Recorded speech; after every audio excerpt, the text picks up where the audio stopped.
this lazy life is sweet when January comes. As long as one team's bowling and the other's making runs.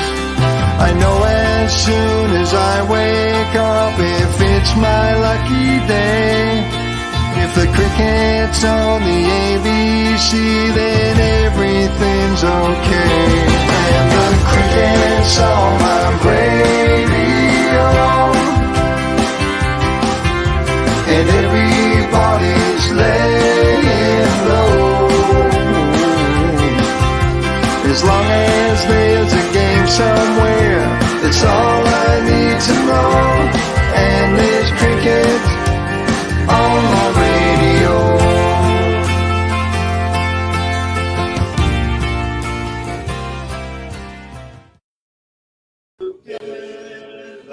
And united we shall stand.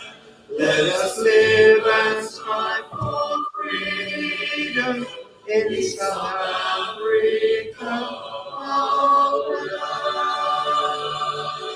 Good morning and welcome to you here at Eurolux Boland Park, where the South Africans have just sung their national anthem.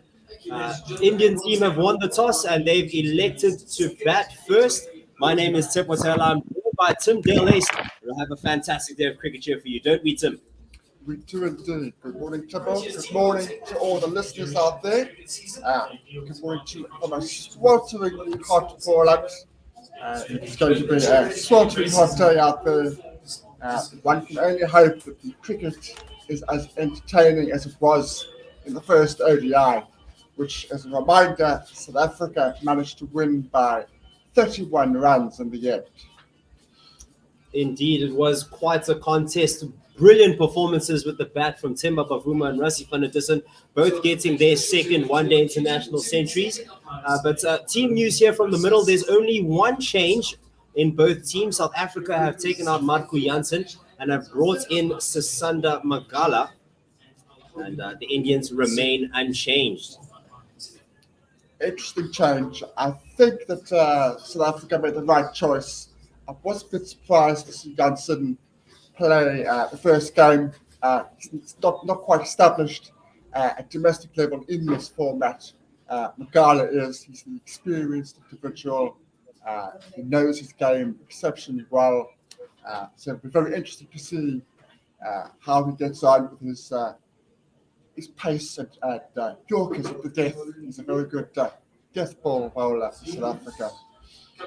Indeed, it's very vital at both ends of the innings. Can really bowl those fantastic Yorkers. Don't forget, you can listen to us on 1WSR.com. Tune in, Facebook, YouTube on One World Sports Radio.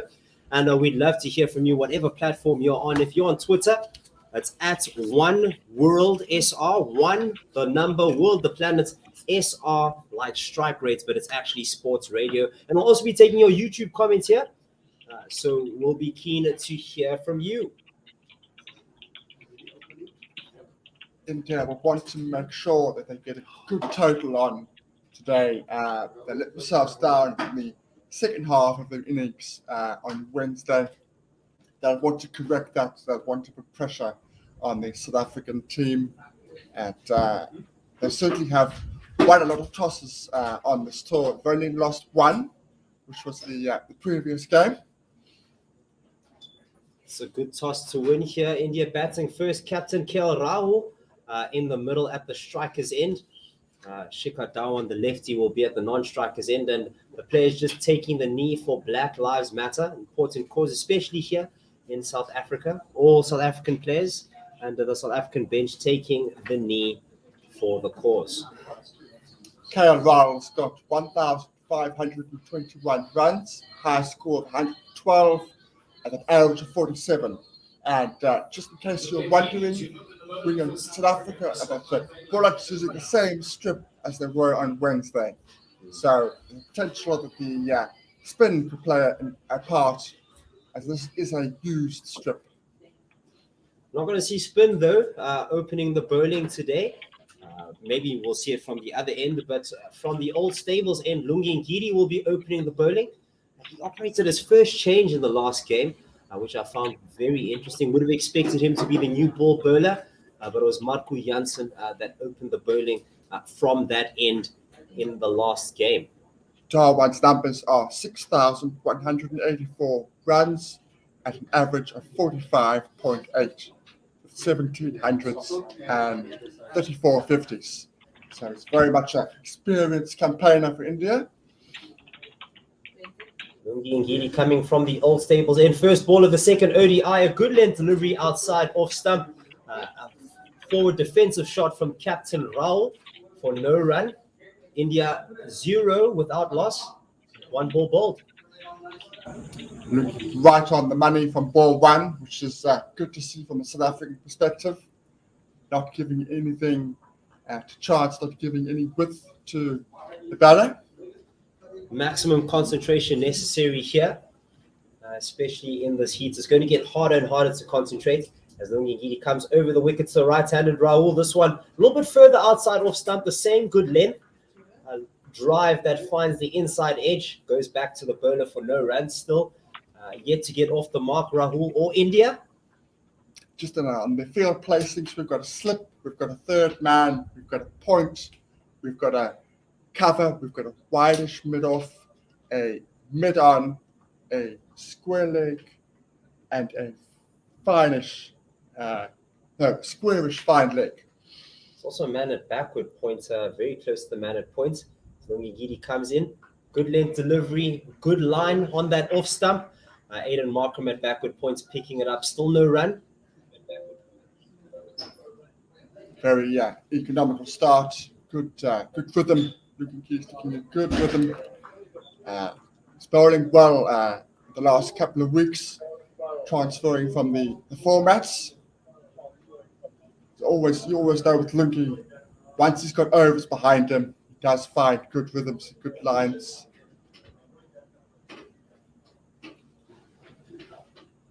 Ngidi coming in again.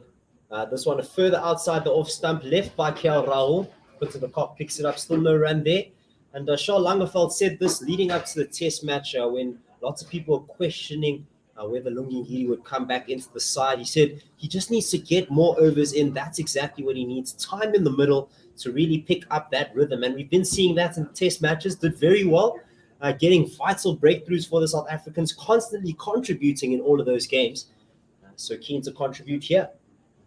It's very much an important cog to this Proteas side. Truly. Truman Ngidi coming in again.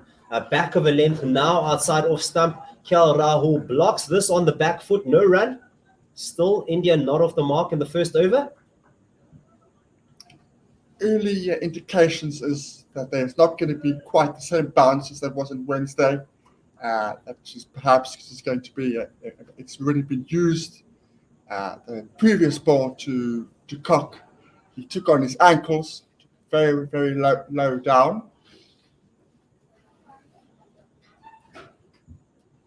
Yeah. And will be interesting to see the back of the length deliveries in the middle overs as Ngidi comes in for the final ball of his over. Just outside off stump, played past the man at backward point, diving to his left. And that ends what would have been a maiden with a single. Rahul off the mark, India off the mark, and 1 over has passed now. We have comments here from Random Fanboy saying, good morning. A Luta Continua also saying that he's glad for the commentary, and we're glad to give it to you. And don't forget to comment on YouTube, on Twitter. You can tweet us at OneWorldSR. We'd love to see and read your tweets. So looking forward to hearing from you.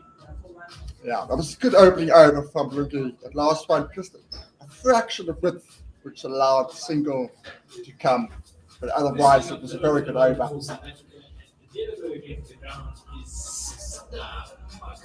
All right. So we're not going to see the spin of Aiden Markham here. Seems to be the case when we're chasing. But Sisanda Magala will be at the Niederberg end here. Keen to see how he operates with the new ball. He's already played a game for South Africa in this format, so it's not quite his debut. It was in that Pakistan series, if I'm not correct, if I'm not mistaken. Think correct, yes.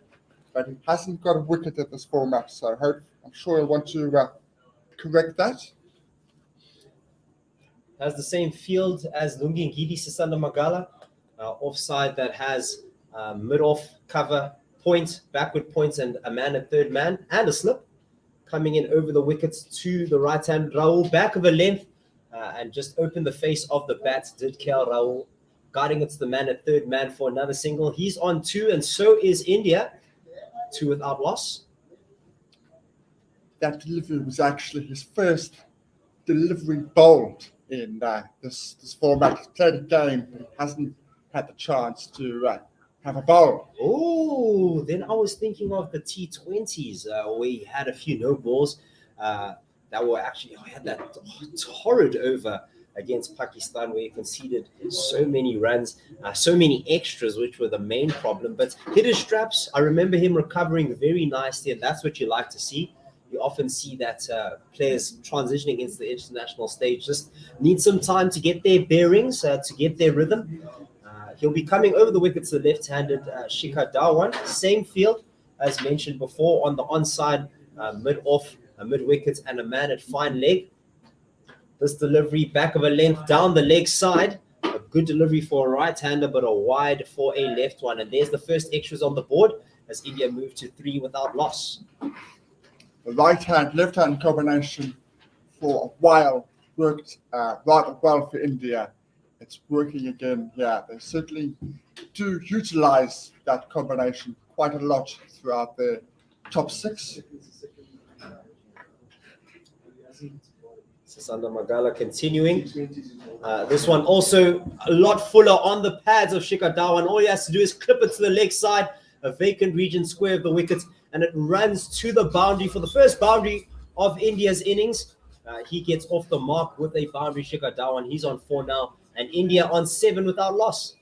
Not a good delivery from Magala, and he will know it. He'll know that's bread and butter to Dhawan, to most left-handers, but particularly to Dhawan. Too full, too straight, and whipped away easily.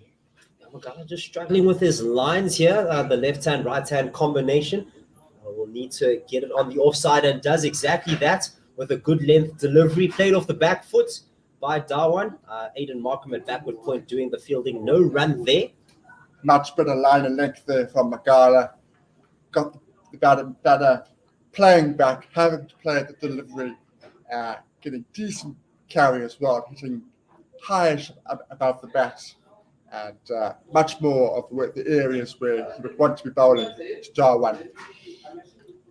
Magala coming in once again over the wicket and straying down the leg side. Quinton de Kock diving to his right, nowhere near it as that runs all the way to the boundary for 4 wides. 5 extra runs conceded here. 12 without loss are India. No chance there for de Kock. It was pitched outside leg stump and it was drifting even further. De Kock did a full length dive, right hand stretched as far as he could, and he couldn't stop that. It went through for 4. As mentioned earlier, Sisanda Magala has been guilty of giving away 3 runs early in his spell. Coming through again for another delivery. This one is exactly on the money. Good length delivery outside off stump. Shikhar Dhawan slices this to the man at in front of square on the offside for no run. We'll need to just continue with this rhythm. Sisanda Magala continue with balls or deliveries of that nature. Needs to focus now, get his lines and lengths right. That one a lot better as well, a lot fuller, in line with the middle stump, and Shikhar Dhawan just blocks this. He's practicing a shot, taking it over the infield. That would be a good shot, especially in the power play, but that ball also stayed very low, so it would be difficult to get under. Yeah, I think that he's going to utilize that if he can. If he can get the foolish deliveries over the inner ring, Dhawan is not afraid to utilize that, as he showed in the first ODI. And he looked very good in the first ODI, really took control of the innings early in the game.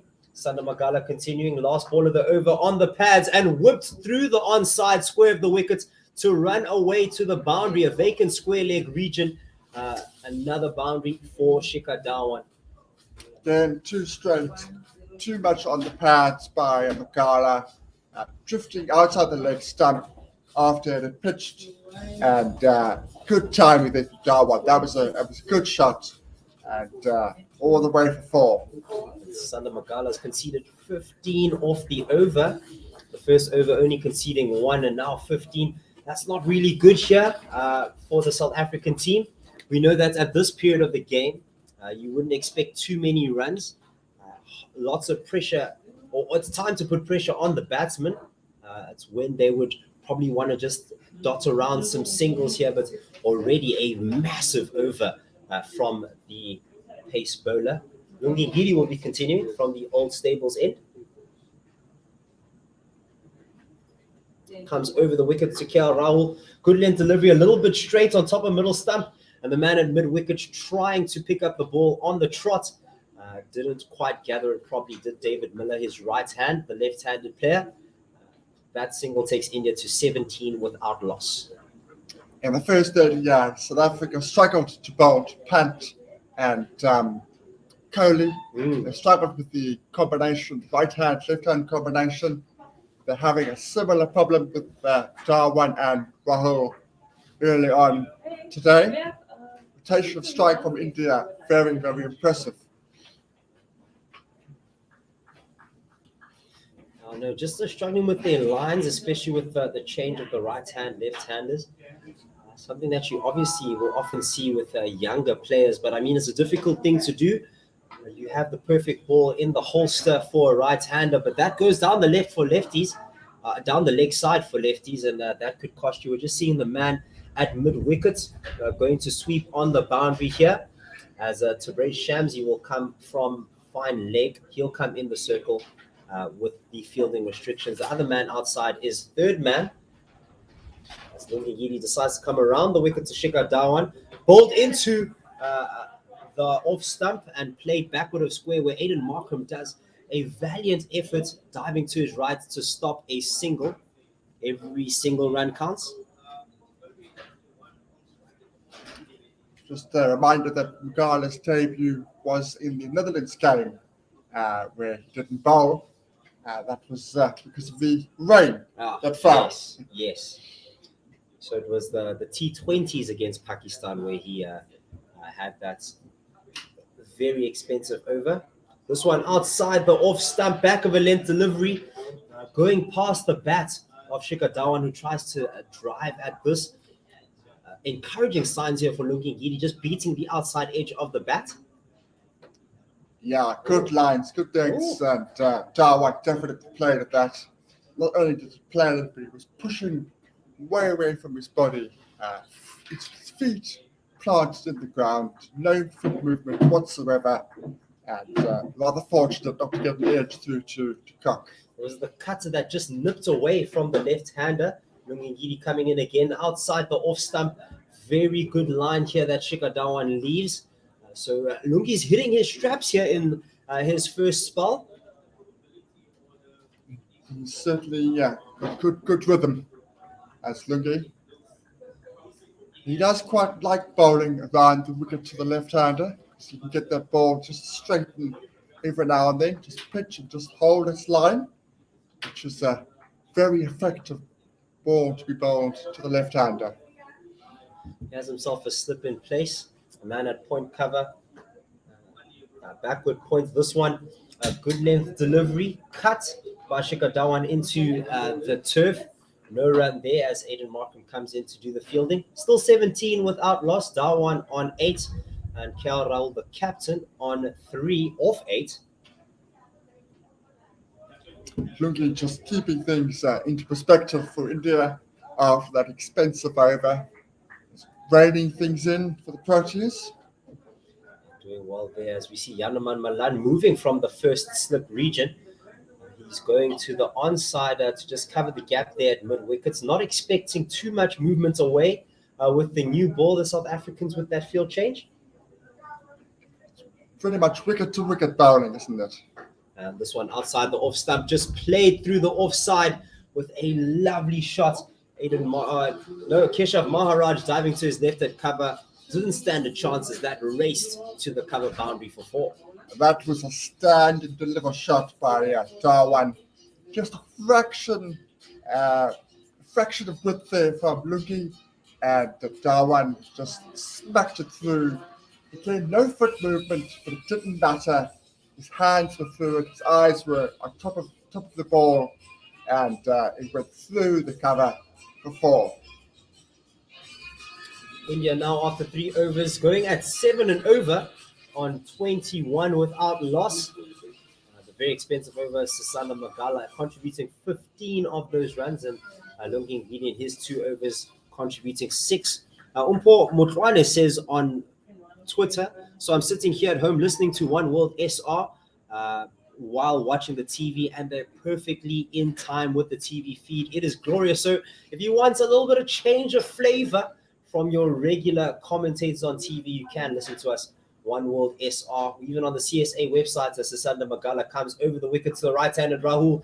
It is outside off stump. It is driven, played square of the wicket where Aiden Markwood at backward point does some acrobatic fielding once again to save what would have been a boundary. High fives all round for that valiant effort. Much better line and legs there from Magala. I feel that he might be better suited to bowling to Rahul, just until he finds his rhythm and his right legs on this pitch. Magala coming in again. Oh, this one, very short, very wide, and got the treatment it deserves. Spanked to the boundary. Sana Magala, very, very expensive in just his first 2 balls of this over. Yeah, just as I was talking about finding your legs and your lines, Magala bowls, as you say, too short, too wide, and nothing delivery really. Yeah. And all Kyle had to do at the end is get over the delivery through the inner ring, and it was always 4. Lovely shot. No, truly. Rowling truly just over the delivery nicely. So there was no danger of being airborne. Sana Magala coming in again. Good recovery, bowling this one full and on off stump, driven down the ground to Themba Bavuma. And Sana Magala needs to rein himself in here. South Africans will already be put under pressure, losing the toss here. We saw in the previous game how vital it is batting first, because you're really putting pressure on the team. The fielding team has to field in this heat. The sweltering heat is going to be high of 39 today, and you need to do everything you can to put the batters under some sort of pressure, and there's no pressure at all from Sasana Magala. Has a lot of work to do here, coming over the wickets, outside the off stump, driven. It looks like as it got to Themba Bavuma, just bounced off a divot in the pitch. It wasn't on the edge of the pitch, just sort of jumped off something, catching that by his shoulders before throwing it in. They take a single there. Rahul now on 8, 26 without loss, as Darwan on 12 is now on strike. Carlos going to have to change where he wants to bowl.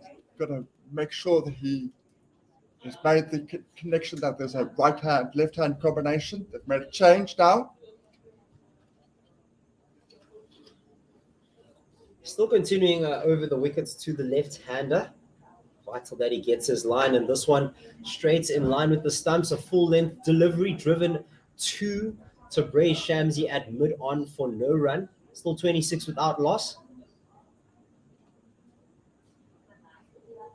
Just update the field. We've got a backward point, a deepish point, a cover, a mid-off, mid-on, mid-wicket, and man on the inner circle. So that's the inner ring. Sana Magala, good delivery here. Back of a length in line with that off stump.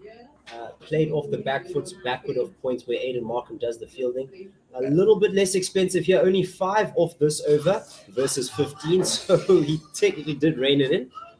The 2 that he had out on the outside the inner ring was his square leg and the third bat. We have a comment here from Heinrich Ten Ha. It's good to see you again, Heinrich. He says, yeah, not good from Magala. Maybe we should have played Paarl, hey? And that's a name that South African fans will be familiar with. Wayne Paarl, hailing from the Western Cape, the left-arm pace bowler, has made his way back into the one-day international side after taking a Colpack deal. Has a lot of experience, has been an interesting inclusion, and some fans would have loved to see him here. Yeah, he's been very effective in the franchise system with the white ball format, particularly the T20s. Now, I heard that he's actually grown a lot from the last time he was playing international cricket. As Lungingidi comes in again, a back of a length delivery, an outside edge play to the man at gully. Yanaman Malan had rushed him. He just threw his body at it, got a hand to it, but a drop catch in the end. Oof. That ball was moving at great speed, but he was in position. He did get a hand to it, tried to parry the ball in the air, didn't quite get it on the second chance, and it fell to the ground. Difficult chance, but one of those ones that either sticks in or it doesn't. And that thing was racing, man. That thing had revs on it. Not only the pace of Lungingidi, you could see that Paarl threw his hands at that, and it raced to his left hand. Did well to get a hand to it, but would have loved it to stick here. The South Africans. Shikhar Dhawan coming down the pitch off the back of the length delivery, clearing the inner circle and going to the cover boundary. Salt in the wound for the South Africans as India moved to 31 without loss after a drop catch in the previous delivery.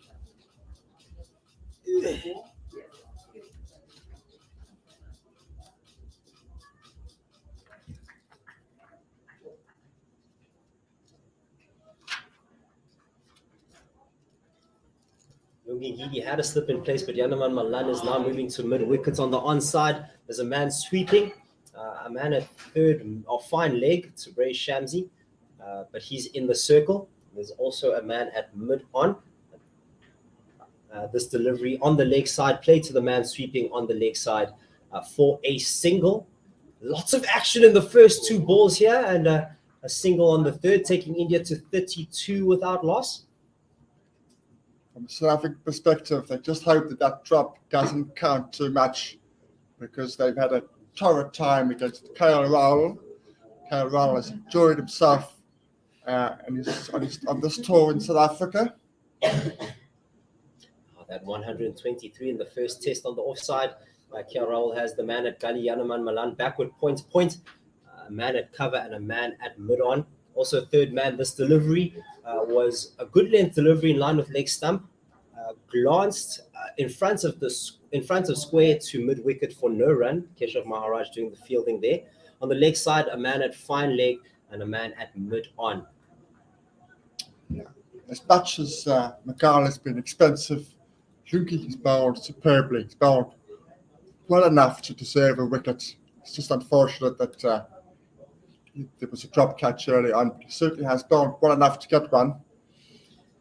Should have had one there. Yanaman Malan still in that gully position. We'll be keen or we'll be hoping that, as you said, Tim, that doesn't cost the South Africans. Second drop catch of the series as Lungingidi comes in. Good length delivery outside off stump. Played off the back foot to the man at mid-wicket for a quick single. 33 without loss with one delivery left.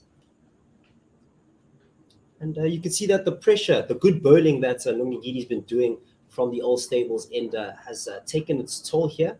The pressure been building, but you'd love to see pressure from both ends here from the South African team. But India, you have to commend them. The bad deliveries they've been putting away quite nicely. Shikhar Dhawan, aggressor in chief, keen to up the run rate here. The run rate's at 6.8 already. Lungingidi coming around the wicket to aforementioned left-hander. A good length delivery in line with off-stump. Dhawan tried to guide this to third man. Got a little bit of an inside edge. It bounced and went over the stump. So he'll also breathe a sigh of relief there as the fifth over ends. 33 without loss. Dhawan on 17 and Rahul on 10. India were guilty of playing that particular shot to Shamsi in particular, trying to cut deliveries far too close to them. That was a case of that. Though that was more of a third man type shot, it was still too close to playing that kind of shot. It was zeroing in on middle stump. Sonny Magala will be continuing his spell. He also has that Gali Yanaman Malan, a man at third man point, or a man at backward points, a man in forward points, just in front of square. So man at cover, man at mid off, mid on, mid wicket, and fine leg. He'll be coming over the wickets to KL Rahul on strike. Good length delivery, finding his rhythm now outside off stump and driven to, or blocked rather, to the man next to square on the offside, in front of square on the offside. It was a carbon copy of what happened the last over. The next delivery was a short and wide one from memory. So Magala would hope that he just doesn't do a repeat of that. You're jinxing the man here, but you're right. He does need to sort of find some rhythm here, does Magala. Coming in again. And this one, a similar delivery. Finding his rhythm. Blocked now backward of square where Aiden Markham does the fielding. And those are the types of deliveries that will build pressure on India.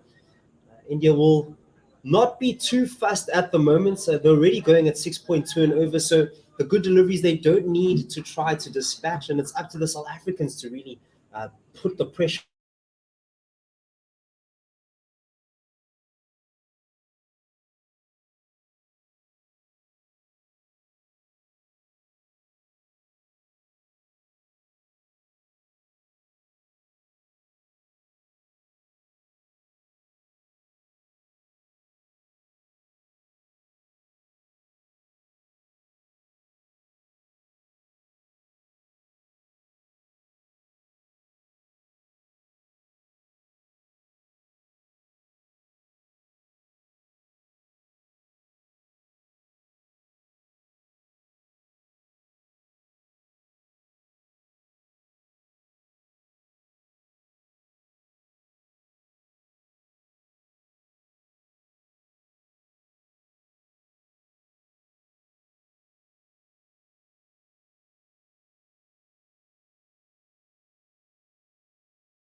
Dispatch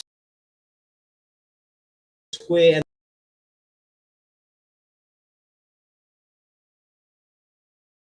Definitely saving 3 runs.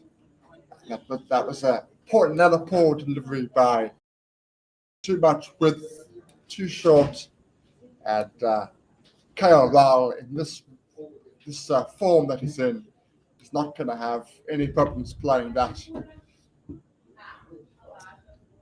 Sonny Magala coming in, final ball of his over. This one, a good length delivery in line with the pads clipped off his hips.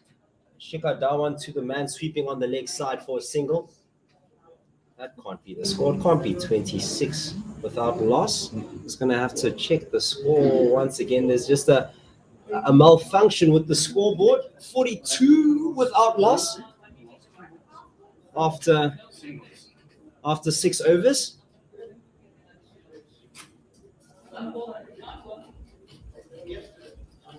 Yes, a good start from India. Really, really solid start. There's a change in gloves, I think. The 12th man from India runs onto the field. It's a very, very slight stoppage in play. So we haven't missed any cricket, but India are well on track to get, I would say, 300 from this vantage point. Just as long as they keep wickets at hand, which they didn't manage to do on Wednesday. Lungingidi coming around the wicket to Shikhar Dhawan. It's a full delivery outside off stump, a good one to start up. This one played square of the wicket to the man at point. No run on the offside.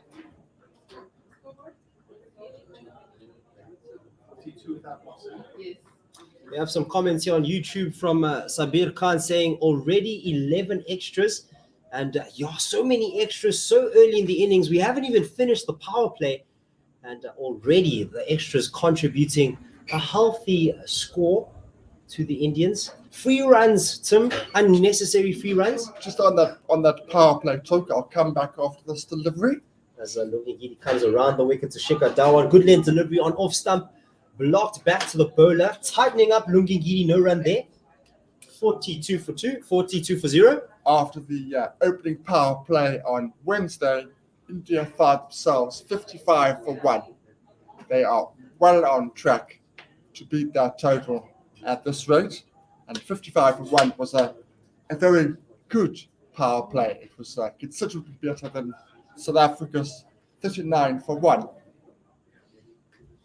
Just putting pressure on themselves, the South African bowling attack with all those extras. A good length delivery. It's full, it's straight. And it's on the stumps, blocked to the man at cover for no run. Potential overthrows there as there was a shot at the stumps, but Tabraiz Shamsi had a short third man for Shikhar Dhawan. No, for would be a fine leg for Shikhar Dhawan. He does the fielding.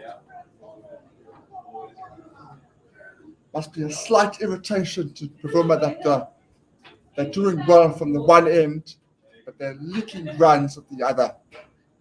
They need to find a way to get both ends working. So they're not leaking runs, they're hemorrhaging runs. Like 29 off 3 overs from Sisanda Magala. He needs to arrest that as Lungingidi comes around the wicket once again. Very tight bowling. No run there for the left-hander. Still 42 without loss. He's doing his job. Lungingidi on the one end, plugging away. I do remember a test match where Ulafia was not bowling well. He opened the bowling, but he bowled 3 overs really, really poorly. And immediately he was taken off. And the situation was fixed.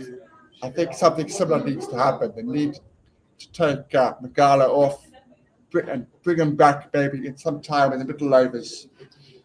Who do you bring in here? Would you bring in Aiden Markram, who is working the power play quite nicely in the first one-day international? Surprised that the South Africans didn't continue as Lungingidi comes around the wicket. This one, a back of a length delivery into the hips of Shikhar Dhawan, who plays this to the man sweeping on the onside, and they take the 2 runs quickly. Rassie van der Dussen having to go down to field that. 2 runs to the Indians, 44 now without loss. After that, 2, Shikhar Dhawan on 21, Rahul on 12. There's a risk in bringing Markram on now because both batsmen are set, both batsmen are in. So you would suggest that they would look to want to take Markram on. The reason why Markram was so effective at Wednesday is because they opened with him. Batsmen were not in as such. But would you expect to bring another spinner in, Keshav Maharaj or Tabraiz Shamsi? Because as this one, a good length delivery in line with off stump, played off the back foot by Shikhar Dhawan to the man sweeping on the offside. You can see Aiden Markram just warming up, actually. I think it's going to be Markram, even with those concerns that I raised. I think that they're going to they're going to trust him to at least give him a couple of overs, see if he can try to eke out a wicket, try to work on the impatience of the Indian batters. And it worked on Wednesday, got a very important wicket. If he can do something similar today, it would be a huge coup for the South Africans because they do need a wicket. Yeah, in his 6 overs, only conceding 30 runs and taking the wickets of KL Rahul. Not going to lie, Tim, I was not expecting that. I thought that the South Africans would just go with him to get themselves a few overs that their 5 bowlers wouldn't need. Give Temba Bavuma options at the death. But they trusted him, and he did well. He did his job, didn't concede runs, and took a wicket. What more can you ask for from your part-time spinner? If he goes for his career economy of just a fraction over 5, Temba Bavuma will be happy with that.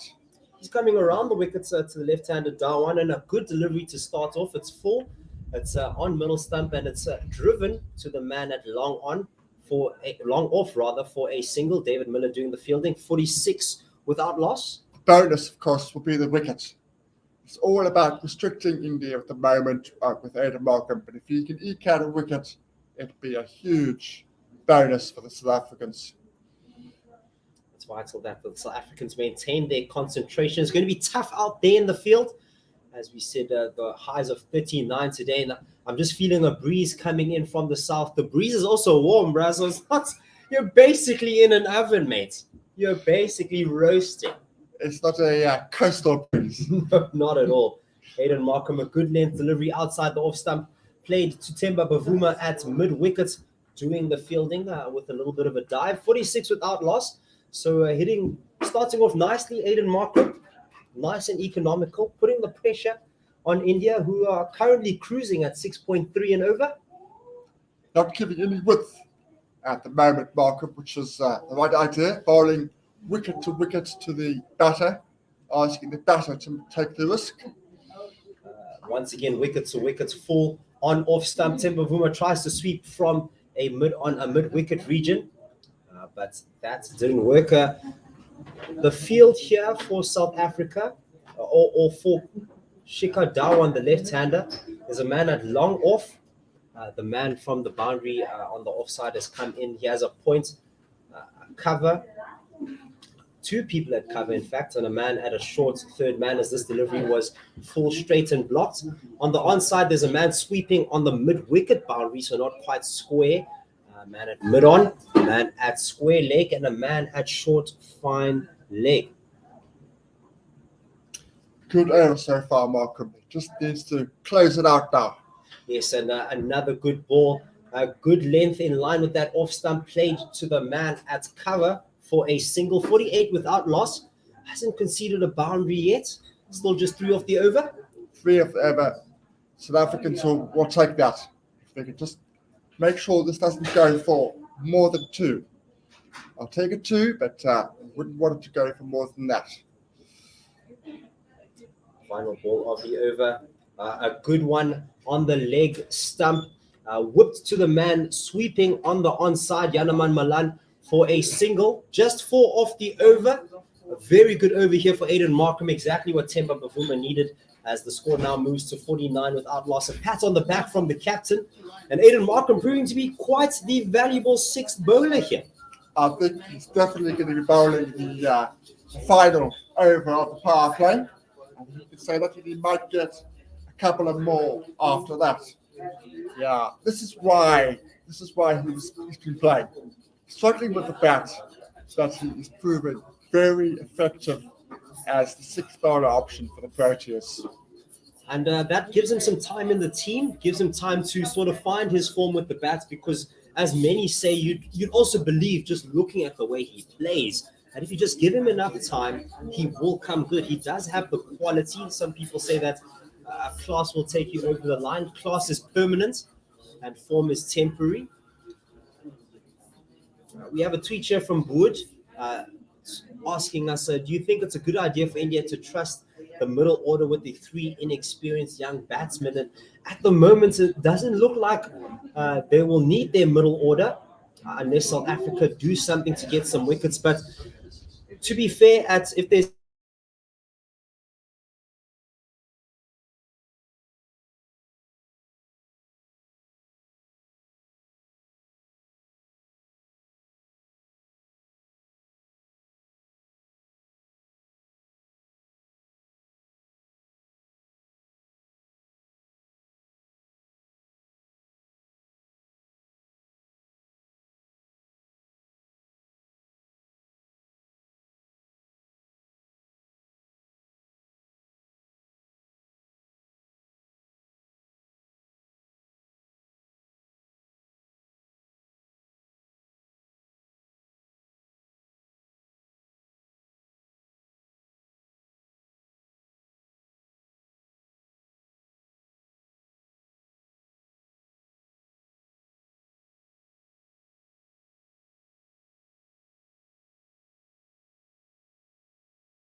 Right. Well, welcome back to the broadcast. We seem to have lost our guys down in Paarl, so you might be hearing.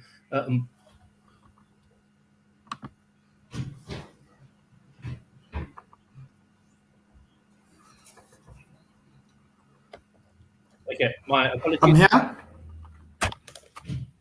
And we have Simon Gear and Paul Matwani, who will be running the broadcast until we know what happened to our guys down in Paarl. Good morning, Paul. Morning, Simon. Scores 53 without loss right now. 8.3 overs in to the match. This partnership's gone 18 without loss. 53 without loss, I beg your pardon. 18 to KL Rahul, 24 to Shikhar Dhawan.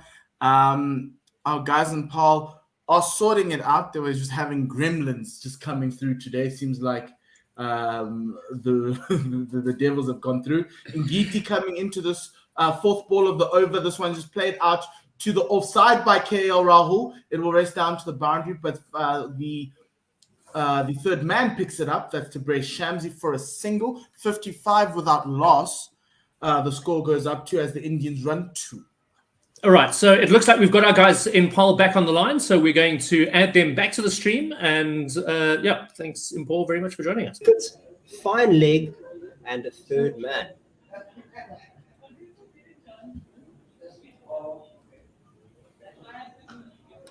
This delivery driven by KL Rahul to David Miller. Good length delivery. Similar drive there from KL Rahul to the one he hit for 4. This one he didn't quite time as well, well fielded. But KL Rahul certainly looks in the mood to score runs today. He looks determined to make sure that his start does indeed count. What's good for the Indians at the moment, they are still without loss. Same fielding positions as Lungingidi comes over the wickets. Outside off stumper, back a length delivery. Found the inside edge of the bat, but missed the stumps. Hands on head from Lungingidi. He believed he was on the money there. Could have potentially had a wicket, but that ends the over. 55 without loss after 9 overs. And you definitely feel that the Indians are in control at the moment. They certainly are having the upper hand as things stand. But from a South African perspective, I just need to refer back to Wednesday. If they open up at end, this Indian side is not as strong as it has been in recent times when it comes to the batting. They do rely quite a lot on these two and Kohli to get the runs that they are planning to get. There's a mid on a square leg, a short man, a fine leg. Inside the circle as Aiden Markham pitches this one full and straight and blocked out to the man at cover for no run. Also has a man sweeping at the mid-wicket boundary. On the offside, we have a point short.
And we seem to be having technical issues in Paarl, scores 56 without loss.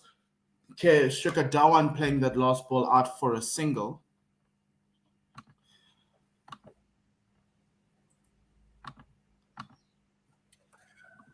All right. So apologies for that, Paul. We are indeed back, and the score is 56 without loss after 9.5 overs. And South Africa struggling a little bit. Well, I suppose evenly balanced. 56 without loss is probably maybe slightly in India's favour, but it is Aiden Markham who is bowling now. He's in his second over, taken 0 for 5 at the moment. Yes, he has taken 0 for 5. Well, last ball in his over, we're just waiting for Markham to get through. He's bowled so well so far this series. So today, 5 runs off his 1 ball left in his second over, his 11 balls. He bowls a full one outside the off stump, driven down the ground by Paarl for another single to end the 10th over. Goes to 57 without loss. India really would jump at the chance of being 57 without loss on this pitch. We know that the past score from what the guys were discussing is around 230, 240, and it feels like with Susanda's introduction, after having not played for 5 weeks, he's been sitting in the bench for the South African side throughout the Test series, kind of showing a little bit of rust, giving the Indians a little bit more free runs there that you would have expected. But Susanda's a death bowler. We hope that he will bounce back. He always normally does. He started out like this when he started playing ODI cricket for the Proteas earlier in 2021. Umpire Holstock is telling us that it is the end of the power play, Simon. So it is indeed. The second power play. So 57 without loss after those 10 overs. So now four fielders can drop back onto the boundary. It will be Keshav Maharaj to immediately take up the bowling. Interesting that they bowled Aiden Markham within the power play. Usually they use him right up front, like early on before guys have got their eyes in, but then also a little later on. Once maybe you can defend him a little bit, but to use him in the last couple of overs of the power play is an interesting move. So Keshav is going to be bowling from the old stables end. The score 57 without loss at the moment. 10 overs gone. KL Rahul is going to be facing. He's on 21. Dhawan is on 25. First ball by Maharaj into KL Rahul. He drives this one out too long off. Zubair Hamza's on the field. We'll just find out who he's the left-hander. Fine leg, a deep fine leg, a very square fine leg, so maybe a deep backward square leg. I think India will want to make sure that Maharaj does not go for 35 runs in his 10 overs like did on Wednesday. They want him to be more expensive. So you might find they might attack him more. Coming over the wicket to the left-hander. This one wrapping Shikhar Dhawan on the pads, a back of a length delivery that Quinton de Kock does the fielding for at what would be square leg. No run there, still 58 without loss. Whereas South Africa, if they can be economical, they know that the wickets will eventually come. Keshav Maharaj pitching this one full and outside off stump, and this one blocked backward off square on the offside, where the man at short, third man, does the fielding. No run there, still 58 without loss. Maharaj in again over the wickets, darting this one in the same position as cover does the fielding. Still no run, 58 for none. 3 opening deliveries. I think Dhawan might be getting a little bit frustrated. I think he should have at least got a single off one of those deliveries in this over so far. Penultimate delivery on the pads and clipped to the man at mid-wicket. Themba Bavuma doing the fielding. Yet another dot ball, 58 for none. Last ball of Maharaj is over. Dhawan coming down the pitch and whipping it straight to the man at short fine leg for no run. So a very economical over for Keshav Maharaj. Just one off it. Exactly what the South Africans need off the power play, as India sit on 58 without loss after 11. Had 16 runs of the last 4 overs for South Africa. So they're bringing that run rate down. They're reining in the Indian batters. You feel as if something is going to give, especially in the heat that they're playing in. The spinners have been doing the job here for South Africa. Aiden Markram and Keshav Maharaj being very economical. Just Aiden Markram going at 3 off the over in his 2 overs, only conceding 6. And Maharaj only the 1. He has himself a man at short third man, point, cover, long off, mid-wicket, backward, no, a short fine leg and 2 people sweeping on the boundaries at deep square leg and deep mid-wicket. Also, here on the boundary on the onside at long on. This delivery right on the pad and just tickled to the man to square leg, where the man at a short fine leg does the fielding. Zubair Hamza on the field. Should be an easy 5 or 6 off the over if India do rotate the strike well and look for the gaps. There are plenty of gaps for them. I believe he's on for Sisanda Magala, maybe taking a comfort break. Aiden Markram around the wickets, whipped over the infield to a vacant cow corner region by Shikhar Dhawan for a boundary. 63 without loss, and Aiden Markram receiving a little bit of tap. There's only a matter of time before Dhawan was going to take the attack to the South Africans. He got frustrated against Maharaj, couldn't work him away. This time he gets dancing down the wicket, gets to the pitch, and just flicks it wide of the leg side fielder on the inner ring, and times it nicely for 4. Giving Aiden Markram something to think about here with his lengths. He continues. Shikhar Dhawan remains unmoved. A very good delivery. That almost squared him up. It was in line with middle stump. Looked like it took a little bit of turn from a full length and got the inside edge for no runs. 63 without loss. Markram around the wicket to the left-hander. Shikhar Dhawan, a big sweep to the same region, and it's taken by Sisanda Magala. I was wrong. He was on the field, and he was influential. Aiden Markram with the breakthrough again for the South Africans. This time just missing the left-handed Shikhar Dhawan for 29. That is a definition of a soft dismissal. It was a ball on leg stump, reasonably full for Markram, and Dhawan got sucked into it, went for the big sweep, didn't time it, and he hits it straight to the man on the boundary. Magala did not have to move, and he is dismissed for 29, as Tipper was saying. He hit 5 boundaries. He looked dangerous, but he'll be very disappointed with the way he got out. And South Africa have their first wicket at 63. Well. Tim, is Aiden Markram still a pinch bowler now, or is he a legitimate bowling option after taking big wickets here in the first ODI and this ODI as well? Not just big wickets, but the first wickets for South Africans, getting themselves on the board, proving a vital member of this bowling attack, make himself very handy, and proving an exciting prospect for future as South Africa's 6th bowler. Yeah, it's a golden arm. It's Odin Markham. Whenever he comes on, he always tends to get a wicket. He's been very influential, and you can see why the selectors have stuck with him. You can see why the South Africans know they need to have a sixth option if one of the other five has a bad day. It happens. Very, very important. 20 balls he's bowled so far. 16 balls. 16 balls he's bowled. He's got 1 wicket for 11 runs. Now there's only right-handers at the crease as Virat Kohli steps in. He's on strike at the moment. This one a back of a length delivery on leg stump. Whipped to mid-wicket. Yes, mid-wicket for no run. There's a mid-wicket. A man at 2 men at mid-wicket actually is this one played to the man at forward point. Sorry, backward point, forward point, mid-wicket, long on, and a man sweeping on the onside. But that ends the over anyway, as India lost the wicket there. Aiden Markham with the breakthrough, 63 for 1 after 12 overs. Huge wicket for South Africa.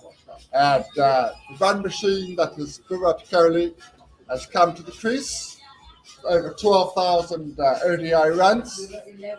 They do rely heavily on Kohli, and they've relied heavily on him on this series. And once again, the pressure falls on his shoulders as India are in a good position, but South Africa will be buoyed by that wicket in the last over. They will indeed, Tim. It's good to be here with you in the commentary box. Thanks, Seppo, for the first stint there, and in his last over, taking a wicket for South Africa. Aiden Markham getting that scalp of Shikhar Dhawan out for 29 off 38 balls, and he's become a little bit becalmed as the first delivery from Keshav Maharaj of his next over from the old stables end is played out by KL Rahul into the offside.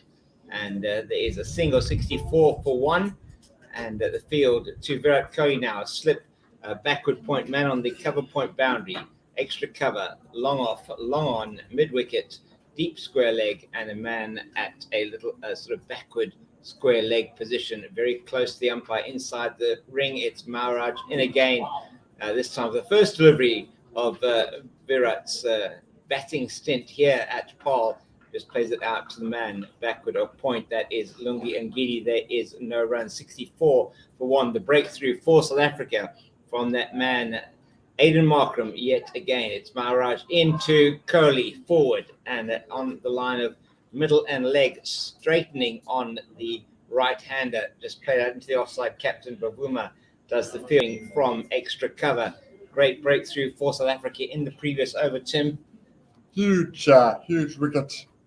Hugely important. Maharaj to Kohli, and he plays this straight to the man in extra cover. That is a catch that South Africa wanted, the wicket that South Africa wanted. Virat Kohli is on his way back to the pavilion without troubling the scorers. South Africa double breakthrough from the spin twins of Maharaj and Markram. That was a beautiful setup by Maharaj. The first delivery of the over got turn and bounce, and out of the off stump. The second delivery was zeroed in at the pads. There was a stifled appeal for Albert W. Got an inside edge onto his pad. The third delivery from Maharaj was just given a little bit more width. It was just held back slightly. Kohli playing far too early on the shot, getting sucked into the drive. Likes to drive early, and he has been dismissed for 0. A huge, lovely piece of bowling from Keshav Maharaj. He's been really, really on the money from the moment he's come on in this game. And India find themselves now 2 down after starting so well and under an awful lot of pressure. So that is a massive surprise for I think everybody here at Eurolux at Boland Park, with Virat Kohli 12,220 runs in one-day international cricket. It remains on 12,220 runs at the end of this particular innings. And great bowling, as you said, from the South African vice-captain, combining with his captain, Themba Bavuma, to take the wicket of the Indian legend. And it is India now 64 for 2, having to rethink what they're going to do with their innings.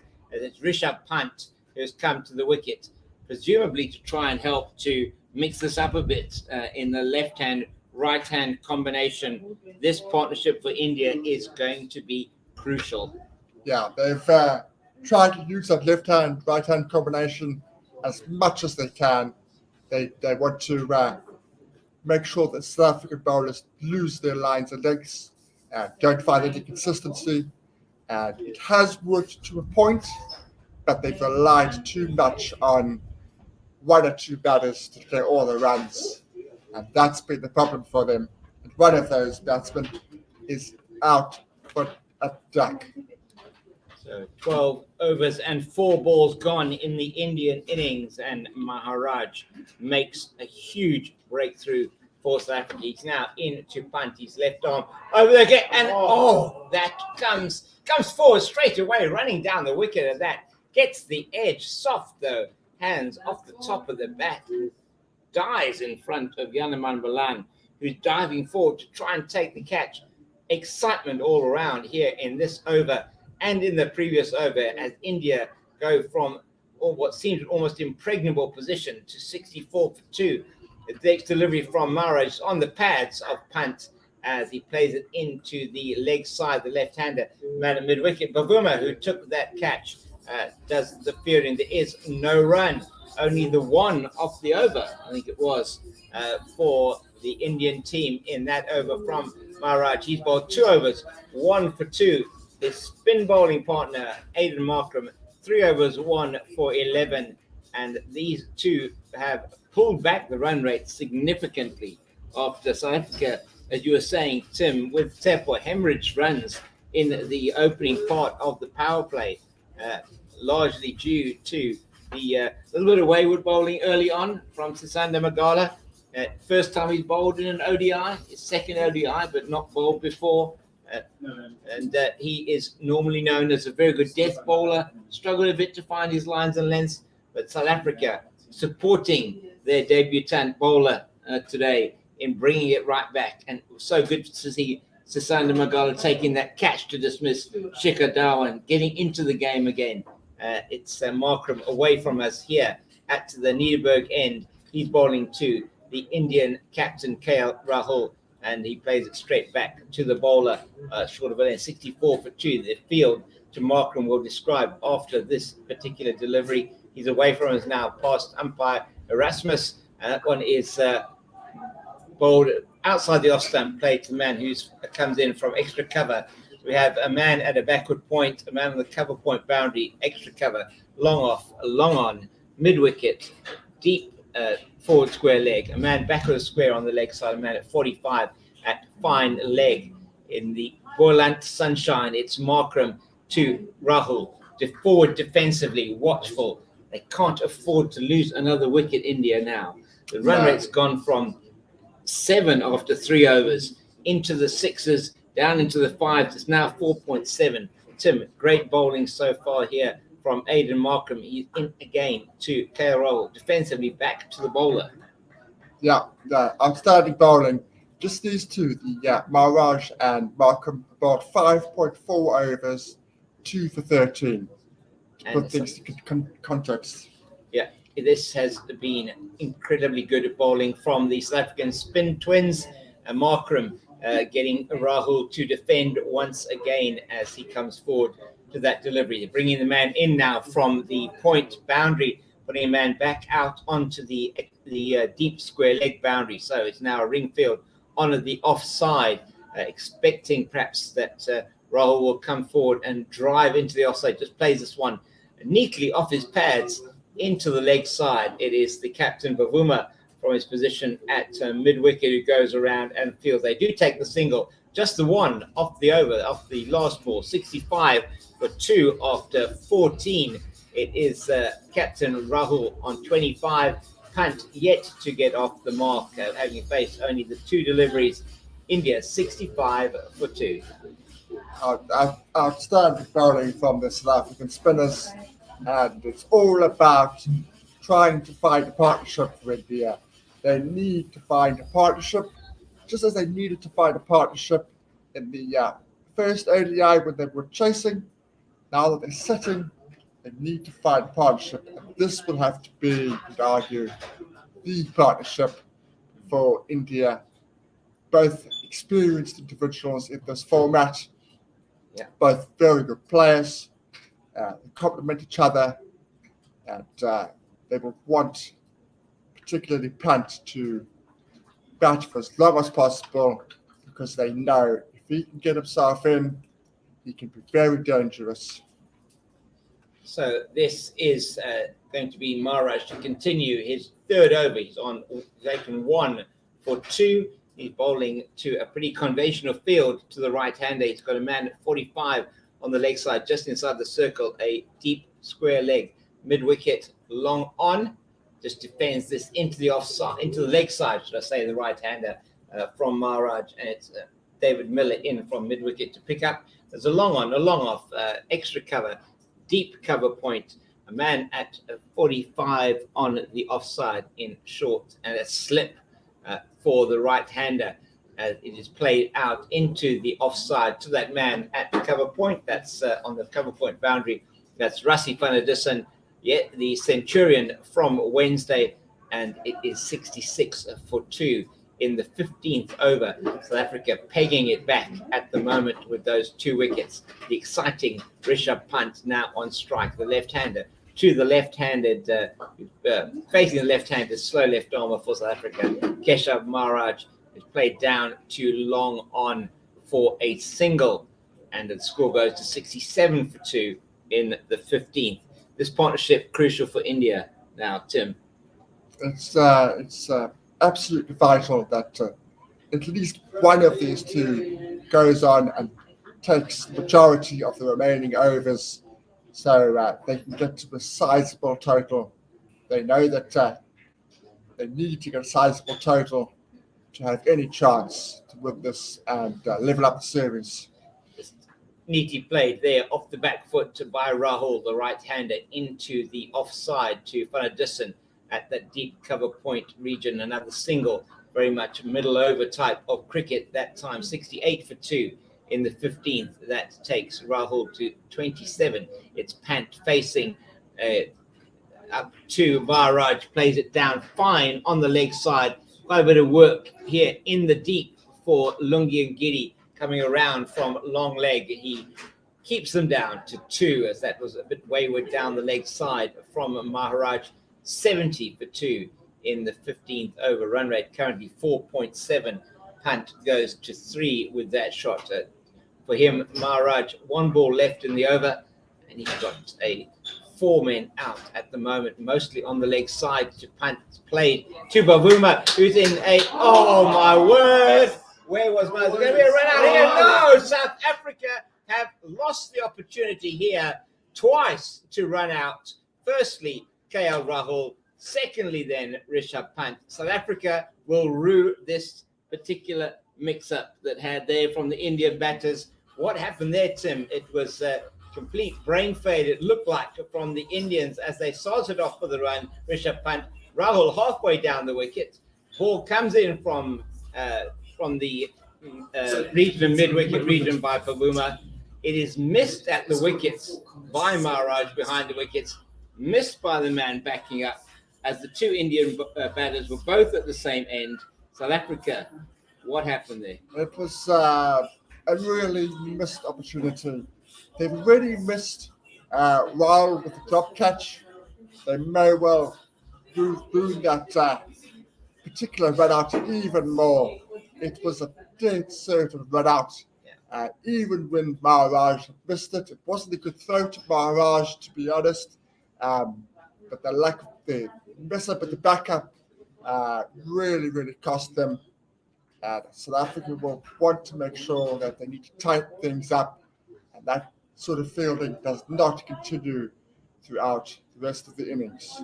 After all that, there was actually no run taken. 70 for 2 after 15 are India and Maharaj. 3 overs, 1 for 7. It's going to be Markram to continue. 4 overs, 1 for 12. It should have been 70 for 3. As it Markram once again to the right-handed Rahul, and he plays this down to the man at long on. There is 1 run there, 71 for 2. We have for the Tim. I was just going to say, this is just what India don't want. No, they don't want to have Aidan Markram just easily bowling out 7, 8, 9 overs. He's the guy that they would want to be putting the pressure on. And South Africa will want to put that run out chance behind them and try to get another wicket. It is Markram in to punch, shortish and outside the off, so he can't get it away. The wicket very slow. Same strip that they're using today as they did on Wednesday. It's played out to the man extra cover. That is Bavuma. There is no run. 71 for 2. Markram to punt. On the line of middle and leg stump. Looks like he's angling down the leg side though. Half an appeal. Tamura Erasmus remains as we know him to be unmoved. And there is no run. 71 for 2. The field for the left-hander is there's a slip. Man at a backward point, sort of a 45 on the edge of the circle. Cover point, extra cover, long on, mid-wicket. Man on the square leg boundary and a man at 45 on the leg side. It's played to the man at mid-wicket. Punt sets off once again for a suicidal single, but is sent back this time by Rahul. And there is no run. A lot of nervous energy out there at the moment. Yes, and you can still see that India have been affected by that potential run-out chance. The two not running well together. There's a lot of yes-nos going out there between the batters. A little bit of hesitation on whether they should or shouldn't run. Delivery outside the off stump and punt looking quite hesitant and not able to get bat on ball. Is this one into the offside? Another quick run to Bavuma, and he onto it quickly from the extra cover position, not able to stop the single. 72 for 2. 2 runs off that over. 16 overs gone, and it is time for a drink here at Eurolux Boland Park. It is a very, very hot morning. So just to give you the story of the morning so far from Eurolux Boland Park, India captain Rahul winning the toss and deciding to bat. And it was no doubt a simple decision to make. They're playing on the same batting strip as they played on Wednesday. It is looking a lot slower than it was on Wednesday. South Africa deciding to go with Sisanda Magala in the place of Marco Jansen. The only change to the two teams, and the two opening batters for India, Rahul and Dhawan, making merry initially as Magala was struggling to find his lines and lengths. He went for 29 in his opening spell of 3 overs as India raced to 57 without loss in the power play.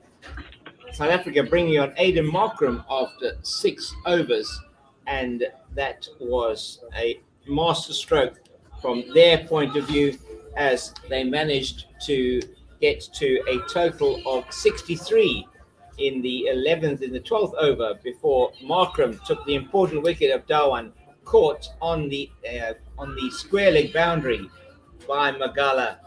Quite an easy chance, but you have to take them, it must be said, into his upturned arms, and how grateful would he have been to get that catch after his opening spell.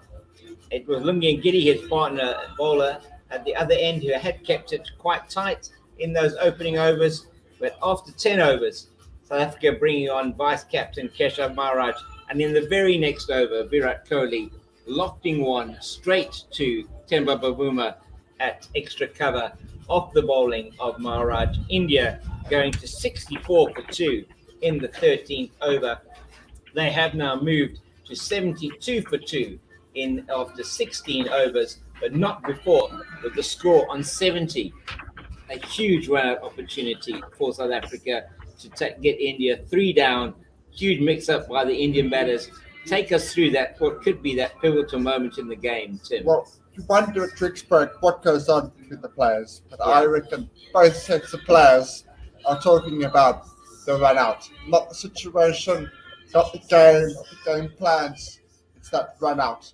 From a South African perspective, you always are annoyed when the bowler doesn't get behind the stumps. Yeah. But Maharaj managed to get behind the stumps. That is why throw from Bavuma was so disappointing. It's disappointing that Maharaj, even though that happened, couldn't gather into time. They had ample opportunity to make the run out on the rebound. It was almost as if once they had missed Maharaj, the situation had gone. Well, not the chance had gone, but it was still alive. It was still very much alive. And I think it just took a little bit of loss of concentration, and then it was gone. Yeah. And then India, it didn't even sprint to the various ends. They sort of jogged back because they had resigned to the fact that the run-up was coming, and it didn't happen. So hugely disappointing from South Africa's point of view. Huge relief for India. Maharaj, to continue after the drinks break to Rishabh Pant. He's coming in towards us from the old stable end, the Swartland Vaneland end here at Eurolux Boland Park. Defended into the offside. There's a man at backward point, cover point on the boundary as in comes the Maharaj to Pant. He plays that down, hits Quinton de Kock's foot, it looks like, and goes down to the man at leg gully. That is, in fact, leg slip, which is Yanaman Milan. Now there's a fielding change here. So we have on the leg side, man at 45 on the leg side. That is Milan, deep backward square, deep mid wicket, and a long on. And he plays this in the air, over the boundary, into the what looks like the television screen on the far side. That is a huge maximum on Rishabh Pant. You got hold of that one in the arc and out the park, as Tepo would say. The fielding change from leg slip to the man on the sweep said to you exactly where Maharaj was going to bowl the ball. He was going to bowl the ball out of the off stump and ask Rishabh Pant to sweep, looking for the top edge. Yeah. Rishabh Pant responded, but he timed it beautifully. Well, got into position, and he went for the big hits, but he kept his head still and smacked it out the park beautifully for 6. very, very nicely described by Tim there as Pant plays this into the leg side. That is knocked on by Temba Bavuma at mid-wicket. They do get through for the single, 79 for 2 now the score in the 17th over. So South Africa putting the field out for Pant, as you say, looking for that dismissal. He was equal to the task. And this Indian batter, we've saw him score that century at Newlands in the 3rd test. What an incredible innings that was. We know the talent is there. India know the talent is there. South Africa looking to get that breakthrough again to try and get him out, as this is into the paths of Rahul from Maharaj, played out to mid-wicket. Miller does the fielding. There is no run. 79 for 2. It remains in the 17th over. Run rate 4.7. Give you the field. Beginning of the next over, potentially Markram over. Rahul is just tickling this one that's on his pads around the corner, down to fine leg. Shamsi's going to give up the chase as it hits the boundary now. And that is a welcome, another boundary in that over, which has been the most expensive of Maharaj's spell so far. 11, I think it was, off the over. And South Africa already ruining that missed chance to get KL Rahul run out. It's now 83 for 2 after 17 overs, batting at 4.9. An over partnership between these two goes to 19. Rahul on 32, Pant on 11. Maharaj's been really impressive in his spell so far. Markram equally so. 5 overs, 1 for 14. Markram, not surprising, he's continuing from the commentary or Niederberg end here at Eurolux Boland Park. He's in now to the left-handed punt. It's played slightly uppishly into the cover region. The man sweeping on the cover point boundary. That is Rassie van der Dussen. There is a single 84 for 2 in the 18th. So the field now to the right hand is just taking his guard again. Is a man short 45 at third man. On the cover point boundary, extra cover, long off, long on, mid wicket, deep mid wicket, backward square, and man at 45 inside the circle. And this is played off a leading edge into the offside, just bouncing short there of who's that man in short, the Keshav Maharaj at extra cover. A fascinating contest between Markram and Rahul continues into him again, plays it back to the bowler this time, angling into the pads. And Markram comes across and does the fielding of his own bowling. It is 84 for 2 in the middle of the 18th over here at Eurolux Boland Park, second ODI. This is in the air and it is played beautifully over the man at short fine leg. 2 bounces into the boundary, too short, and on the pads of Rahul. And even though he got a top edge to that one, it goes into the boundary for 4, 88 for 2. In the 18th over, he moved to 36 with the boundary. And South Africa are looking like they are going to rue that missed run-out opportunity with the score on 70, already adding 18, these two, accelerating the run rate to 5 runs and over at the moment. This is probably going to be Markram's last over, but he's done his job. That's the important thing. And once again, this is to the man at backward points. And slight fumble from Shamsi as he comes around. They take the single easily. They would have got that anyway. It's 89 for 2 after in the 18th over. 1 ball left in Markram's spell. I agree with you, Tim. I think this will be his last over. 6 overs, 5.5 overs, 1 for 20. Can he finish it for South Africa with the scalp of Rishabh Pant? No, he can't, as Pant plays that down the ground to David Miller in front of us here at long off to the left-hander. There is a single to take India to 90 for 2 after 18 overs. That is an easy mathematical calculation. 18 overs gone, 90 runs, 5 runs and over. India, who has stuttered in the last 8 overs from 57 to 90, so 33 in the last 8 overs, only batting at just over 4 and over. And 2 overs ago, the score 70 for 2, and now 90 for 2. South Africa to continue with Keshav Maharaj from the old stables end here at Eurolux Boland Park. We'll give you the field after this ball to Rishabh Pant, into Pant on the pads, and it goes past the man short at 45 on the leg side and down to Ngidi, who's patrolling the deep backward square boundary. There is a single, 91 for 2. So we have for Rahul now the field changing for the right-hander. We have a man at 45 on the leg side and deep square leg, mid-wicket, long off, long on, long off. Extra cover, man at the deep cover point boundary, backward point, and a man at 45 at third man, played into the covers, and they take a quick single as Bavuma is round from his position with extra cover, just coming forward to that one, Rahul, into the covers. They take a single, 92 for 2. It is 2 singles to start the over from Maharaj. Fascinating contest ahead here with Pant on strike. Hit him for a massive 6 in the last over. What's he going to do with this? Much better delivery, shorter of a length, outside the off stump, angling into the left-hander. And he takes a single to the man at extra cover, David Miller. Much flatter as well. Much flatter. Underneath that delivery. Yeah, much flatter. 93 for 2, rotating the strike. India here. So it is going to be Maharaj. 4th ball of his 5th over in to Rahul. Back past the bowler.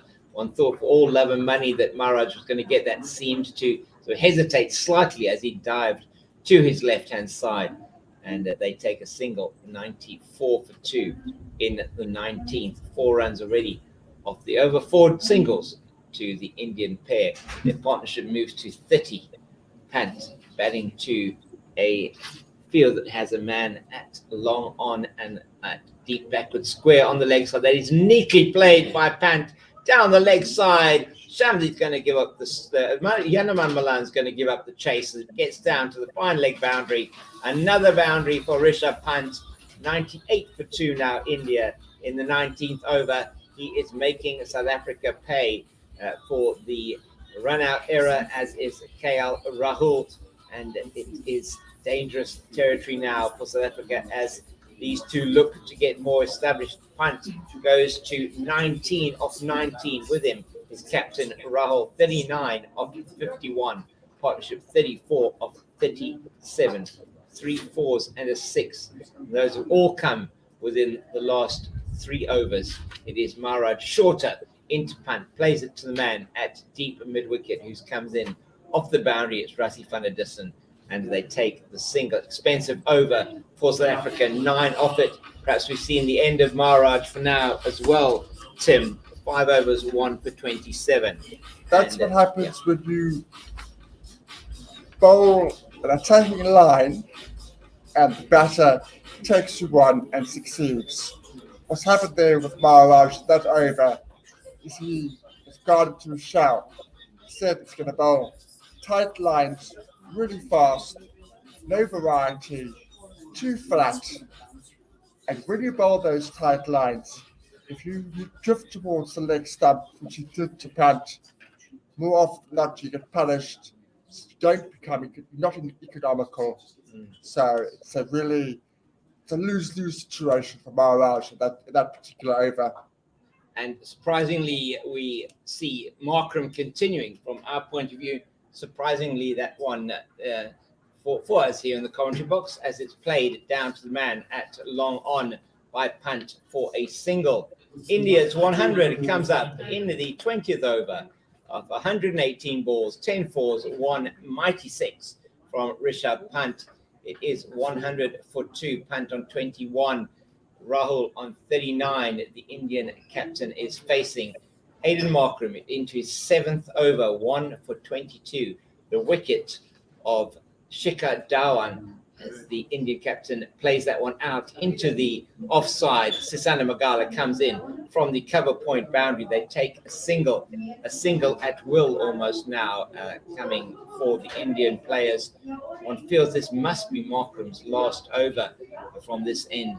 Rishabh Pant will want to take full toll of this. This could be fascinating. They might be worried about what Magala is going to do when he returns. Yeah. That might be the thinking. I don't think it's right. I think Markram should have been taken off, but that might be in their thinking. This ball shortish and wide outside the Austin played to Rassie van der Dussen, sweeping on the cover boundary. They take a single, 102 for 2 in the 20th. Partnership now is 38. It is Markram once again. That run-out chance happening when the partnership was only 6 runs between these two. He then gives it a lot of air to Rahul. He's down forward and plays this one to Miller in front of us here. We are at the Nederburg end, and that is the end that Aiden Markram has been bowling from. Score 103 for 2 after 19.4 overs. We are going to have a commentary change at the end. Over, Tim, thank you for being with me. It's going to be Nathan Gogela coming in to that seat as we see a beautiful shot from Rishabh Pant using the crease effectively. It was wideish outside the off stump, cuts between the two men, the one at 45 and the one at backward point on the edge of the circle, goes down to the boundary for 4. It's 107 for 2 in the 20th over. Aiden Markram at the beginning of that over only conceded 21. He has now conceded 8 runs so far in this over. An expensive one for him, by far the most expensive of his spell so far. 1 ball left in what surely will be the last over of his first spell.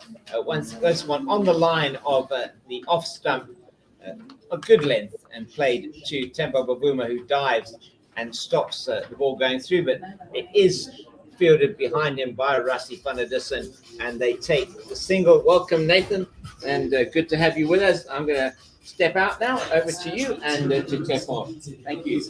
That was James. Thank you, James. I'm Nathan.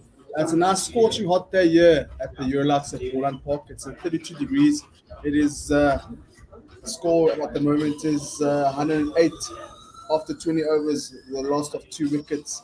Rahul with 41 runs after 53 balls and a Punt with 27 runs after 24 balls. Seppo, up to you. Yeah, I know it's a hectic day here for the South Africans. Opportunities missed when opportunities were needed to be taken here. Lots of pressure on them. The pressure from the heat, the pressure from decent Indian batting, good rotation of strike here. Have gotten used to the spinners. And as they've gotten used to them, we have a bowling change. Andile Lucky Petrokwayo is going to come from the old stable in. And he can definitely bring something to the attack here. Add a little bit of spice, add a little bit of twist here in the middle overs that the Indians have definitely taken control of. Partnership of 44 runs here. Very valuable partnership. And more importantly, it's great that they haven't lost any wickets in this period. Yeah, obviously Peter comes in now. We're looking to get a few wickets with his slow left with the right medium armers. He's got a best of. He's got 82 wickets thus far in the ODI arena. Coming around the wickets to Rishabh Pant, a slow delivery, a full-length delivery outside off stump, driven to the man at cover for no run. It's David Miller. There's a man at third man, backward point cover, mid-off, a deep point, and on the onside, long on, mid-wickets, a sweeper, deep square leg, and a man at fine leg. Yeah, Petrokwayo's got a best of 4 for 22. Around the wicket once again to Rishabh Pant. Back of a length delivery, whipped off the pads into a vacant mid-wicket region. Rassie van der Dussen sweeping at square leg comes to do the fielding.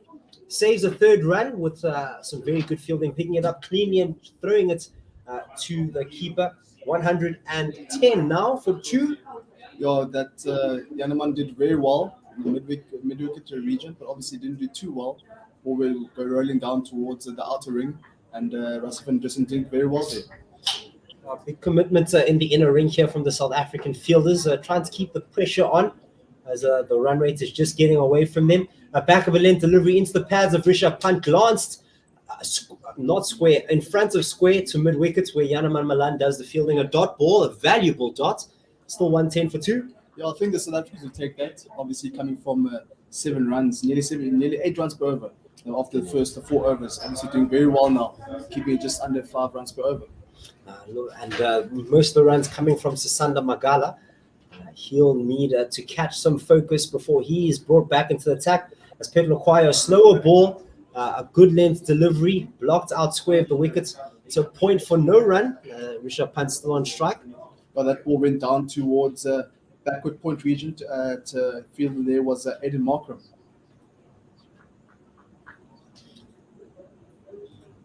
You're definitely in control at the moment. 20 overs in already, 110 on the board.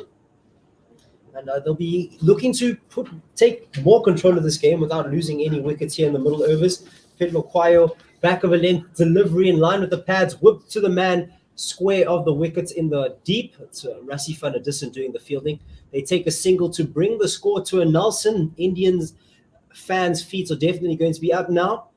Don't want to be losing a wicket now at 111 for 2. These two need to continue on with their partnership on 47 now. And the partnerships are the name of the game here, especially with the heat here. That's how you build pressure on the bowling team. When wickets aren't taken, you can see head starts to droop, concentration starts to fade from time to time, and especially in this heat. 100%. I mean, we saw yesterday with Rassie van der Dussen and Timur Bavumas sucking a lot of energy out of the Indian fielders out there on Wednesday. Rahul is now on strike, which means Petrokwayo is coming over the wickets to the right-hander. Full delivery that he got to a little bit early, did Rahul, coming forward to that.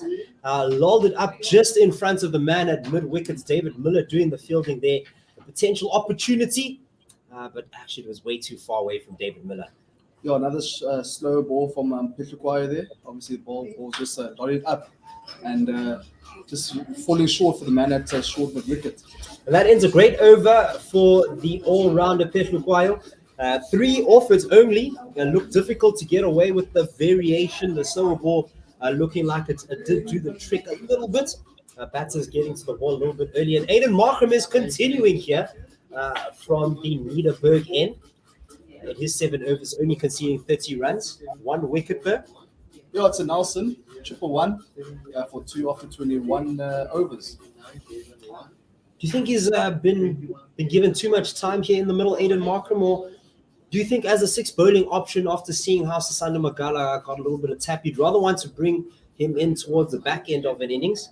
I think maybe they'll be looking to bring on maybe Shamsi later on, but obviously you see that Markham's in his 8th over now. Yes, coming around the wicket. This one full, almost a Yorker length, just short of a Yorker length on the pads and played to the man at mid-wicket. There's also a man at backward square leg, deep square leg, and long on the onside for the left-handed punt. This one pitched outside off stump, also very full, driven to the man at cover for no run, and on the offside, he's accompanied by a man at deep cover sweeping, Rassie van der Dussen, a man at long off point, and also a man at short third man. The man covering that ball was Timo Wavuma standing at cover. Indeed, and this one driven, full-length delivery by Aiden Markham, driven right back to him. He fields off his own bowling, still yet to concede a run in this over. So very valuable dot balls here. 100%, they're keeping it very tight and neat as well. Coming around the wickets to left-handed Rishabh Pant. Floated delivery, also full on the offside, driven to Themba Bavuma once again at cover. Yeah, Themba Bavuma again standing at the cover region, fielding that ball for a dot ball. Then Markham around the wickets, penultimate delivery, double step from Rishabh Pant, played straight down the ground, and it smacks the stumps. The zing bells go. Aiden Markham didn't get a hand to it, so no appeal for a run out. A valuable dot ball. Yeah, another dot ball by the South Africans. It helps them very well and very nicely as well, because obviously it slows down the run rate. Indeed. Once again, coming around the wicket, Aiden Markham yet to concede a run off this over. Rishabh Pant keen to do something, tickling around his pads. A delivery that just went too straight down the leg side, and that will run away for 4, blemishing what would have been the perfect over for Themba Bavuma and his troopers.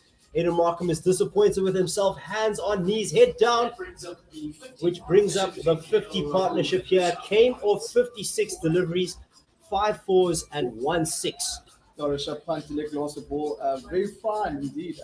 Obviously, we know that that man at fine leg was very short as well, more square, and the ball will roll down towards just behind the keeper for 4.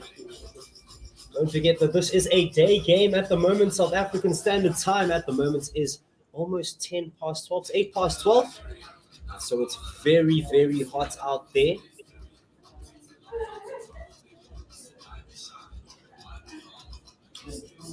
Raul was on 41 runs and a punt on 34. A lovely partnership they're building here. Obviously, they're losing early wickets here in the middle overs. 2 wickets down with Virat Kohli going down and Shikhar Dhawan. I know 2 valuable wickets taken by spin here for the South Africans. Petrukwayo has a man at third man that just moved a little bit finer here. He's inside the inner ring. Man at backward points, cover and mid-off on the offside. This delivery just outside the off stump, played very late by KL Rahul, and Aiden Markham once again looking athletic at backward point, doing the fielding there. On the offside is also Rassie van der Dussen sweeping at deep backward point, at deep point rather. On the onside, a mid-wicket, a long on. A man on the boundary here at fine leg as well. Yeah, KL Rahul guarding the ball down to backward point, fielding there by Markham. And also a man sweeping on the square leg boundary. Petrukwayo coming in again. Back of a length delivery, played late again. Aiden Markham does the fielding once again. He's throwing himself all around the floor here to make sure that he is not conceding any runs. And that is the type of pressure you want to see from the fielding team. Definitely so. He looks like a goalkeeper out there. I mean, he's fielding everything. It's fantastic. It's good to see. And it's a hot day as well here in your relaxed Boland Park. Aiden De Gea, the shot stopper. Another Man United supporter we have here. Keep that away from me. It's just he's a very good shot stopper, David De Gea. Petlo Kwaya over the wicket, a slow back of a length delivery outside the off stump. Quinton de Kock is clapping his hands as this driven to the man at long on, slowly going to him. A very good delivery here from Andile Petlo Kwaya. He's looking quite good for his 1.3 overs, just conceding the 4 runs. Brought in a little bit earlier than you would have expected. I would have expected around over number 25, but because of Sasana Magala's start, forced to come in a little bit early. Keshi was fielding there at the long on. Did nicely, only keeping it down to a single. Around the wickets for Rishabh Pant, a good length delivery on off stump, just dotted down square of the wicket where Aiden Markham does the fielding at points. 1 run there as India moved to 117 for 2, and we have sights of Tumbre Shamsi warming up. It's only a matter of time before we see him. We're probably going to see him in our spell. Yeah, definitely so. I mean, he's obviously prime spin bowler for South Africans. Obviously was named in the T20 Team of the Year last year. Indeed, and Wood on Twitter says that looks like Punter sets out to attack the spinners, especially Maharaj, as Petlo Kwaya comes over the wicket to KL Rahul. A full-length delivery on the pads, whipped to deep square leg where Sisanda Magala does the fielding for a single. 118 for 2 after 22.5 overs. Yeah, so obviously we see that Shamsi is moving closer in. We've got 3 men on the outer ring on the leg side. On the leg side. It's a fine leg, a deep square leg, and a man at long on. Petlo comes around the wickets. Last ball. It's short. It's on the pads. And it's played straight to Lungi Ngidi at fine leg. So it's just a single there. Very good over for Petlo Kwaya as India now on 119 for 2 after 23 overs. South African fans will be keen to see Tumbre Shamsi. He's just tying his shoelaces, which is sad for some South African fans. We're probably not going to get the shoe phone celebration that we thoroughly enjoy. Yeah, it was good field placement by Tim Pavuma there, going straight to the man. And Lungidi fielding there at deep fine leg, more square fine leg. And you'd expect as Tumbre Shamsi takes his cap off that the South Africans will be looking for a breakthrough here. Some of the spinners and Petlo Kwaya did well to bring that run rate down, as you said earlier, to just 5.2. It got a little bit away from them, as Wood said on Twitter that Pant was attacking Keshav Maharaj. So maybe a little bit of wrist spin here to just change the game. Yeah, Shamsi the first ODI, 10 overs, 52 runs with a return of 2 wickets. So I think we need all those wickets in hand. Obviously, we know that Shamsi did very well. He's got a lovely average of, he's got the wickets, Shamsi's wickets. He's got 42 wickets thus far after 32 matches for the Proteas. And you can just hear Sister Bettina playing in the background. That's Tumbre Shamsi's entrance song. If he was a WWE wrestler, he'd be walking in to what some would call the national anthem of South Africa. I love the band. That song's a vibe, right? Yo. Shamsi with his left arm. Coming around the wickets to over the wickets. It's top edged into the air, but to a vacant cow corner region. Rishabh Pant taking the attack here to the spinners as he has dispatched the number 1 T20 bowler, who's just exchanging a few words, just throwing a few words in his ears there, the competitor Shamsi. Yeah, obviously that ball obviously dissecting the long one and the sweeper position between those 2 fielders. Obviously, we'll be looking to Temba Bavuma will be looking to maybe change the field a bit, or Shamsi maybe changing his line. But it was a lovely shot by Rishabh Pant. We know Rishabh Pant is a very aggressive player as well. So let's see what happens here in this over. I think maybe they were looking to attack Shamsi. I see Temba Bavuma's having a talking to with Shamsi. Yeah, I noticed that Rishabh Pant didn't quite time the ball, but he did find the gap. And a little bit of communication to the man in the deep sweeping on the onside. He also has a man backward square leg and mid wicket on the onside. Flighting this delivery, swept straight to the man. Actually swept very square of the wicket, beating the man at backward square leg and getting another boundary here on the leg side. Rishabh Pant, back-to-back boundaries on the leg side. Another sweeper by Rishabh Pant. Similar delivery as the previous one. Again, going straight down to the boundary for another 4 runs. 8 runs in two balls. Yes, and Wood's tweet ringing true that Punt definitely is out to attack the spinners here. On the offside, he has a slip, does to Bray Shams. He also has a cover, backward point or closer, backward point, a deep point in front of square, and probably also a long off. I'll confirm just now. Ooh, this one, pitching outside leg stump, taking a little bit of turn, full of the wickets as Rishabh Pant just tickles this to a man at mid wickets. That's a better delivery from Tubre Shamsi. Yeah, we know that Rishabh Pant, as I mentioned, that is aggressive, very aggressive batsman with a healthy strike rate of nearly 113. Yes, there's a long off here at the boundary as we see Yanuman Malan moving from first slip. He's going to a conventional square leg as a man at backward square leg. Looked like he was moving to a short third man, but is moving now to staying exactly where he is. Sasanda Magala. Tubre Shamsi coming left arm over the wickets to left hand, and Rishabh Pant back of a length delivery, pitching on off stump, played very late and backward off square on the offside. That is the third boundary of the over as it runs to a third man boundary, and Rishabh Pant is having a field day with South Africa's premier spinner. Yeah, but Vuma obviously changing, moving the guy from the offside towards the leg side. Now we have a 4 on the offside. Obviously, a nice, beautiful shot, played very late as well. Down to third man region. Rishabh Pant just manipulating the field. That shows a batter in control. Very, very valuable runs here. Already 2 away from a half century. Getting so many boundaries here. 48 or 41 balls.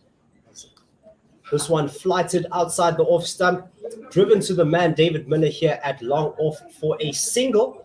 And he moves to 49 as Kel Raul now on strike on 43. They understand the assignments, these two Indian batters, as India now on 132 for 2. Yeah, they've got a healthy partnership. Over 60, I think it was 68. Obviously, South Africans are looking to get another wicket quickly here before it just gets away from them. And that's exactly what Shamsi is in the attack for. Getting a little bit of tap here, almost conceding as much as Sasanda Magala at his first over. And the deliveries haven't been too bad, a few half volleys, but the batters are just 2 in at the moment. Oh, this one, a good length delivery, pitching on middle stump, but turning into the right-hander, but going down the leg side. A good take from Quinton de Kock, but a wide ball. So another extra run, 14 now off the over, 133 for 2. Oh, the sun is getting a bit of purchase here on early on in the day. This one flighted outside the off stump, tickled to the man at square leg for no run, and that ends Tubre Shamsi's first over. A lot more expensive than the South Africans would have expected. 14 offered as India 133 for 2.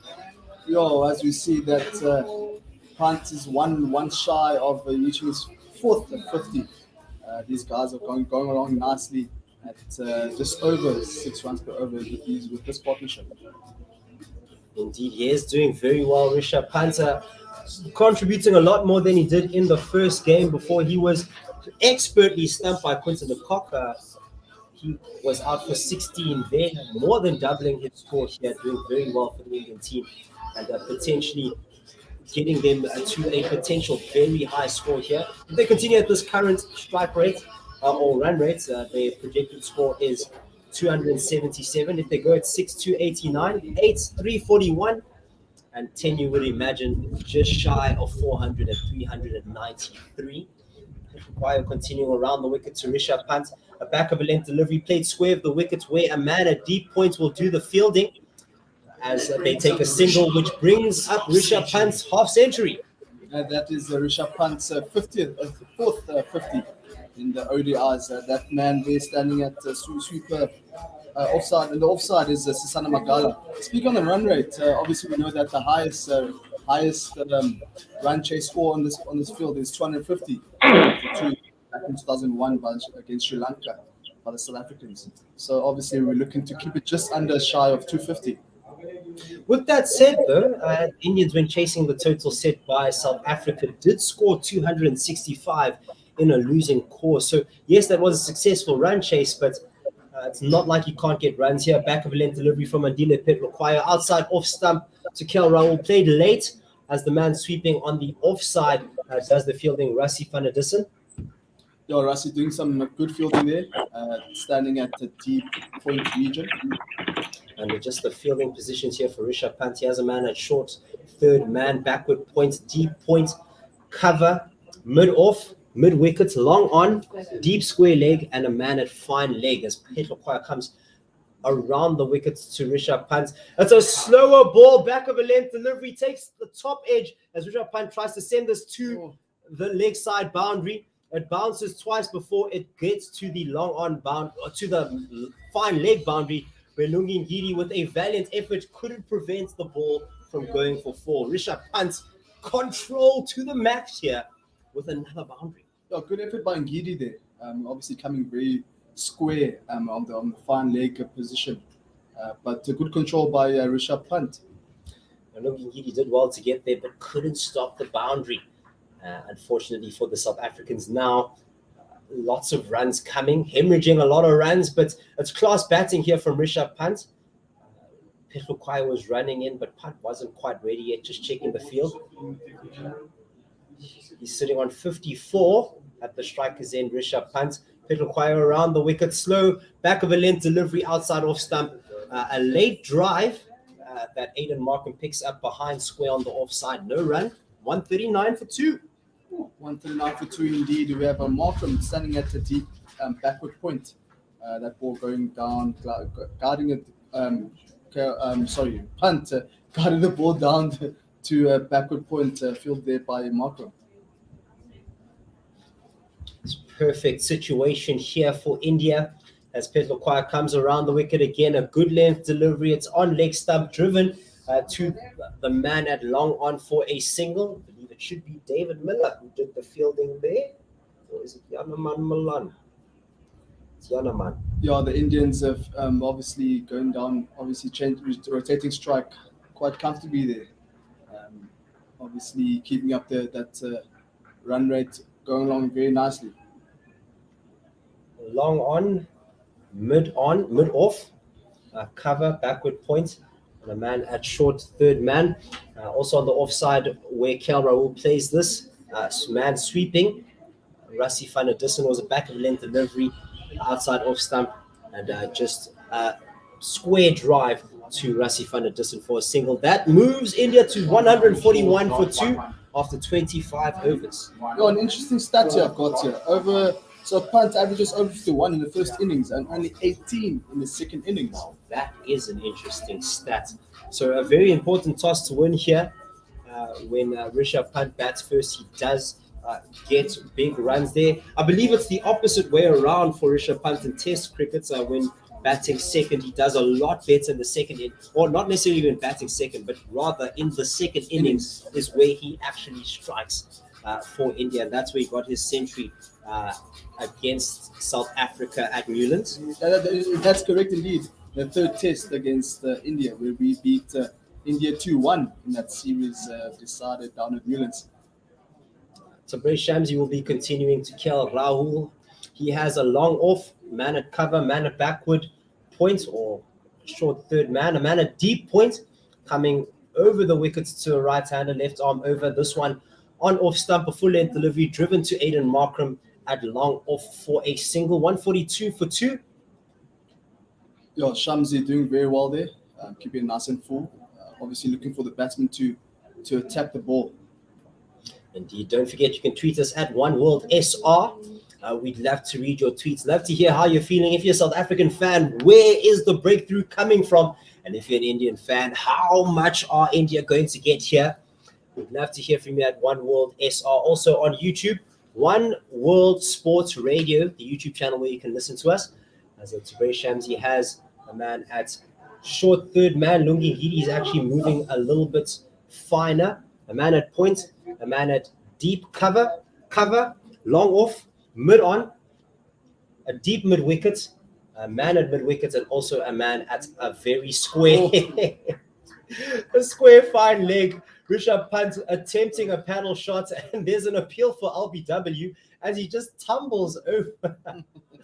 That was the most peculiar shot I've ever seen. Yeah, it was good. It was a good effort by Pant there. It was a good effort by Pant.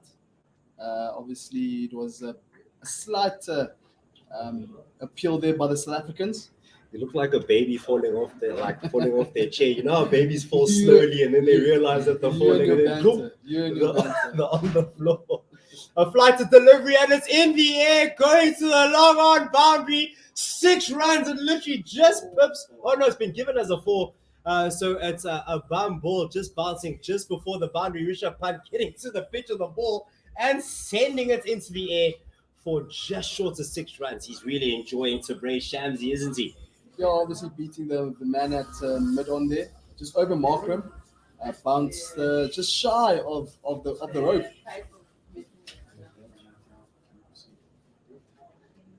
G on YouTube says, "What if you're neutral?" And I say, comment anyway. We'll read it anyway. It's great to hear from you, G. As Shamsi comes over the wicket to Rishabh Pant. This one pitched on off stump, a good length delivery and just turned away from the left-hander. And it was left by Rishabh Pant. Still 146 for 2 after that boundary. He's sitting on 59. And Kel Raul at the non-strikers end on 46. Oh, there was a bit of a borderline, wide-ish. Close. This one pitching on off stump. Square drive from Rishabh Pant as Yanaman Malan does the fielding at backward points. Got there swiftly to prevent a single. Still a dot ball. Yeah, we know the South Africans obviously good fielding outfit. Obviously had a bit of a brain freeze there with Timba Vuma and Kisha Maharaj and Sizamagala misfielding there.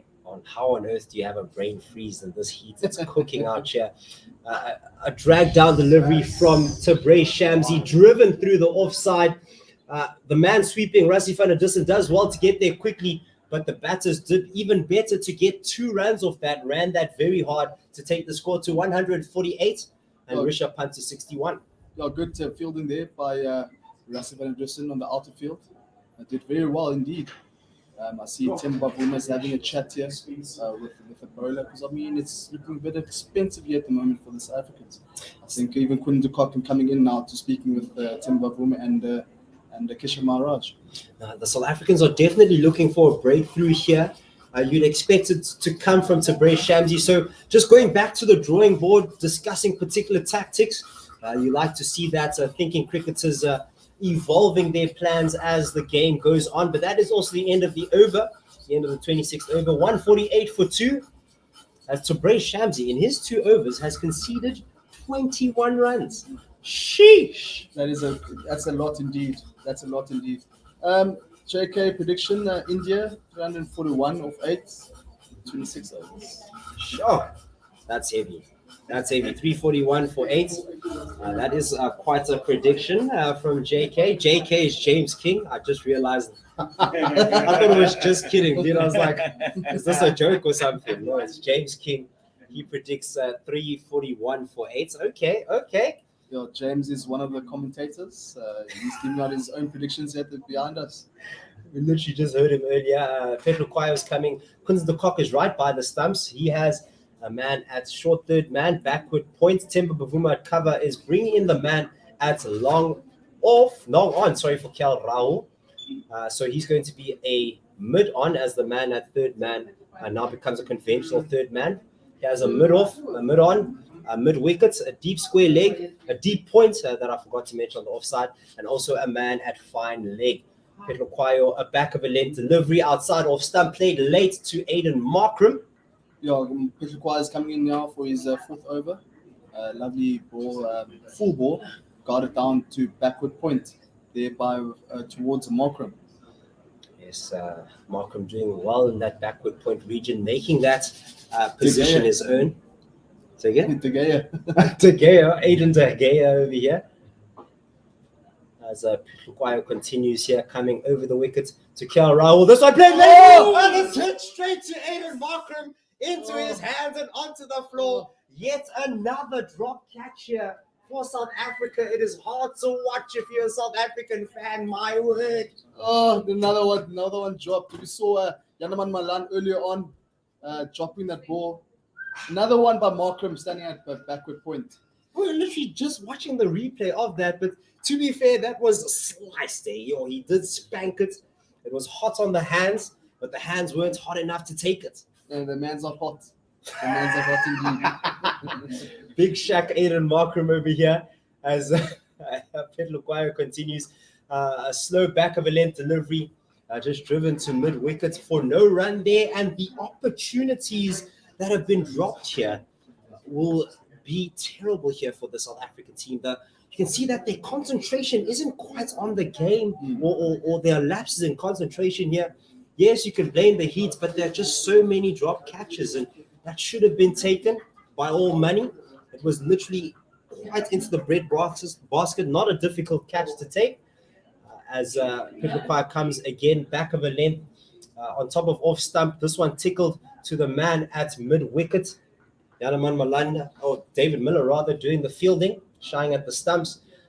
Couldn't prevent a single as India moved to 149 for 2. Yeah, we've seen the South Africans obviously with 3 missed opportunities, with 2 drop catches, and obviously a misfield there. It might prove costly later on, but obviously it's too early to tell. We can tell that it's struggling at the moment. It's 32 degrees here in the Paarl region. Coming around the wicket to Rishabh Pant, Petluquayo, a slower ball Yorker on the pads. So in line with leg stump, driven to the man at long on for a single, which brings up the 150 here for India. That comes off 165 balls in 121 minutes, 17 fours and 1 6, and also 3 missed opportunities. No, definitely so. 3 missed opportunities. As I said, it might prove costly for the South Africans later on when they have to bat in the second innings. But obviously, Petluquayo again coming to bowl. The thing about these missed opportunities that weighs on you as a bowling team. A very short delivery, but it didn't get that much bounce. Stayed relatively low. It was played on the back foot, but off the bottom of the bat. Back to Andile Petluquayo for no run, and that ends the 27th over, 150 for 2.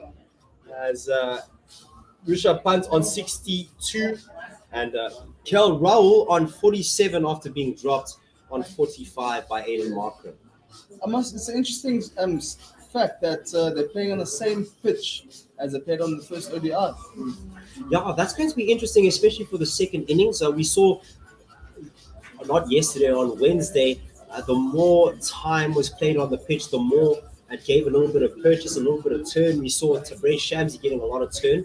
He's even getting turn here in the first inning, so you could only expect it to deteriorate a little bit more as the game goes on. Oh, definitely so. I mean, Shahal and Ashwin will obviously be looking to take full advantage of that. Tabraiz Shamsi is standing on his bowling mark here at the Niederberg end. He has himself a short third man, backward point, cover inside the circle on the offside. A flight to delivery, a reverse sweep from Rishabh Pant. Just went just over Quinton de Kock, and the man at short third man does the fielding there. Just a single, 151 for 2. As we're seeing the field shift for the right-hander. The man that was on the onside at fine leg going to sweep on the offside for Kel Rahul at point. As a short third man, a cover. A man at long off. Timba Bavuma having a conversation with Tabraiz Shamsi. He's probably going to stand at mid-wicket. A short fine leg. A short square or conventional square leg. A backward square leg. A deep mid-wicket. And probably also a long on.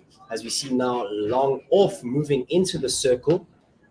No one will probably still be here. And who's moving outside the circle in the inner ring? Nobody. Interesting. Tabraiz Shamsi coming over the wicket to the right-handed. Rahul driven. A bum ball, a crowd catch. Word lie, got my heart racing just a little bit. But no run there. Yeah, speaking of fielders' positions, only one guy on the offside, on the sweeper side, on the offside. On the boundary. That is very interesting. Also seeing some flights of deliveries. That last delivery from Tabraiz Shamsi got a lot of flights. So interesting developments here. Like to see the tactics from the South Africans. This one is straight. And in line with the middle stump of a good length, tickled or rather glanced to the man on the boundary on the onside for a single. Rassie van der Dussen sweeping there. 152 for 2. Paarl played the ball off the back foot there. The ball was sliding down leg side. Good shot by Paarl. It's very shanty to left-handed Rishabh Pant. This one pitching on leg stump off a good length, turned a lot, cut, but didn't find the middle of the bat as Themba Bavuma at cover does the fielding. Well, South Africans obviously be loving this at the moment. Obviously with dot balls. Just 2 dot balls, but at the same time, India's not finding it too difficult to rotate the strike. South Africans need wickets. That's exactly what they need here in the middle overs. As this one dragged down by Tabraiz Shamsi. It stayed very low, but Rishabh Pant bisecting the man at mid-on and also the man sweeping at the mid-wicket boundary. Perfect placement and a perfect power to get 4 runs there. Definitely perfect placement and big power from Rishabh Pant. Obviously, just dissecting those 2 fielders there. South Africans at the moment will be very worried. They seem to be a bit flat. Obviously, the heat is playing its part as well. Neo Ludite, says on YouTube, do you think South African bowlers can limit India to an innings of under 275? As Tabraiz Shamsi flights this delivery and it is sent over the cow corner boundary in the arc, out the park, baby, for a maximum. Yeah, brilliant shot there by Paarl. Locked it just over. There was no man fielding there anyway, so even if it felt short, we were still going for a boundary. Obviously, as a big over by the Indians. A big over and a big partnership, a partnership of 98 now. Tabraiz Shamsi getting more than just tap. He's getting bludgeoned all over the park by Rishabh Pant. South Africans need an answer to this man, and India can just go all day long with Tabraiz Shamsi's bowling. Nothing too threatening. Yes, there's a bit of turn, but it is not threatening at all. Pitliquai comes back on again at the old stables end. Yeah, Pitliquai normally comes with a breakthrough. Here with his variation of pace, but these batters are set, these batters are comfortable, and these batters are getting India on track for a mammoth total for them to defend here. Quite the reply from the first game, where they were looking a little bit flat in the field from the first innings. So obviously that's 3 let-offs for Rahul. That second wicket partnership, it was on 6 when the run-out was missed. So obviously, as we mentioned, those missed chances might come to play later on. Obviously, the Indians obviously capitalized on that. Now, no, certainly they have. You can see that the South Africans' concentration is scattered at the moment. Yes, they're playing some cricket, but nothing really threatening at the moment as Andile Pitliquai comes in here. Good length delivery outside off stump. Driven square of the wicket where Rassie van der Dussen fielding at deep point will do the cleaning up. 163 for 2 after that single. Yeah, so we've got a fine leg. Man standing at forward deep square leg. Man at mid wicket. Man at long on. Man at short mid wicket, mid off region. Cover backward point and a short third man. Then a man at sweep on the offside. South Africans desperate for a breakthrough as Andile Pitliquai comes around the wicket to Rishabh Pant. Back of a length delivery on the hips of Rishabh Pant, and he just tickles us down to find leg for a single, which brings up the 100-run partnership between these 2 batters. KL Rahul only contributing 25 runs, whereas Rishabh Pant contributed 74. So it's very obvious who the aggressor of the 2 is here, as this partnership coming off 95 deliveries, 11 fours and the 2 sixes. As I mentioned earlier on, that Pant obviously looking to be aggressive batsman. He obviously is a generally aggressive batsman when he bats. Obviously, we're seeing him scoring 75 in that 100-run partnership. And what's concerning from a South African perspective is that he hasn't really been challenged throughout this innings. A slower ball outside off stump that Rahul can just comfortably drive to Rassie van der Dussen at deep point. That brings up the captain Kel Rahul's half century. That half century coming in 71 balls, 4 fours in that innings. Yeah, that is Rahul's 10th 50. Hey. Obviously, that's good for Rahul as the captain, new skipper of the ODI side for the Indians. That will do wonders for his confidence. As we heard from, or as we saw from James King, there are a lot of let-offs for the Indian captain. 3 to be exact. Coming around the wicket to Rishabh Pant. It's a big shot, and it was going towards long on, but it bounced twice before it got there. So maybe my excitement should have been quelled. A little bit too excited there, you know, when balls get airborne. 166 for 2 after that single. No, Rishabh Pant was a bit lucky there. Felt obviously, as you mentioned, bounced twice before reaching that man at long on. If he did connect that a little bit better, probably would have went down the throat of David Miller fielding there at long on. Was that Yalaman Mala? It's hard to see from here. It's all the way on the other side of the old stables end where Andile Petroquai is coming into Kia Rahul. A good delivery outside off stump, driven off the front foot, but on the up.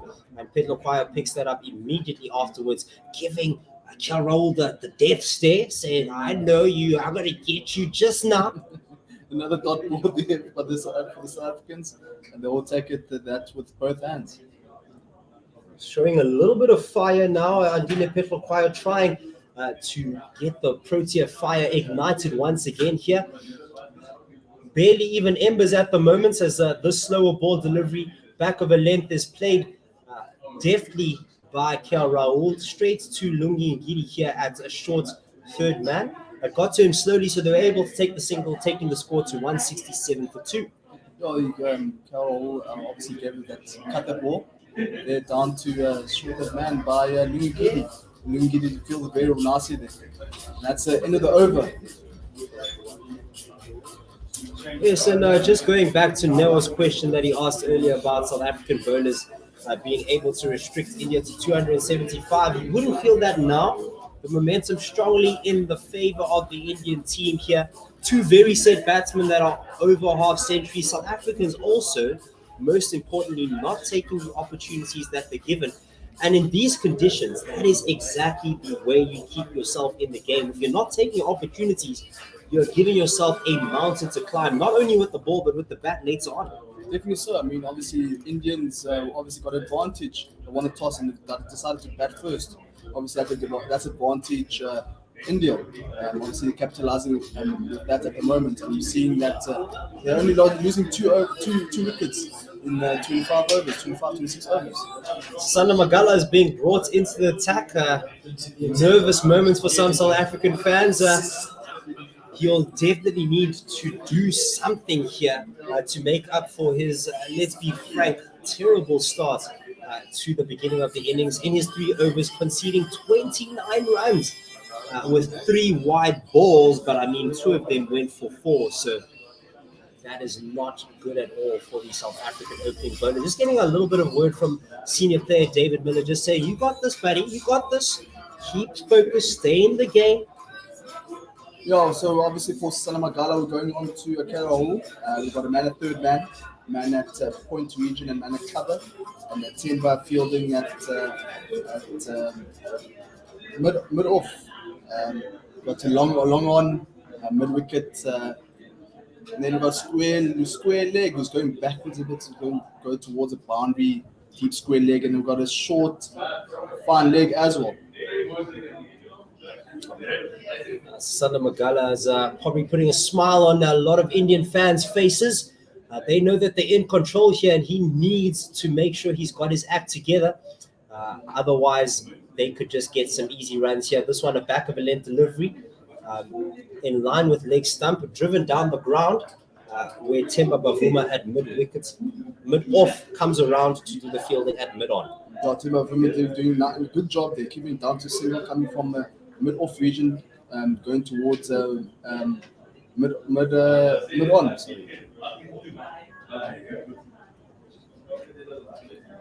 We've got a change in fielding here. We've got David Miller going down to long on, and Timber fielding at mid-off. Just an exchange. They just swapped positions. They're staying in their same positions, but because the left hand, right hand, they just went across the field. Everything else looks relatively similar. Sisanda Magala continues over the wicket to the left-hander. This played off the pads by Rishabh Pant for a quick single.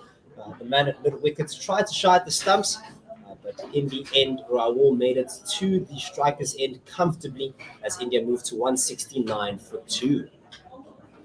Yeah, that's a good fielding there by the South African fielder. Keeping it just down to a single. We have a tweet here from Armchair Cricket Podcast saying, not only has Rishabh Pant been effective in scoring runs and scoring them quickly, the longer he remains in the crease, the higher the irritation for South Africa. Unusually, South African fielders have shelled 3 chances for the anchor, Rishabh Pant's Sisanda Magala with the back of a length delivery outside off stump to KL Rahul.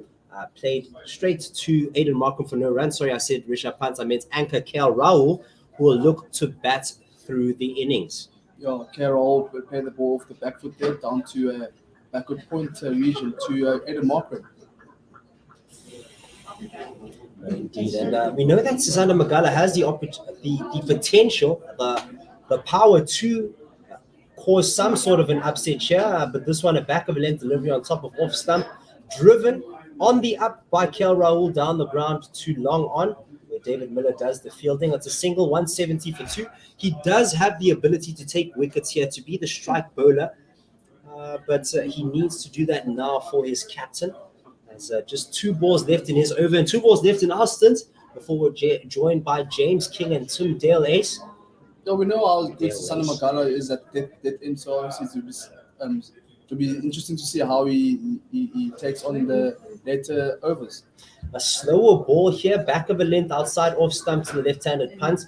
A good ball for a left-hander. He's looking a lot more economical as Rishabh Pant gets a bottom edge into the turf. No run there, still 170 for 2. Is this a good comeback for you, Nate, after his rough start? Yeah, obviously it's a good comeback. I think Marco Jansen, as on the first session on his debut, obviously had a bit of a rough start. This one pitching on leg stump to the left-hander, going across the body, play driven on the up to Temba Bavuma at mid-off. They take a quick single. Temba Bavuma shied at the stumps, but Pant made it comfortably as the shy was missed. And that ends the 30th over, 170 for 2. And that ends our stint. Myself and Nate will vacate the seats for James and Tim. Goodbye. Goodbye, Paarl. Thanks for that. And India are full control at the 30 over mark. And they'll be much happier of the 2 sides situation, particularly with the chances that they have given South Africa. And South Africa were not able to take any of them throughout the 30 overs. Tim, good to be here with you at Eurolux at Boland Park. It's a glorious sunny day. In fact, it's far too glorious, perhaps. If you're an Indian batter, it is glorious. If your name's KL Rahul, even more glorious because you've been given 3 lives by the South African fielding and bowling attack here at this really picturesque venue in Paarl in the Western Cape in South Africa, about 50 kilometers to the east of Cape Town, as it is going to be Andile Pehlwayo to continue from the old stables end towards us and towards Rishabh Pant, who dispatches him over his head to the boundary at long off for another 4. That is a glorious shot. Belligerent punt today. And from a South African perspective, India are now off Nelson, which they needed a bit of luck, and they weren't able to get it while the India batting lineup were on Nelson. Well, it was a glorious shot. There's no doubt about that. Got to the pitch, and at the moment, Pant is seeing it rather well as he is smacking the South African bowlers all around the ground. So 175 for 2 in the 31st over. That partnership now on Nelson, as Tim has indicated. 1-1-1 between these two of 106 deliveries.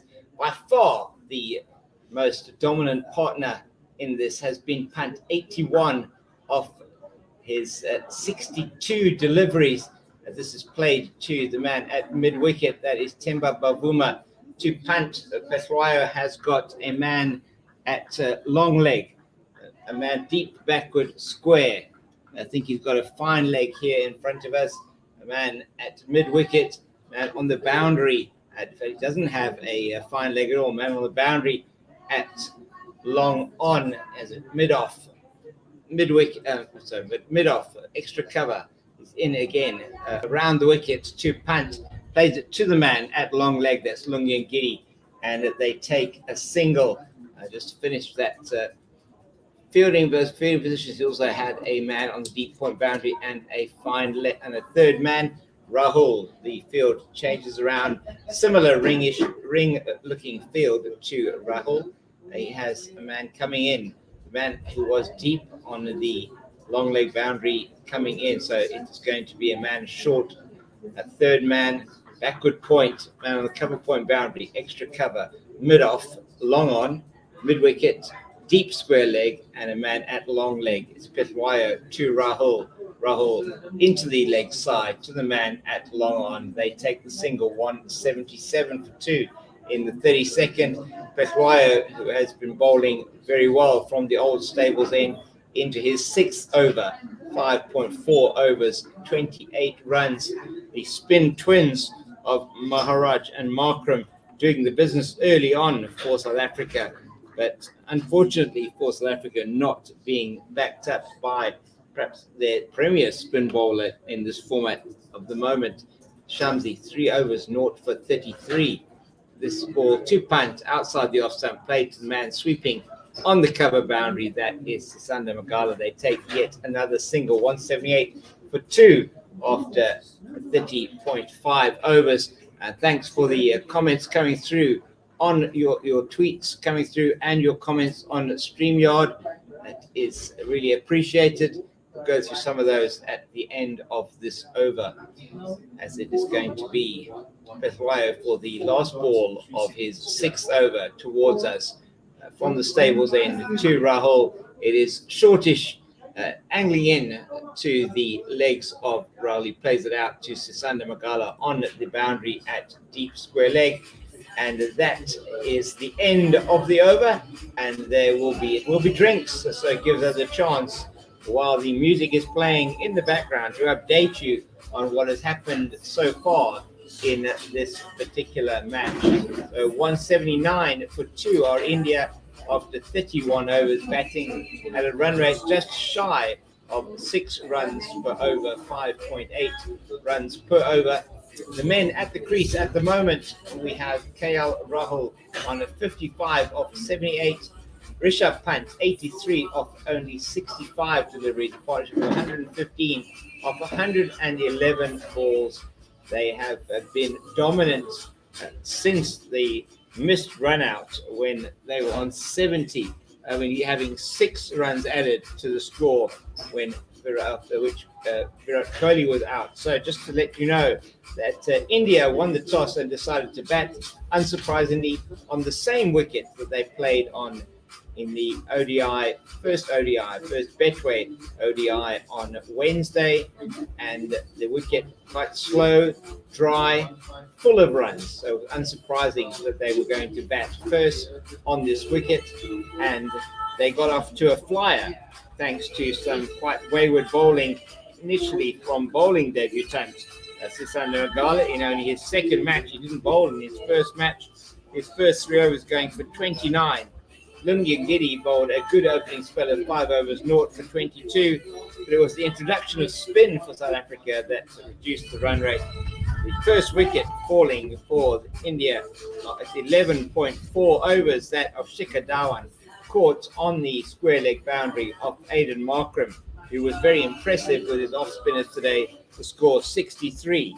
There was the first wicket fell. Only 1 run later then, in the following over, brilliant bowling from Keshav Maharaj when he had Virat Kohli caught for a duck, only his 14th duck in his illustrious career in ODIs, playing it to the captain Temba Bavuma at extra cover. South Africa taking the second wicket at 64. That was in the 13th over. And then a huge chance for South Africa. A run out missed when India were 70 for 2. Ball being played off Maharaj into the cover region. Into the mid-wicket region. Bavuma shying at the stumps. Perhaps he could have taken more time with the throw and going past wayward throw, which is unusual one thinks for Bavuma, going past the outstretched hand of Maharaj behind the stumps as KL Rahul was for all love and money out of his crease. In fact, he was 3/4 of the way down the wicket to his batting partner, covering behind. I think it was Lungi and Giddy, in fact, who was behind, not able to gather the ball in. Had he done so, he would have been able to run out to Rahul, who was on his way back slowly to the bowler's end. And South Africa missed 2 opportunities in the 1 run out to get the wicket. 70 for 2 the score then. The score is 179 for 2 now. A 115 run partnership. These two have put on 109 since that missed chance, and the story really has been the belligerent Rishabh Pant. Tim, a great display from the Indian left-hander. He's a very dangerous player when he gets in. You know that if he survives low enough, he is going to cause you a lot of problems more often than not, and that has turned out to be the case today here at Boland. Magala away from us here at the stables. He's got a wicket straight after the drinks break, and KL Rahul lost that one from the middle of a slower ball, we think, from Sisanda Magala. Rassi Panadesan comes across and takes the catch, and South Africa have the breakthrough they were looking for. Finally, they hold on to one from KL Rahul, and he has to go. Tim. It wasn't much of a delivery. It was down the leg side. KL Rahul was through the shot too early. It did hit up reasonably high on the bat, and the ball just looped up on the leg side, and there was a good diving catch there by Markham, and that's a very important wicket for South Africa. The end of KL Rahul is well played innings. He really played well today. Really incredibly important partnership for India, and he'll be very disappointed in that dismissal. The ball was too much leg side, and he was just through the shot too early, and that meant the ball just looped up on the leg side. Well caught, as you said, James. We've seen a couple of really poor drop catches today, but that was well caught, and that brings Shreyas Iyer to the wicket. Another stroke breaker for India. Shreyas Iyer coming to the wicket at the loss of his captain KL Rahul as Magala, the successful Magala. His maiden wicket in ODIs is away from us to Iyer. That one is on the pads, a similar delivery or line to the one that got Rahul, but much faster. He played it down to the man at fine leg, and they take the single. He's off the mark straight away, 180 for 3, and that brings the left-handed Rishabh Pant onto strike now. Can India now consolidate and build once again on the platform that has been created by the captain and Pant? Only time will tell. 18 overs, 4 balls left in the innings. Sisanda Magala buoyed by that wicket. He's away from us to Pant. Brilliant fielding at mid-wicket by David Miller, saving, that's Yanuman Malan, very similar in stature, the two of them. He feels it really well with his left hand, right hand, going to his right quickly and getting that one back to the bowlers. The field for Pant, a man at 45, short on the fine leg boundary, deep backward square, mid-wicket, long on, mid-off, as it's Magala in. And this is played into the cover field where the sweeper on the boundary, that is Petwaya, comes in and fields. They take the single, 181 for 3 in the 32nd. It's all happening now. Sisanda Magala taking a wicket from the first delivery after drinks. How often does that happen? It does tend to happen quite a bit. It was just a little bit of loss of concentration, which often happens after a break from the batter, much to South Africa's delight. Magala away from us to Ia, and he plays this out into the offside. A man sweeping on the boundaries, Keshav Maharaj. They go through for the single, and that takes the total to 182 for 3 in the 31st left-hand, right-hand combination, which India had for that entire partnership of 115 by the captain, KL Rahul, and Rishabh Pant is Pant again on strike. One ball left in Magala's over. He's away from us now from the Niederberg end to Pant on the legs, clipped into the leg side. The man at deep square, that is the vice captain, Keshav Maharaj, does the fielding. They go through for yet another single. 183 for 3 after 32. Punt on 85. Shreyas Iyer on 2. And that is the end of that over. 5.7 runs and over. 18 overs left in the innings. India looking potentially at getting close to 300, 320 here. I think in this situation, they'd be very disappointed if they didn't get to 300. They are still in a very good position. They've got a set batsman at Rishabh Pant. It's still very much, you'd still very much want to be India in this situation. It is going to be interesting how Temple Performer uses his bowlers, having got that wicket. And talking about that, we are going to see Shamsi back into the attack. So that seems like a good plan to bring him back, having got the wicket. Yes, he'll want to exert some pressure here on India. Sisanda Magala has been very good since he came back into the attack. First 3 overs going for 29. He's only conceded 8 of the 2 overs that he's bowled since coming back into the attack.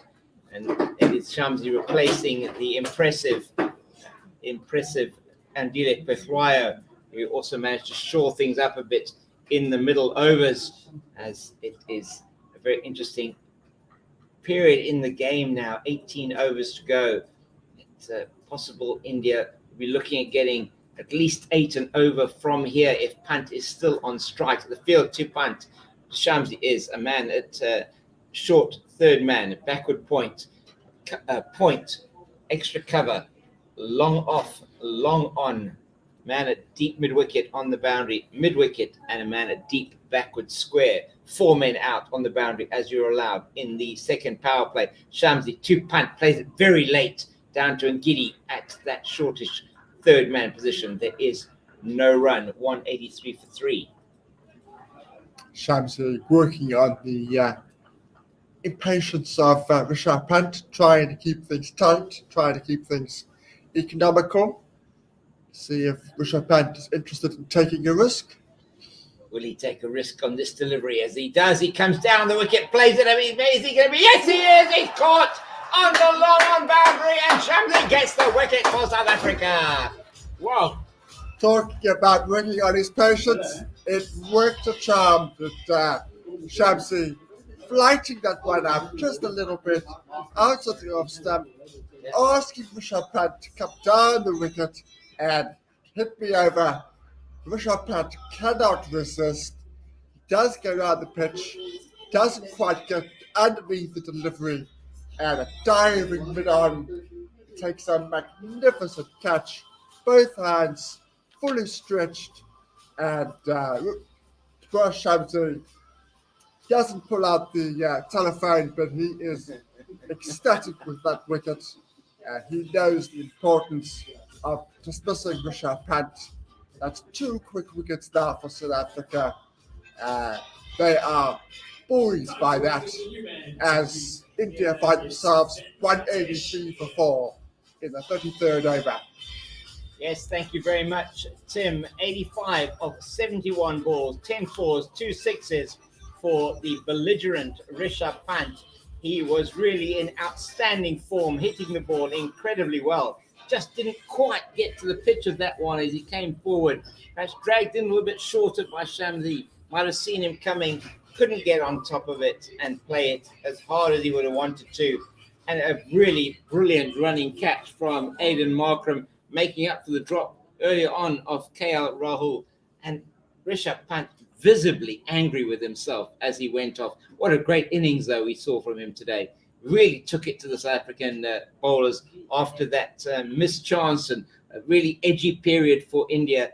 He was the one who took it through in that partnership with KL Rahul. Double strike for South Africa, very similar to what happened in the match on Wednesday, as they now have 2 Indian wickets in quick succession, 179 for 3, 183 for 4. And the new man is the left-handed Venkatesh Iyer. So we have Iyer, we have Venkatesh and Shreyas Iyer at the crease. We will call them Venkatesh and Shreyas. I think it'll be easier for you to understand. The right-handed now Shreyas, who is going to be on strike to Shamsi, as Venkatesh is off the mark with that. He scored 2 in his first innings in ODI cricket on Wednesday. He will want to do a lot better for his team today. Field now to the right-handed Shreyas is a leg slip. Man at long leg, deep backward square, mid-wicket, long on, long. There's a mid-off as they're asking the man at 45 just to come in off the fence a little bit at long on. Sorry, at a long leg. It is Shamsi into it's just down the leg side, and it is called wide by umpire Adrian Holstock, who is standing at the old stables end, replacing umpire Aladdin Palaka for this match. Palaka, the 4th umpire, Bongani Jele, the 3rd umpire. Shamsi into his 5th delivery of a successful 4th over. Bowls to Shreyas into him, and it's played into the leg side. The fielding done by the captain, that is Temba Bavuma, and it's fielded, thrown in very quickly to the bowler's end. Good backing up by the South African fielders. And this occasion, they go through for the single, 186 for 4 after 32. It is Shreyas on 3, Venkatesh on 1. Shamsi into Venkatesh. He's forward, the left-hander. Plays it once again out to Bavuma. This time he's at extra cover to the left-hander. Field brilliantly, diving to his right to prevent a run. And Shamsi does the teapot in the middle of the bowling pitch. And he takes the wicket in that over for South Africa. Gets rid of the very dangerous Rishabh Pant. Great running catch, diving forward by Aiden Markram to take that wicket. India go from 179, 2 overs ago, 179 for 2 to 183 for 4. They're now 186 for 4. It's about to be the start of the 34th over. Take a bow, Sisanda Magala, take a bow to Ray Shamsi if you're South African. No need for the teapot from Shamsi. He got the wicket and the all-important run as well. Magala, 2. That is Shreyas, and he plays it out to the man sweeping on the square leg boundary. That is Andile Kwetwaya, and they take a single, 187 for 4 in the 34th over. So the 2 bowlers that have received the most tap from the Indian batters are now bowling together at 2 new batsmen. That's just what you would ask for if you were Temba Bavuma, allowing both bowlers to find their rhythm in the middle overs. And if he certainly was going to be writing out a prescription as the doctor, that's what he would have ordered. Temba Bavuma, Magala away from us now. Shortish delivery to the left-handed Venkatesh, and there is no run as he sways out of the way. Surprise delivery. First real short ball we've seen today. A good one from Magala as he bowls the second ball of his over to Venkatesh. He has a man at 3rd man, backward point, man on the cover point boundary. He has extra cover, mid-off, mid-on, mid-wicket, deep square leg and long leg. He's away from us now. From the Niederberg end, Venkatesh plays it into the offside, fielded in the covers by Fanadisson, who took that catch in his previous over to get rid of KL Rahul, the 3-chance man today. Gave KL Rahul 3 chances to South Africa, dropped on 8 by Milan when the score was at only 26, dropped on 46 by Markram off Betway when the score was 148, and that run out missed when the score was 70. Magala to Venkatesh, great delivery outside the off stump, short of a length, angling away from the left-hander. He misses it completely as he's on the walk, playing it out, trying to play it out into the covers. There is no run. South Africa eyeing another big wicket here. No foot movement there from the batter, just driving the ball wide outside the off stump, way from his body, and very lucky he got to get an edge through to Cock. Magala away from us here at the Niederberg end. Once more, a shot outside the off stump, more aggressive this time from Venkatesh. Same result though, misses the ball as Tim was describing. No foot movement at all through to de Kock. There is no run. Still 187 for the loss of 4 of India. That total of 300 plus now looking very, very difficult for them to achieve. Depend on these two, one would think. The longer this stranglehold by the South African bowlers continues, the more difficult it is for them to get to a total like 300. Magala to Venkatesh, and that's played to the man at backward point. Good fielding by Markram there, who is certainly, apart from that dropped catch, which was really hit hard to him by KL Rahul, has been outstanding in the field and made up for it with that catch they took off the punt. From a South African perspective, you would expect that level of fielding from them. Certainly would. The India dressing room must be thinking that they're in a horrible nightmare. Yeah. This is, at the moment, going in identical fashion as the first game was in terms of their batting performance. Yeah. Got themselves off to a good start, into a good position, 2 set batsmen playing well, and both out within a couple of overs of each other. Right. Exactly, Tim. Very similar situation as it's Shamsi towards us from the old stables end to Shreyas. He plays that towards the man at long on. They will take the single as it goes to 188 for 4 in the 35th. He goes to 5. His partner Venkatesh on strike now, the left-hander, he's on 1. And it is Shamsi Boland, took a wicket in his last over to the left-hander. He has a slip, a short third man cover on the boundary, extra cover, long, wideish, long off. And the ball is going to go to the man short at third man. Excellent fielding by Lungi and Giddy, running to his left, diving to prevent any thought of the single. Just to complete that field, he has a long on, mid-wicket, man on the deep mid-wicket boundary, and man at 45 on the edge of the square of the, on the edge of the circle. They're all walking in now to support their bowler as it's Shamsi again to Venkatesh. This one he plays slightly in the air, bounced twice before it gets to Temba Bavuma at extra cover. Is no run, 188 for 4. There is tension building as the Indian run rate drops with these 2 wickets. Both these bowlers coming back into the attack after terrible opening spells and have done really well to take 2 wickets quickly. Venkatesh once again plays out into the offside. Great fielding again from Bavuma. Can't prevent the single on this occasion. Throws into the bowler's end as it's into the covers from Venkatesh.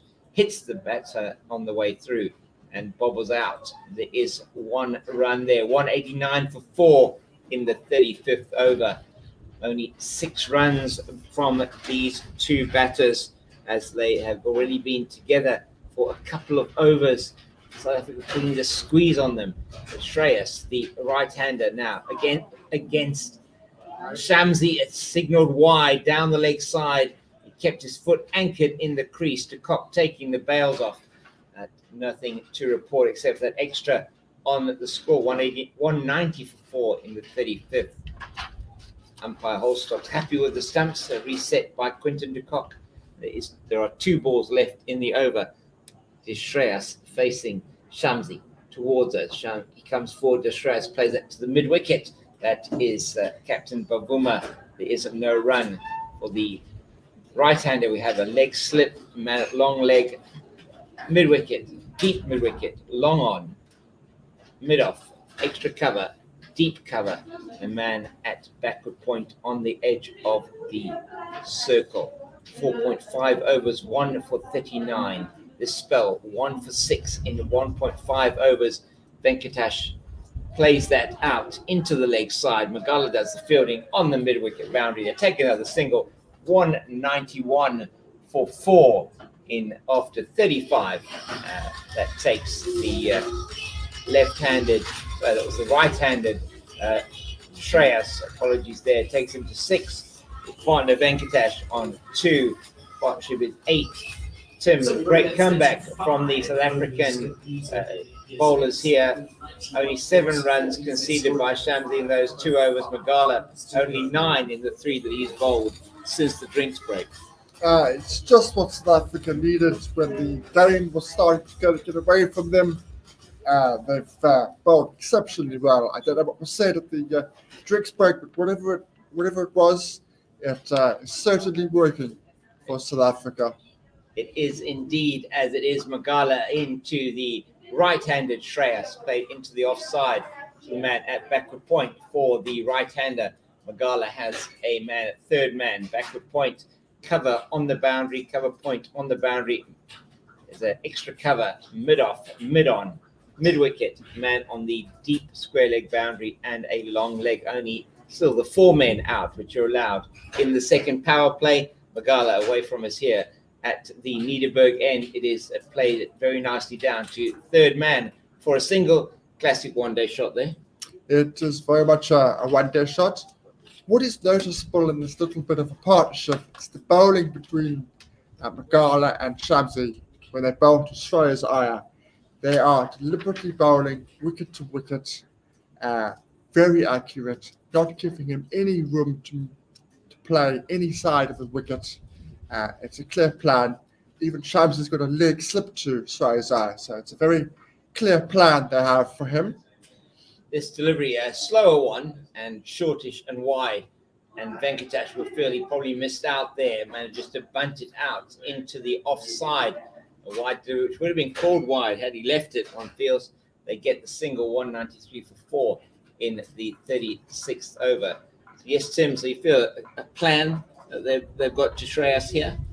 Yes, I think they've been watching old footage of his, which is good to see. He does like to play both sides of the wicket, likes to cut, likes to drive, but he needs width. If you give him width, he likes to punish you. And so that these 2 bowlers are bowling good lines and legs to him, not giving him any room to maneuver his expansive array of shots. No room there as well. Off that 4th delivery of Magala's over, as he played it out to the man at backward point, score 194 for 4 in the 36th.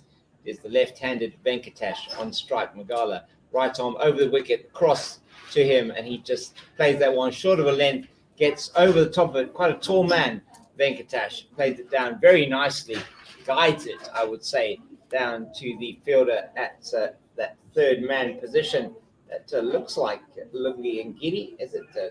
Yes, it is indeed Lungi and Giddy, and they take a single, 195 for 4 in the 36th over. That takes Venkatesh to 4. Shreyas on strike for the last ball, the right-hander. This is short into the body, and he pulls it down to Pethwayo, who is on the boundary at a deep backward square, and they take yet another single, 196 for 4 after the end of 36. He took around 13 since the loss of the wicket of Rishabh Pant at 183. Just the innings stuttering slightly here, 5.4 runs. That was a no ball, ODI. So it's going to be a free hit. The first no ball that South Africa have conceded in both of these ODIs so far. Conceded here by Sisanda Magala. It's going to be a free hit. It will be to the left-handed Venkatesh. The free hit will be directed. He is on 4. His partner Shreyas on 9. Partnership now 14, 197 for 4. That 14 of 23 balls. It's been slow. They've been consolidating. free hit. There's a huge amount of change happening in the field. Ball's going to want to be bowled outside the off stump, looking at the field that they've placed here. 3 men outside. Regardless, strength is Yorkers. This is the time and the situation to be bowling those Yorkers. Bringing a man in from the mid-wicket boundary, putting a man out long at the long on. It is a ring field on the leg side, and except for the long on, 5 men out on the 5 men on the offside, and that is played up in the air. It should be caught. No, it's not. It's over the man at long on for 6. That's a maximum for that man there, the left-handed Venkatesh. Plays that beautifully over the man at long on for 6. South Africa could not have asked for a worse result from the free hit, and he has been incredibly economical coming back, and the ball in the slot, and it got what it got. Most definitely in that situation, it deserved to get hit, and it did, and with no risk at all in the shot. Venkatesh makes South Africa pay the price. That brings up the 200 for India, 203 of 223 deliveries, and at the end of 36 overs, not a good result that for South Africa. It's going to be punt. It's going to be Shamsi in to the right-handed Shreyas. He's coming over the wicket, left-handed bat bowler, played down to the man at a wideish long on. They only take the single. The right-handed Shreyas takes the single. Total goes to 204 for 4. Tim, the worst possible result. I'm not quite sure what the plan was there. No. That was just a normal length delivery in the slot for driving down on the long on, and got the punishment it deserved. This delivery from Shamsi to Venkatesh is on the line of middle and off stump. South Africa, big appeal. Shamsi looks like he wants to go upstairs for the review. Not sure they're going to. DRS timer timing down. He is not going to take the review. And so leg by is given as it went down the leg side of the offside to the left-hander. And they take another run, 205 for 4 in the 37th over, 22th partnership. Quinton de Kock was emphatic not to go to the DRS to that one. Shamsi to Shreyas, played down the ground to long on. They take a single, 206 for 4. South Africa clawing their way back into the match when it was looking like for all love and money it was gone from them, with that partnership of 115 between Rahul and Pant. It's Shamsi again towards us from the old stables in to Venkatesh, plays it out into the offside. Rassi Fanadisson at backward point comes around to his left. Fields, they take another single, 207, the loss of 4. A good comeback here from Shamsi, going for 33 in his first 3 overs, 2 balls left in his 6th. He's gone for 10 so far in this next spell and taken the wicket, that of the incredibly dangerous Rishabh Pant, who was flying on 85, when he was dismissed, of only 71 deliveries with 10 fours and 2 mighty 6s. He's into Shreyas. This delivery on the line of middle and off, the turning, it looked like in to the right-hander. Are they going to go upstairs for this one? I think they might be. Yes, indeed they are. So Shamsi and de Kock have convinced Captain Bavuma to go for the review, and let's see if this is going to be successful for South Africa. Not sure how much turn there was there. It was into the right-hander. It looked like he does not look too concerned, the batter. South Africa, perhaps this is more hope than judgment. It was certainly more out than the previous one at the over. Whether it was actually out or not is another thing, but it was certainly, I would suggest, closer than the other delivery in the over. So we are seeing some of the visuals here on the big screen. Difficult to tell initially from there. He comes half forward, ball pitches outside the off stump If he doesn't have an inside edge, it looks as if that one is going onto middle and leg stump. They're going to be calling, no doubt, for the snicko. It might have done too much, but it doesn't look like it, Tim. Looks like that's angling into leg stump to me. Could be umpire's call. It's a long way forward. There is no edge from what we can see on snicko. I think we can conclude it's definitely hitting the stumps. It's just a matter of how much is enough for it to be overturned or not. So comes forward. It does. It's pitching outside. Does not hit him in line though, does it? It says, oh wait, 3 reds, and that is out. So that is out. It is hitting the leg stumps, hitting the leg stump just before the top of the stumps. That is a great review from South Africa. Umpire Holstock has to put the signal up, and that is the end of Shreyas Iyer. He is gone. LBW to Tabraiz Shamsi, come back into the match, taken 2 wickets now. Only the addition of 10 runs. That is the last ball of his over. Iyer is gone. Shreyas Iyer gone. 11 of 14. And South Africa clawing their way even back more into this match as India go to 207 for the loss of 5. Their run rate now 5.6 runs per over. Huge breakthrough again. Huge breakthrough for South Africa. They are definitely on the upper hand now. It was a great review. As soon as the appeal went up, Shamsi was convinced. The difference this time was so was the cock. The cock went up with both hands. He was very confident. He went over to tip the performer. Didn't take much convincing. He went up, and the review did go in South Africa's favour. And that is a huge wicket. India keep losing wickets at crucial times. They now are in a real spot of bother, having lost all their set batsmen. And South Africa will feel that they can restrict the Indian batters to a lot less than they might have thought 30 minutes ago.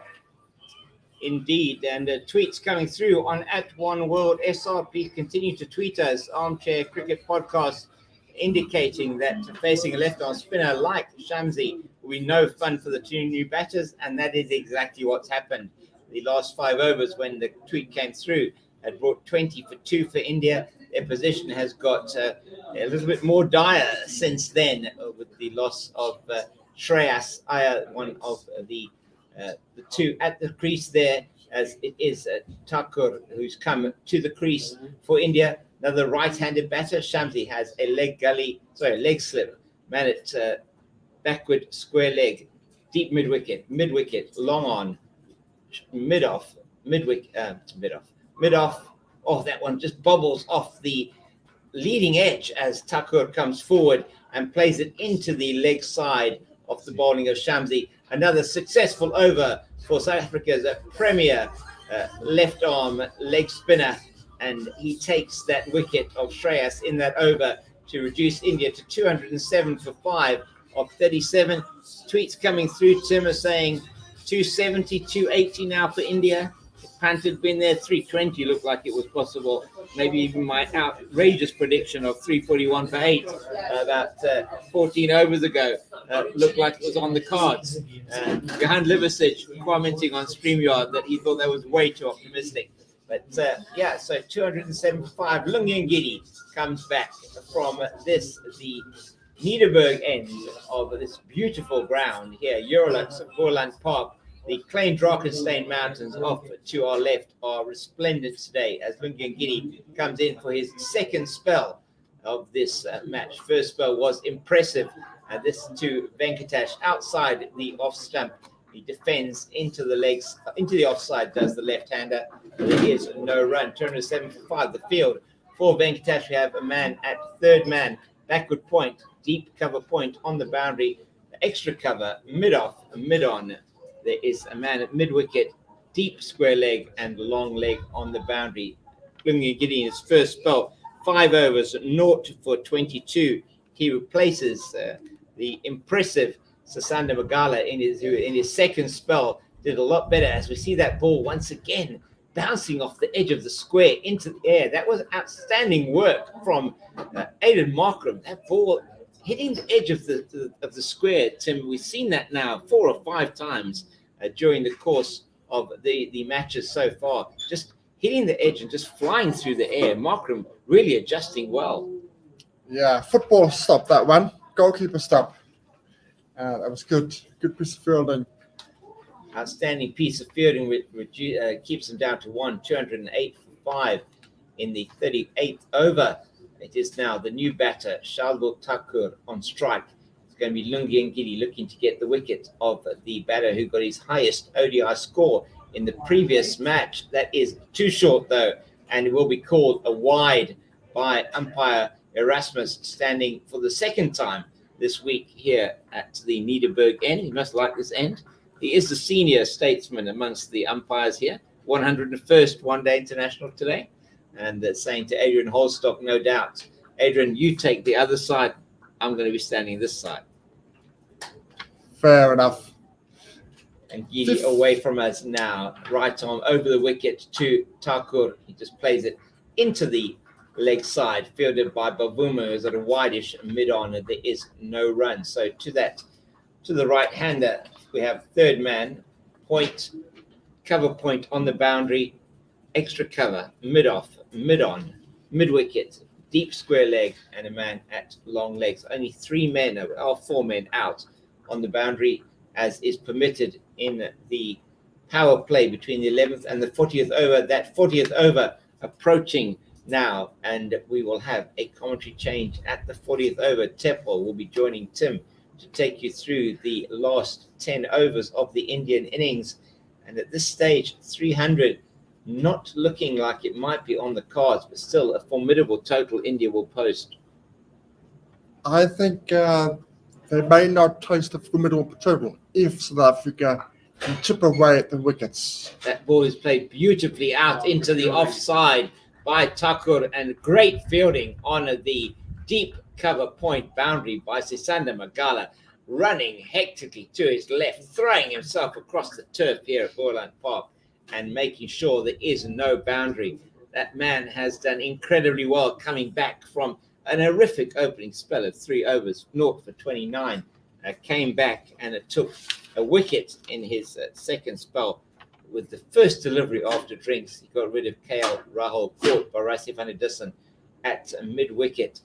Really was a crucial breakthrough as Gidi in short to Thakur, and he plays it to the man at long leg. That is Keshav Maharaj. There is a single. Total goes to 212 for 5 in the 38th over. 1 ball left. That'll be bowled to Venkatesh Iyer, who is a left-hander. So Tim, you say, yeah, another couple of wickets.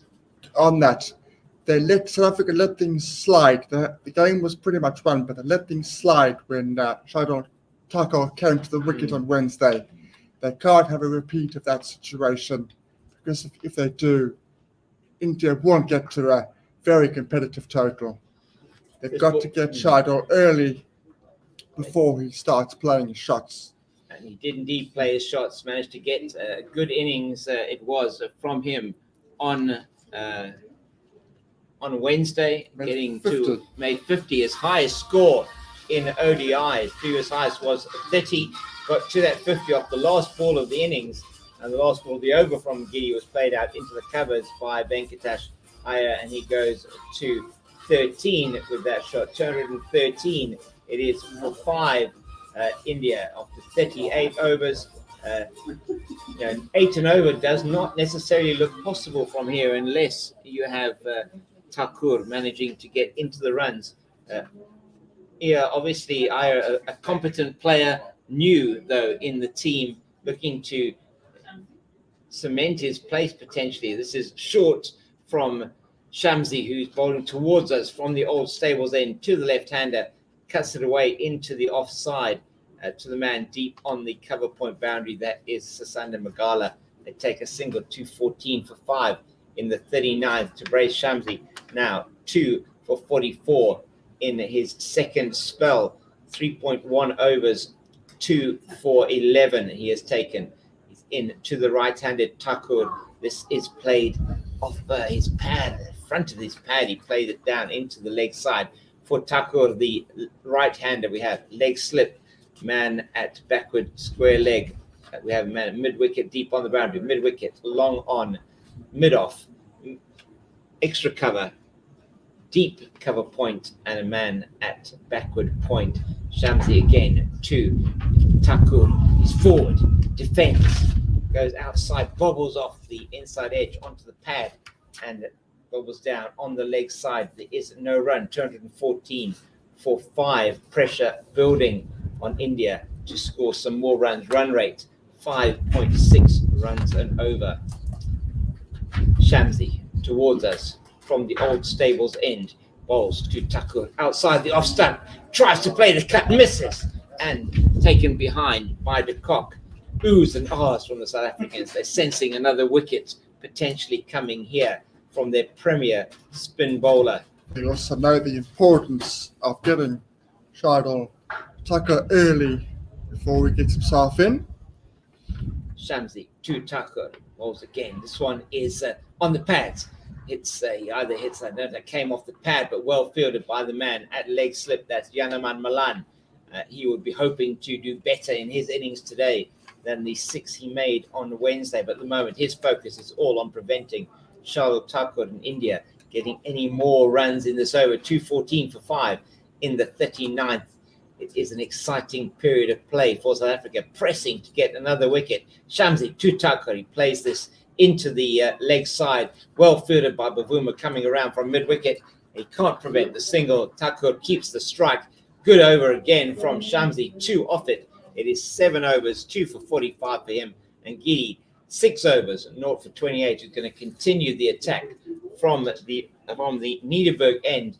We'll have one more over here. I'll have one more over here before Teppo will be coming in to take you through the last 10 overs. It's 215 for 5 with just the 11 overs left for India. If they continue to bat at this particular rate, they're going to get close to that 270 mark. So South Africa needing to up the run rate, over rate, Tim. Yeah, we are 2.5 overs behind the scheduled over rate. So we may have to bring back some spin before the some more spin before the end of the innings. It's Ngidi away from us now to the right-handed Thakur. It's short into the body, swivels and plays it down to the man at long leg. There is a single, 216 for 5 in the 40th over, and South Africa have made inroads into the middle order of India, with Shreyas Iyer, the last man out for India. Judged LBW, a great review by South Africa. Shamsi getting the wicket. Shamsi came back in after going for 33 in his first 3 overs. He's now in his second spell, 2 for 12 in 4 overs. Just what his captain would have wanted. But it's Ngidi who has our attention. This is away from us now, from the stables end into Venkatesh Iyer, and he plays that into the offside. Wants the run, he's not going to get it there. Markram in very quickly from backward point. So for the left-handed, sorry, Karen. The strike hold on these 2 Indian batters is well in motion. They are finding it very difficult to get runs through this in-out field. They're trying to get through the gaps, but they're finding it very difficult. South Africa keeping the strike hold on just as they would like. Going to be around the wicket again to the left-handed Venkatesh Iyer. He's in now, Ngidi.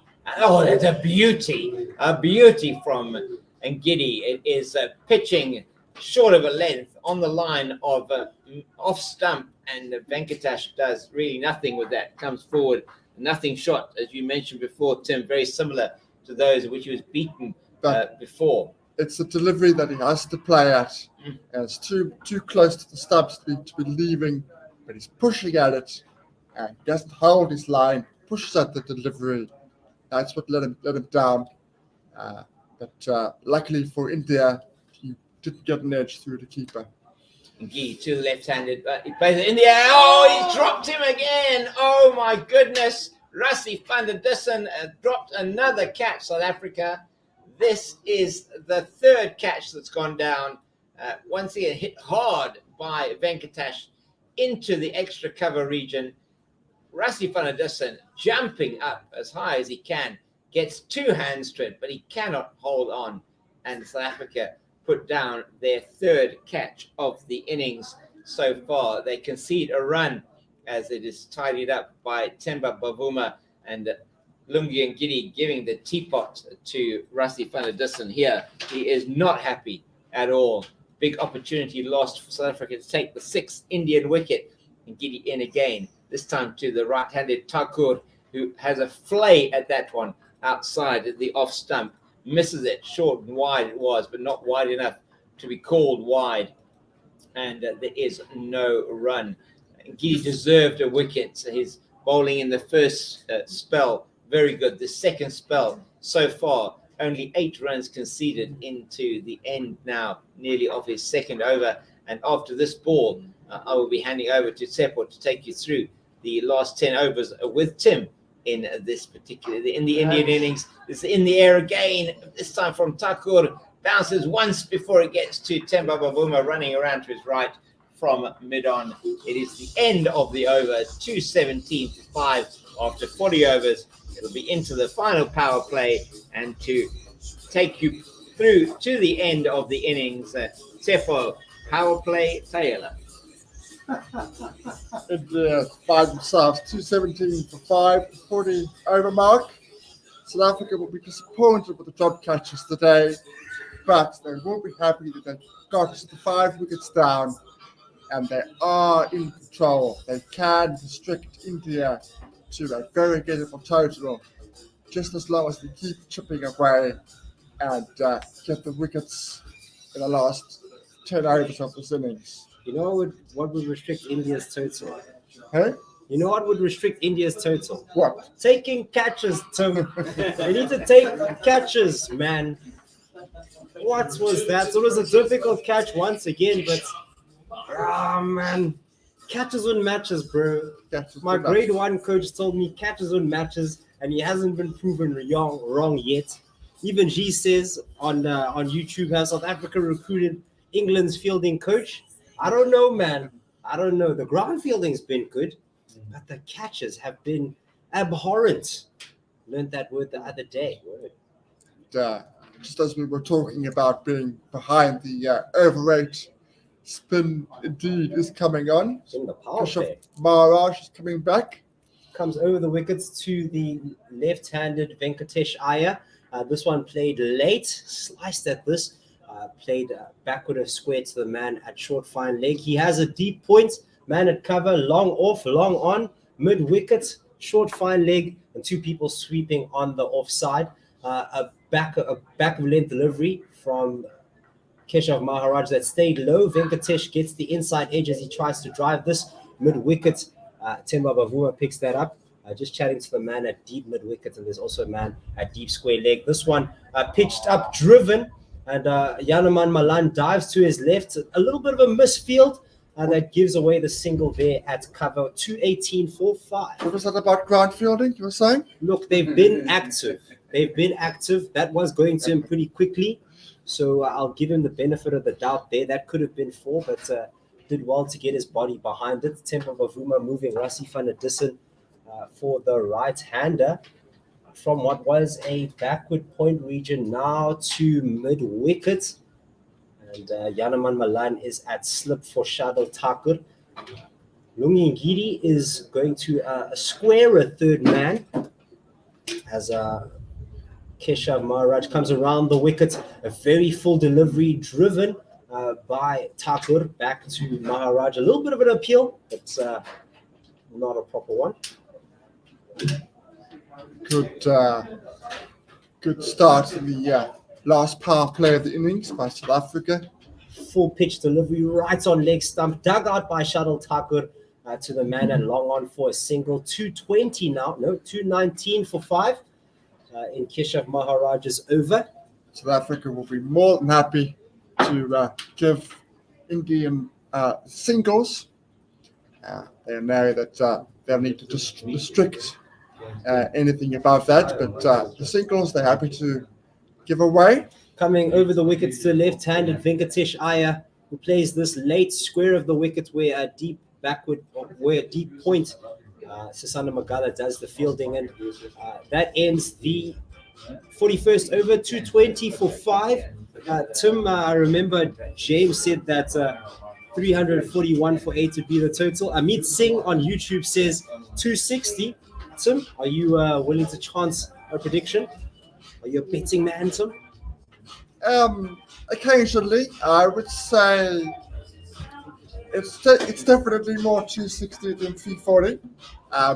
It's all going to come down to Shardul Thakur. Shardul Thakur bats for any amount of time. He has the potential to get India to that 260, 275 total that they would be looking to get to at this point in time. If he is dismissed the next couple of overs, then I think South Africa can get them out for less than 250. Certainly, Lord Thakur has some lusty blows. We saw them in the last one-day international. We saw them in the Test series, and Dile Lucky Pehlukwayo will be continuing from the Niederberg end, coming around the wickets to the left-handed Venkatesh Iyer. Good length delivery, played off the back foot outside off stump, driven to Themba Bavuma, who is at mid-off. There is a mid-off, a cover, a point, and a mid-wicket in the circle. Outside the circle, there's a third man, a square fine leg, a man sweeping on the square leg boundary, long on, and a man sweeping at deep point. There's probably also a man at long off. He's just hiding behind the gazebo as Andile Pehlukwayo comes around the wickets to Venkatesh Iyer. It's full.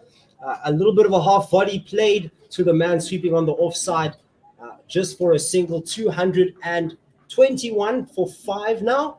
If you heard a helicopter for a moment there, you weren't imagining things. The helicopter did indeed come across the field. It was the police. Whoop, whoop.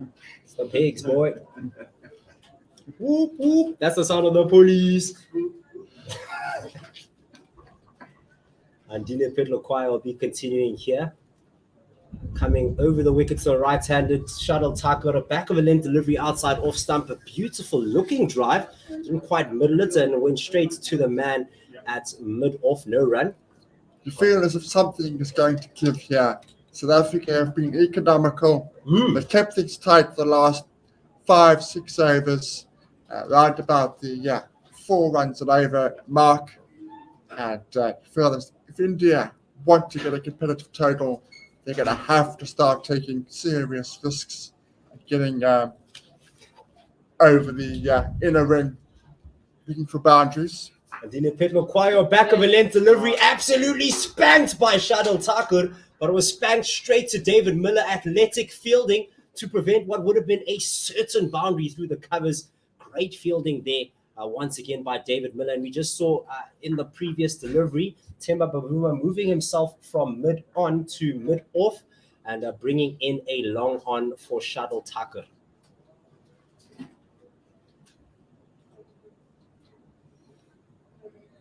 Andile Pehlukwayo over the wicket. It's full. It's in the arc, and it looks like it's going to go over the boundary at cow corner. A little bit of a half volley, and Shardul Thakur got hold of that, sending it for 6, baby. 227 for 5 after that massive shot. Too much width there from Pehlukwayo, and Shardul Thakur moved it towards the leg and cleared the boundary clearly with complete ease. And Pehlukwayo would not be happy with that as they just rescue the ball. Shardul Thakur did well to get under that. A little bit of a half volley. It didn't stay as low as Pehlukwayo would have wanted, dragging that down just a little bit and giving him the room to get under it and just send it over that cow corner boundary. He wants a recovery here, Pehlukwayo, with a fuller delivery, a Yorker length delivery right on the pads, on the money here, and dug out well by Shardul Thakur. He's sitting now on 12 after the end of that over. India on 227, and Venkatesh Iyer on the other end on 18 of 28. 20, the partnership at the moment. slowly getting used to each other. The Indian batters slowly getting up to a decent partnership, finding their roles within the side, trying to get themselves to a sizable total to defend. They do have a good bowling unit, so if they do get to that magical 270, they do have a chance to defend it. Keshav Maharaj coming from the old stables end, a good length delivery that Venkatesh Iyer comes forward to drive, forward defensive, back to the bowler for no run, still 227 for 5. Maharaj coming over the wicket to the left hand, a left arm over this one, a little bit fuller and whipped down the ground to the man at long on for a single. 228 now for 5. There's a man at long on. Oh, sorry, it should be long off now. Kushal Thakur is right-handed. Petlu Kwayo is standing at backward point. Yes, moving to a backward point region. Yanaman Malan had slipped. Temba Bavuma had covered. There's a man sweeping at deep cover on the offside. On the onside, on the boundary, to Bray Shamsi at fine leg, a square fine leg. This one is full, a Yorker length delivery that's dug out by Thakur. It was airborne, going past the bowler towards the long on region for a single. 229 now for 5, and the field keeps changing. I'll give you the update now. Rotation of strike is very frustrating from a South African point of view. I'm trying to give you the field here, but they just keep rotating the strike. They did very well there as well. This delivery full and straight, dug out once again by Venkatesh Iyer. A single as Rassie van der Dussen at cover does the fielding. And once again, another field adjustment. Lots of thinking here for Timber Performer, trying to restrict the Indian batters, to try and stop the rotation of strike. Around the wicket, a back of a length delivery by Keshav Maharaj, driven on the up off the back foot. Temba Bavuma at cover, tried to dive to get that, but he was nowhere near it. If he was as tall as Mark Janssen, maybe. But the man sweeping at deep cover picks that up. Just a single, 231 for 5. As Maharaj comes in for the final delivery of his over. Back of a length delivery, driven through the covers. And the man at long off does the fielding. They take 2, or they were going for 2. But they didn't want to test David Miller's arm from long off. That ends the over. 223 for 5 here at Eurolux Boland Park. Smart decision there from India. If they had gone for the 2, they definitely would have been run out. Good throw from Maharaj, from Miller from the boundary. Covered the ground well, released the ball quickly, and India realised that there was never 2 there, and they still have 7 overs to bat, so plenty balls left for them to get to a good total to defend. Indeed, still 7 overs left, 42 balls, if my quick math has not let me down. And Dile Petlokwai will be continuing. He still has 3 overs left in his spell, predominantly used here at the back end of an innings. For the left-handed Venkatesh, he has a mid-off cover point, a man at third man, sweeping also on the offside at deep point, also a mid-wicket, a long on, a deep square leg, and a fine leg. Coming around the wicket to the left-hander, it is a short delivery, good length delivery, played off the back foot by Venkatesh Iyer, just for a single. It was sliced and driven, sliced into the ground for a single. 233 for 2. But the choir has been very good today. He's used up all his tricks and his changes in pace and all the variety that he has very well on this slightly slower pitch than it was on Wednesday, and been very, very useful for Timber Performer when the runs were going all over the place. No one in the circle on the leg side, literally sweepers from behind square to in front of square, and this delivery back of a length driven on the up. It was airborne for quite some time before it bounced just in front of Temba Bavuma at mid-off. No run there. That was driven sweetly. It looked like it could have been a catch. It's Shardle time, isn't it? Tackle time.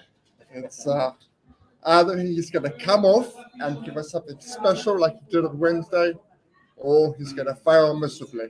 As soon as he clears the infield on the offside, he should be okay. Literally a ring field on the offside. 4 players. Oh, driven sweetly right past Petluquaya, almost decapitating him. He put out a hand, but it was a hand in vain. A beautiful shot from Shuttle Takur. What a strike for 4. He has had a wonderful summer in South Africa, Rostaka, much to the surprise to many in South Africa. It's been a real find with bat and ball, and he's making it known with the bat here in a sweltering hot Eurolux Boland. The man at fine leg comes into the circle as Themba Bavuma at mid-off goes to long off, back of a length delivery, played off the back foot by Shuttle Takur for no run. Petluquaya doing the fielding. So that means on the offside, there's a man at cover, David Miller, a man sweeping in the deep at deep extra cover, and then a man behind at a backward point region, Aiden Markram, and then a short third man to raise Shamsi. On the onside, a deep square leg, a man at the cow corner region, and a man at long on, just behind the gazebo here. Handile Petluquaya coming in over the wickets to right-handed Shuttle Takur. Back of a length delivery played off the back foot to Yanaman Malan here at long on. They take the first single quickly, looking for the second, deciding against it as India moves to 238 now for 5. Takur on 19, Venkatesh Iyer on 22. Smart cricket from India. They know that they want Shuttle Takur to face as many of the remaining deliveries in this innings as possible. There's now going to be 37 of those deliveries are left in this innings. That if Shuttle Takur can face 2/3 of them, then go a long way getting India to a competitive total here. A similar field to the left-handed Venkatesh Iyer, literally the same field. Back of a length delivery around the legs of Iyer. A quick stumping here from Quinton de Kock. And this is sent upstairs by Adrian Holstock. Potentially another one straying down the legs. That could be a dismissal, but Venkatesh remains unmoved. I remember Rishabh Pant in the first game was already walking. Yeah, the mood within the South African camp, as you can see, the field heroes have moved. They're pretty much resigned to the fact that this is going to be not out. But you've got to check it. You've got to decoct an appeal. You've got to make cross all the T's and dot the I's. Indeed. Make sure that it is indeed in. A good move here from Adrian Holstock. Don't want to leave anything to chance. The umpires made that mistake at the Wanderers and won't want to make that mistake again. We're still seeing out, not out. We have the front on view as it goes down the leg side. It doesn't look like his back foot is lifted. He looks okay as Quinton de Kock affects the sharp stumping. He is on the line, passes the bat, no edge. There is a little bit of movement of the back toe. He's literally on the line as it passes him. Foot is airborne briefly. Is it in the air? When he's out, yes, he is. Quinton de Kock, you beauty, what a stumping. He strikes again in the same way he did in the first game. Can you believe it, Tim? Absolutely outstanding. I think that caught everyone in the South African side by surprise. Quinton de Kock, even in his appeal, he wanted it checked, but he wasn't overly convinced, I don't think.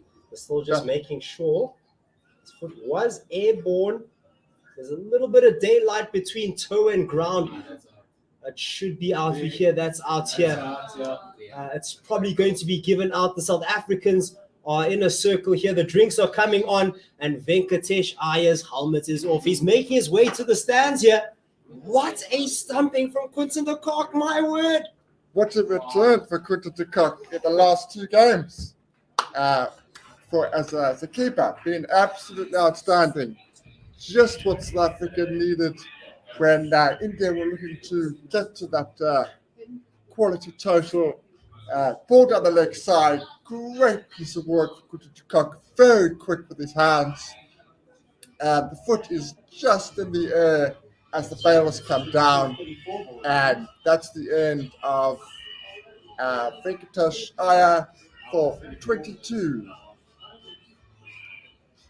Yes, 22 off 33 deliveries. The scoreboard says he has that 1-6. And India now 239 for 6 after 43 overs. Not quite in a comfortable position after a fabulous start. Opening stand between KL Rahul and Shikhar Dhawan did very well to get India to a good start. South Africa took a little bit of control, but after that, India continued. But Ravichandran Ashwin now in the middle. More than useful with the bats, as we have seen throughout his career. Very, very handy, lower order batsman. A high score of 65. If you're a fan of Quinton de Kock, please do tweet us in at OneWorldSR. If you cannot believe what you're hearing, we'd love to hear from you. We'd love to hear your surprises. Pedro Kwai comes into the new batter. It is a good length delivery on the pads in line with leg stump, just played down to Rassie van der Dussen at mid-wicket for no run to end the 44th over, 239 for 6. And we do have a tweet from Chris TB. Pedro Kwai getting Venki out. He must be delighted. Some sort of auditing joke here. No comment. Chris TB is a good one. But just on that dismissal, all the South African fielders were in their allotted fielding placings when it went up to the third umpire. So nobody thought it was going to be out. That just gives you an indication of the mood of the South African team. But overjoyed when the third umpire had to give it out. Maharaj will be continuing from the old stables end, coming around the wicket to Shadil Thakur. This one just outside off stump. Driven past the bowler to long off for a single. And you cannot take away the class that Quinton de Kock brings with the gloves here. He was absolutely sharp, giving South Africa a chance here. And I remember Timber Bavuma saying that Quinton de Kock has something to prove. And man, he's proving that he is probably the top gloveman in the country. Definitely a loss here. Or when he's not in the team, it feels like a loss. As we have some field adjustments. We have a man at slip, a man at short third man, a man at cover in the circle, a flighted delivery straight, blocked out by Ravichandran Ashwin. So as you heard, yes, those three men in the circle on the offside. On the onside, in the circle is the mid-wicket, and then sweeping at long on, a deep point around the wicket again, driven straight back to the bowler, a full-length delivery. And then also sweeping at long on, deep deep mid wicket, and also a fine leg for the right-handed Ravichandran Ashwin. This one flighted into the pads of Ashwin, driven down the ground to long on for a single, 240 now for 6. India just trying to make sure now that they bat out the 50 overs. They've still got 5.5 overs to go. They won't want to be all out before the innings is over. Flighted delivery. It's full. It's a half volley, or Shadil Thakur makes it a half volley, getting to the pitch of the ball, driving it right over Keshav Maharaj's head, and he gets a boundary right behind the bowler. 241 now for 6. He sits on 24 now, a healthy 24 of 26 deliveries. Very dangerous innings from this Shadil Thakur. Got to the flight nicely, and lovely drive. This one fired in outside off stump, driven to the man at cover for a no run, ending the 45th over. 245 now for 6. Yeah, this is a very important point there just made from our co-commentator James King. This is why you need to keep playing the game no matter how the situation. On Wednesday, South Africa had pretty much won the game, and they relaxed just a little bit, just a fraction, which allowed Shadow Tucker to get his eye in, to find some form, and he is being rewarded by batting in on Wednesday, making that 50, and he's now tied with the ball just as well as he was on Wednesday.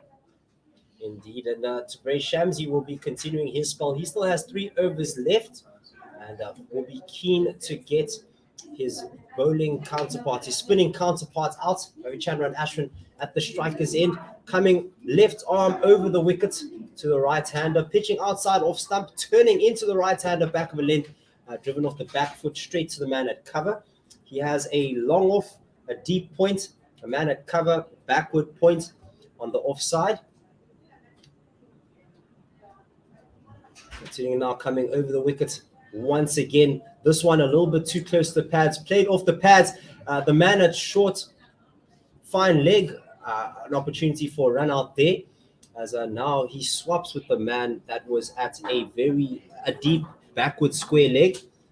So as you heard, fine leg, a mid wicket, deep backward square leg, a man at deep mid wicket, and also a long on. Over the wicket, Tabraiz Shamsi, whipped off the pads, Ravichandran Ashwin, as Yanaman Malan does the fielding. No, Aidan Markram does the fielding at that deep backward square leg. They get a single, 246 for 5. Tucker now on strike. Just an update, South Africa are still 2 overs behind the time, so it got slightly better, but they're still 2 overs behind, which will be an area of concern for the South African team. Now, with 3 spinners in the team, how do you get that right? A flight to delivery, it's a good length, but it's well outside off stump, quite wide, and just cuts to the man in the deep on the offside for a single, 247 for 6. There haven't been any noticeable stoppages in play, so that's an area of concern. Indeed, so couldn't agree more. I'm not sure what the penalty is here in one-day internationals. As Shamsi coming over the wicket to the right-hander Tucker. This one, Ravichandran Ashwin, this one whipped off the pads. It was airborne as it went to a vacant square leg region. And Aidan Markram at deep backward square leg does the fielding. Another single, 248 for 6. Well, it's not going to be super leg points because we're not playing for super leg points. Maybe it's just the standard of play here. Something that you want to implement even going throughout the series. Flight to delivery, back of a length. It's in the air for a long time, and it just goes over the man at cover. Rassie van der Dussen jumping, but the jump in vain. A very good stroke here from Shadil Thakur to get a boundary in the cover region. And Tabraiz Shamsi immediately walks to his captain, Tevin to get his cap. So at India's 250 is up, 252 of 285 deliveries with 22 fours and 4 sixes. That would, with their start that they had earlier in the day, 250 was the minimum for India. So they have got to the minimum total they needed to. They have now got 4 overs to get as many as they can. Valuable contributions all over the order here, but also contributions from bad fielding here, the South Africans. They'll be very disappointed. They would have potentially been able to restrict India to something even lower than that. Amit Singh says if all the catches were taken, it's 220 or less. As Maharaj comes from around the wicket to Ravichandran Ashwin, he comes down the pitch, as this was a good length delivery, gets the pitch of the ball and just whips it to the man at cow corner, sweeping on the onside. The other sweeper, a deep square leg, deep backward square leg, a man at long on, long off, deep cover. And then in the inner ring, Tabraiz Yanaman Malan moving from a backward point region. Now he's going to be sweeping on the offside at deep point. Themba Bavuma at point. And Tabraiz Shamsi at backward point. He's also moving now to backward point. Now Tabraiz Shamsi at third man. This is where all the time is going. Actually, I'm trying to figure out all these fielding positions, but they just keep changing. This is where the time is going. We've gotten to the bottom of this mystery, Scooby-Doo. Coming around the wicket. Keshav Maharaj, it's a back of a length delivery, sliced through the offside, where Lungingiri does the fielding on the boundary. and they ran very well, getting the 2 runs there, India. An applause from the dugouts as they moved to 255 for 6. Yeah, very good rotational strike. They ran the first single quickly, and once that had been achieved, there was always a 2. A lot of work having to be done on the square boundary of the offside. Maharaj around the wickets to Shadul Thakur. He gets to the pitch of the ball as it was outside the off stump, sweeps it with power, but straight to the man in the cow corner boundary. 256 now for 6. Very important last 3.5 overs for both sides. India desperately trying to get to 270 plus. South Africa trying to get as many of these wickets as they can. This one around the wickets from Maharaj. Ashwin gets the pitch of the ball with a sweep and smashes it for 6. Square of the wickets. What a shot that was. Or just in front of square, rather. Between the 2 fielders. That was a beautiful, beautiful shot. Wasn't a bad ball. It was just perfect shot from Ashwin. He knows how to face spin bowling, being a spin bowler himself.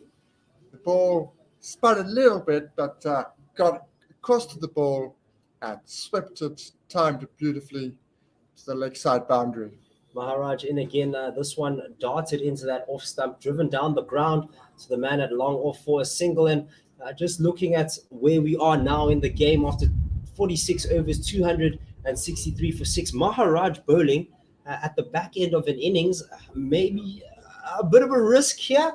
Could go for some tap, especially when batsmen are in taking all the risks they can. Coming around the wicket once again to Shadul Thakur. Oh, trying to guide this down to third man, but missing the ball altogether. That ends the over. 263 for 6. Shadul Thakur on 32 and Ashwin on 11. Yeah, so we've got 18 balls left in the innings. India 263 for 6. If they could get another 24 runs, that would be 287. I think they'd be very happy after the struggles that they've had at the back end of their innings. Whereas South Africa will just try to remove Shadul Thakur any way they can and as soon as possible with the remaining 18 overs. Just on your question about Maharaj bowling, he's bowling because of the over 8. Yeah. I don't think there's any doubt about that being the fact. Literally 1 over behind now, so they have pulled it back. They brought it back. Tabraiz Shamsi will be continuing there just to keep the over 8 down. This one turning down the leg side, pitching in line with middle stump. And it's a wide delivery given here by Murray Erasmus. Ideally, they would want to be bowling Magala. This is Magala's time to be bowling. But why not just take it on the chin, man? You're not losing any points with this. Coming over the wickets. Tabraiz Shamsi with a big appeal as it wraps Ashwin on the pads. But actually, it wasn't that big. Started off big and then just decided, probably going down leg. A little bit too much turn. Yeah, I think once it appealed, he pretty much knew there was no chance of that one going to be in his favour. Just a bit of glove love there from Shadul Thakur saying, chill, buddy, keep doing what you're doing. Ashwin coming over the wicket to Tabraiz Shamsi. This one pitching in line with middle stump and turning into the body of the right-handed Ashwin. He tries to send this to the onside boundary, but got nothing of that delivery. Literally, she boboing him, not making him through the legs. And Quinton de Kock picks it up. Tabraiz Shamsi continuing. Over the wickets. Ashwin down the pitch. It's in the air for a long time. Long on is coming around. David Miller dives. He catches, but as he lands, he drops it. Oh, he's very disappointed. Is David Miller. Did very well to get there at first. Valiant effort indeed. But as he landed, it just bobbled out of his hands. Just getting a pat on the back here from Yanaman Milan. The crowd are impressed with what they've seen. And that one as a drop catch, that one was a tough one. It was a tough one. It's one of those ones, I don't know if you catch as a youngster and you as soon as the elbows hit the ground, you know it's going out. Literally. So no, it's no chance. Doesn't matter if you've caught it. As soon as it hits the ground, it's dropping out. Caught it very low. Once again, a double step from Ashwin. This one on the ground. Yanaman Malan sweeping from long on, does very well to get there quickly. Shuttle Tucker was looking for the second, but decided against it. Good fielding here in the deep by South Africa. And just looking at that replay from David Miller, he caught it very low. He was reaching out very far. So if he caught that, that would have been an absolute screamer. Yeah, it was, as you say, a magnificent effort. Mm-hmm. Bray Shamsi continuing 267 for 6, coming over the wicket for the right hander. The reverse sweep comes out, but played that on the up. Wasn't quite on his knee. Played it straight to Sisanda Magala, sweeping on the onside. The fielding positions, as you heard, a long on, a long off. A man sweeping on the offside, man at cover, man at a short third man, short fine leg, mid wicket, and then sweepers on the leg side as well, backward square leg, and also a man in the cow corner region. So Bray Shamsi coming in for the last delivery of the over. A little bit of a hop from Ravi Chandran Ashwin before the delivery, and driven right back to Bray's Shamsi for no run. 268 for 6. After 48 overs, 2 overs left here for the South Africans. Good to see performer keeping his musical chairs with the fielding to a minimum of that over. He had his standard field, and that was pretty much it. Armchair Cricket Podcast says an interesting approach from South Africa to have Keshav Maharaj and Shamsi Boland instead of Ngidi and Magala. India batters enjoying the spell. A boundary scored in each of their overs. Shuttle Tucker looks confident, and Ashwin will start swinging. And that's exactly what we saw in this over. And Tim, as you said, probably because of the over rate, there's still 1 over behind, but they worked 2.5. That's true. So that is they've reined it in quite a bit. Lungi Ngidi will be continuing here. Has been the death burner for South Africa of late, especially with the omission of Kagiso Rabada. We'll probably also expect Andile Petrokwayo, or actually Sisanda Magala, to continue death bowling. He has been tried from time to time, has Petrokwayo. For Lungi Ngidi, short third man, a short fine leg, a man at backward square leg, and a man at backward point. This delivery well outside off stump, driven square of the wicket straight to Temba Bavuma. It went through his legs and is swept up by the man fielding at a deep backward point. Continuing with the fielding positions, as you heard, deep backward points, a deep cover, long off, long on, and also a man in the cow corner region. It was a very wide ball, actually. Very wide. Very, very wide. Very wide ball, but I think it was deliberate ploy. They're trying to get these batters to force them on the leg side. Yes, like and that's exactly what Ravi Chandran Ashwin does. A very wide delivery that he gets to, plays across his body, across the line. The man at backward square leg, Rassi van der Dissen, tag team fielding here with Bray Shamsi, stopping it before the boundary, getting it in there. They take 2 for that, 271 for 6. So it's a very clear plan from South Africa, bowling wide of the off stump, asking the Indian batters to take the risk, say that there is plenty of room on the leg side. All you've got to do is move it across. And Ashwin got very well across his stumps there.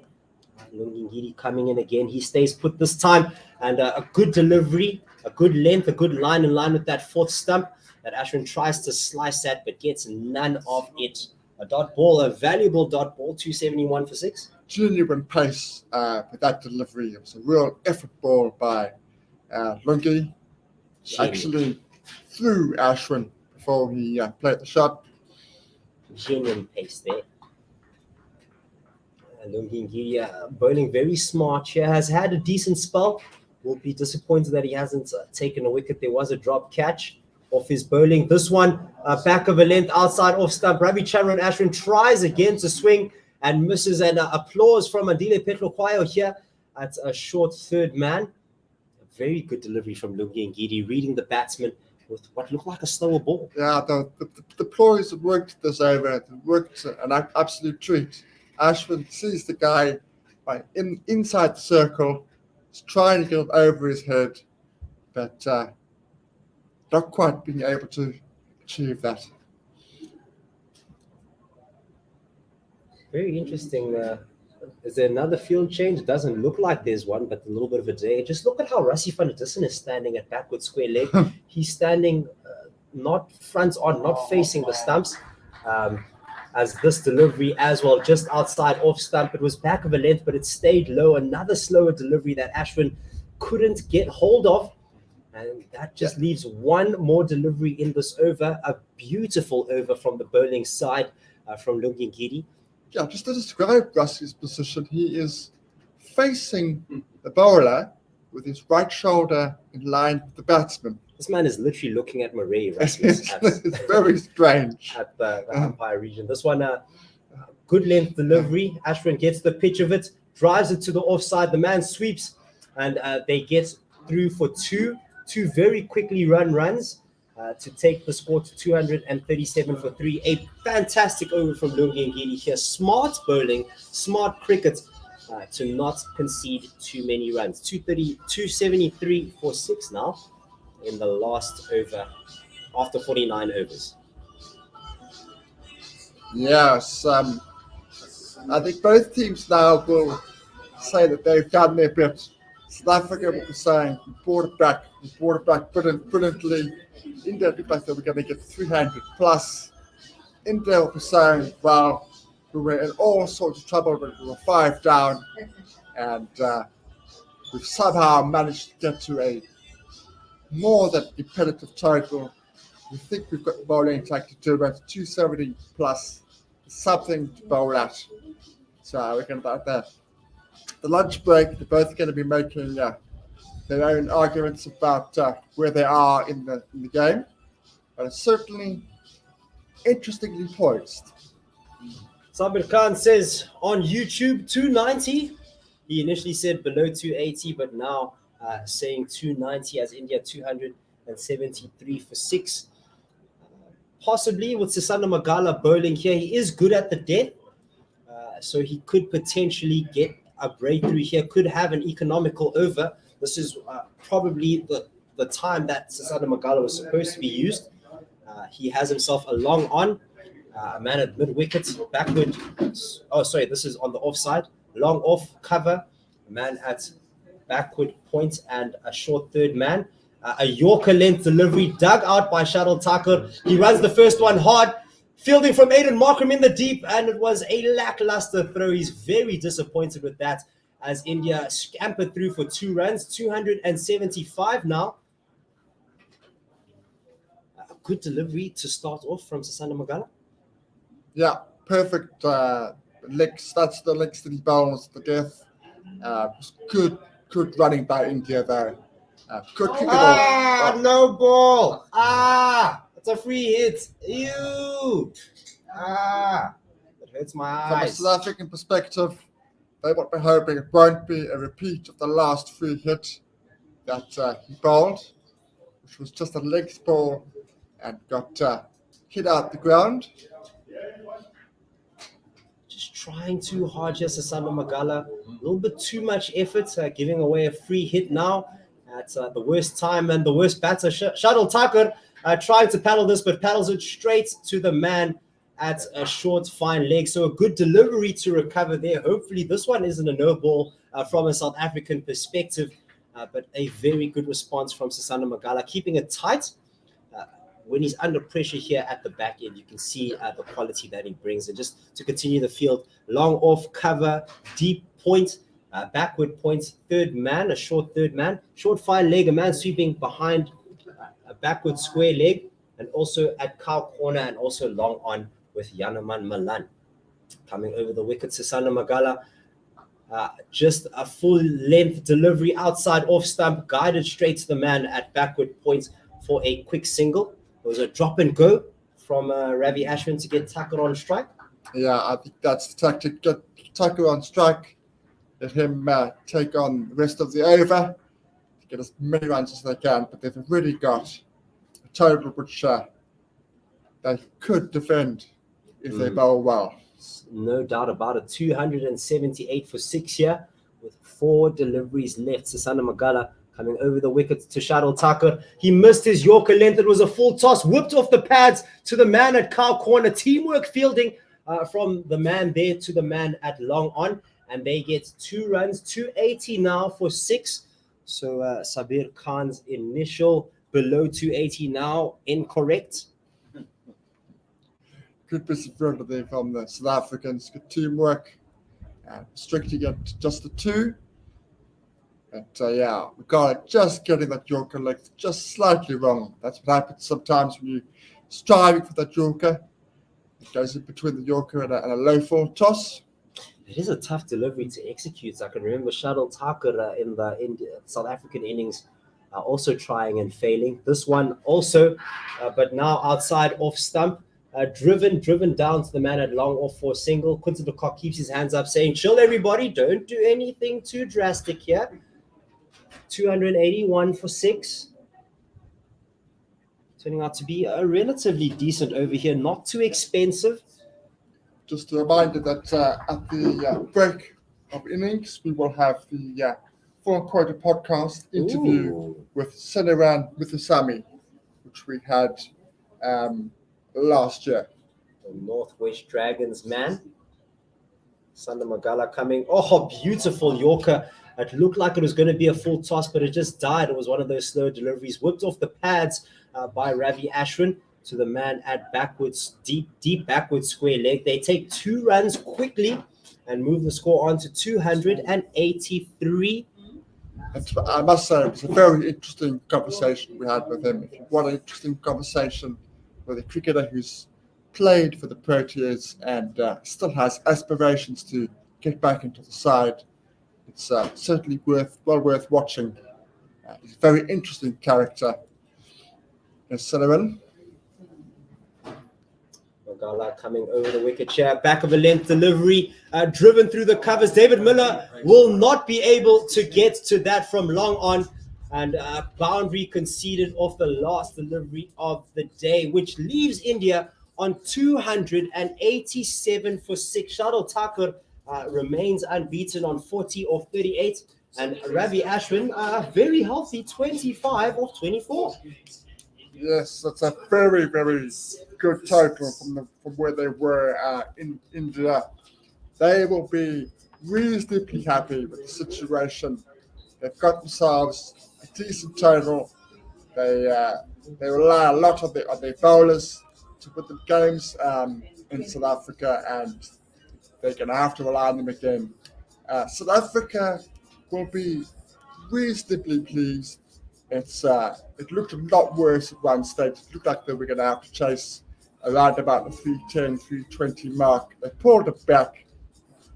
They will be a little bit disappointed that they weren't able to get another couple of wickets in the last 5-6 overs of the innings. But it's certainly all to play for in the second Betway ODI at Eurolux Boland. Could go either way. Just running through the scorecard here, Captain Rahul got 55 of 79 before he was caught by Van der Dussen. Shikhar Dhawan also contributed 29 of 38 before he was caught by Sasanda Magala, the bowling of Aiden Markham with the breakthrough there. Virat Kohli wasn't in the middle for long, getting 0 of 5. Maharaj getting him out, caught by Bavuma again. Rishabh Pant, wow, destroyed the South African lineup. Loved batting against Tabraiz Shamsi before. Shamsi was his downfall. Live by the sword, die by the sword. Bowled Shamsi, caught Markham for 85 of 71. Triyash Iyer was caught LBW by Tabraiz Shamsi after scoring 11. Venkatesh Iyer was stumped. Beautiful stumping from Quinton de Kock off the bowling of Petrol Choir for 22 of 33. And as I said, not out Shadul Thakur on 40 and Ravichandran Ashwin on 25 of 24, giving India 287 for 6 in their 50 overs. South Africa will have to chase 288 to win here when we return. So don't go away. Please do listen to the podcast, and we'll see you at the change of innings.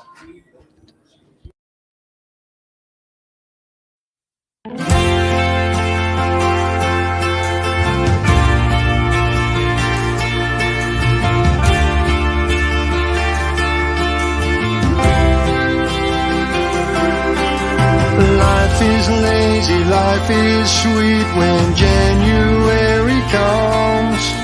As long as one team's bowling and the others making runs. I know as soon as I wake up, if it's my lucky day, if the cricket's on the ABC, then everything's okay. And the cricket's on my radio, and everybody's laying low. As long as there's a game somewhere, that's all I need to know. And there's cricket on my radio.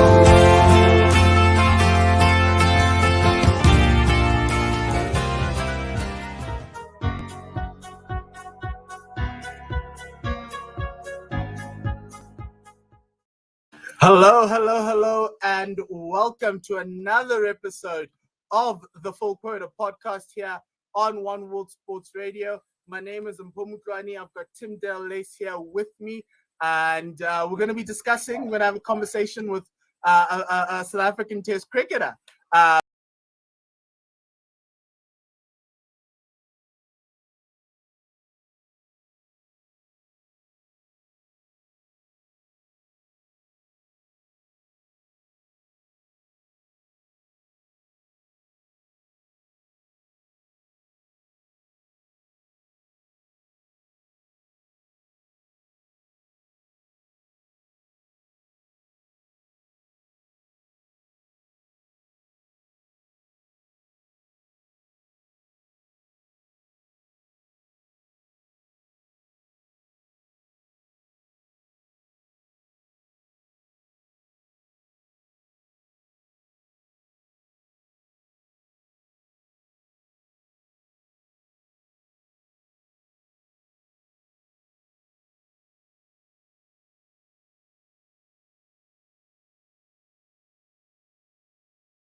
cricket ball or bat all the time, or a soccer ball with me, or a rugby ball. but more soccer ball than the cricket ball. Or bat. And yeah, just asking all my family who came to visit at any stage, to throw balls or to kick the ball along with me. And they have fond memories of that as well, of course. I think, yeah, my dad got me into cricket.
My academics and to finish to make sure I did well at school and to finish a degree.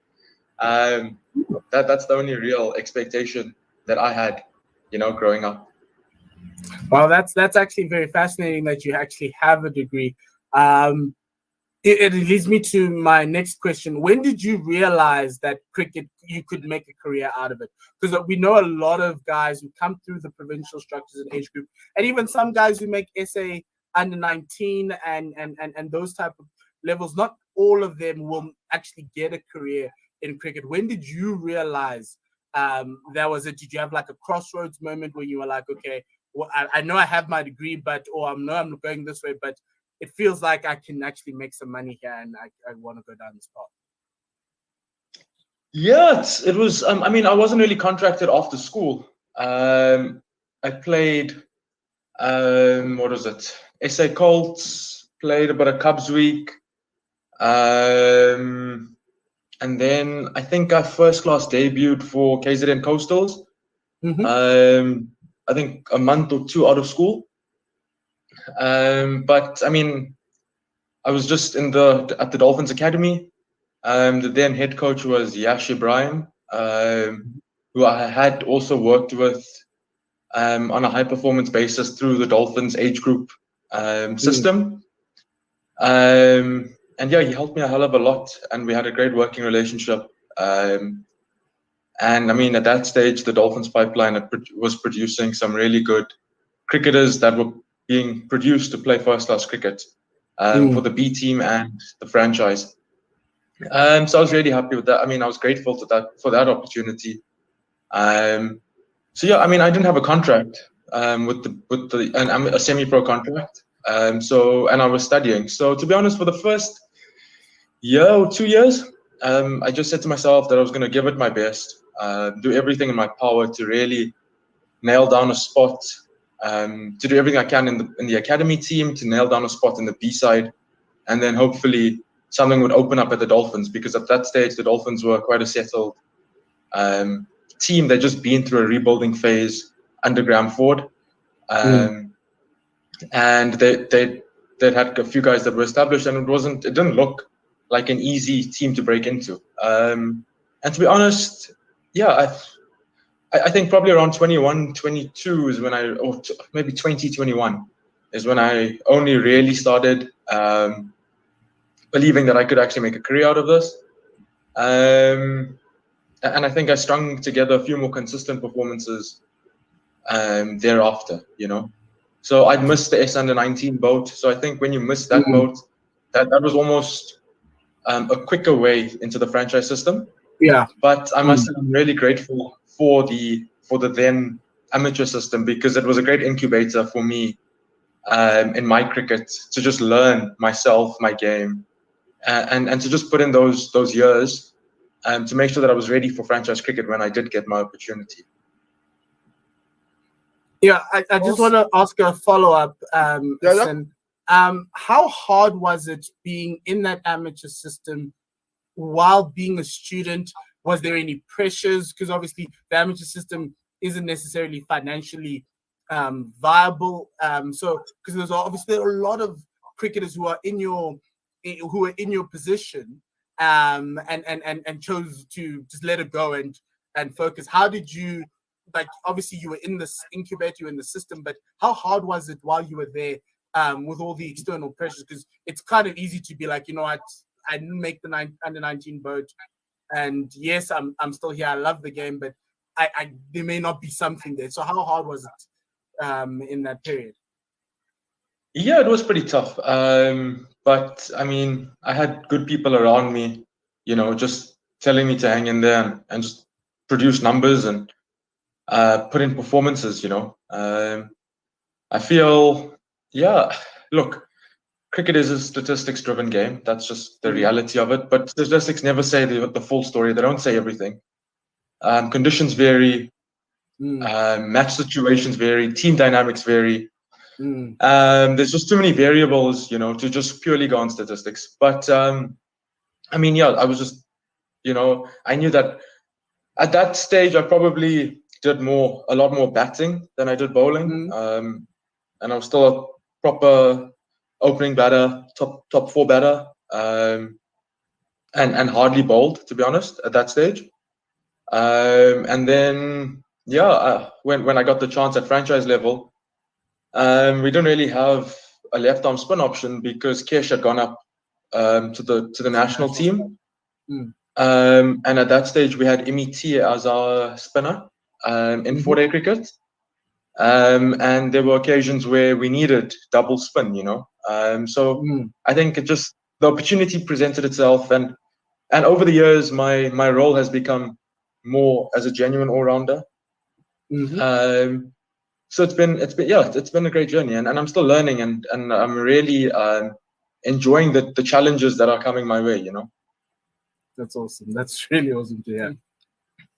Talking about challenges, you did something that quite a lot of our cricketers do at a young age. You went over to the UK, played a fair amount of club cricket, both in the Birmingham League and the Lancashire League. So talk to us about that and how important that was to your overall development as a cricketer. Yeah, that was, to be honest, it was more important for my development as a person as opposed to a cricketer, Tim. For me, it was my first time away from home and living on my own, and getting away from the nest here in Durban, to be honest.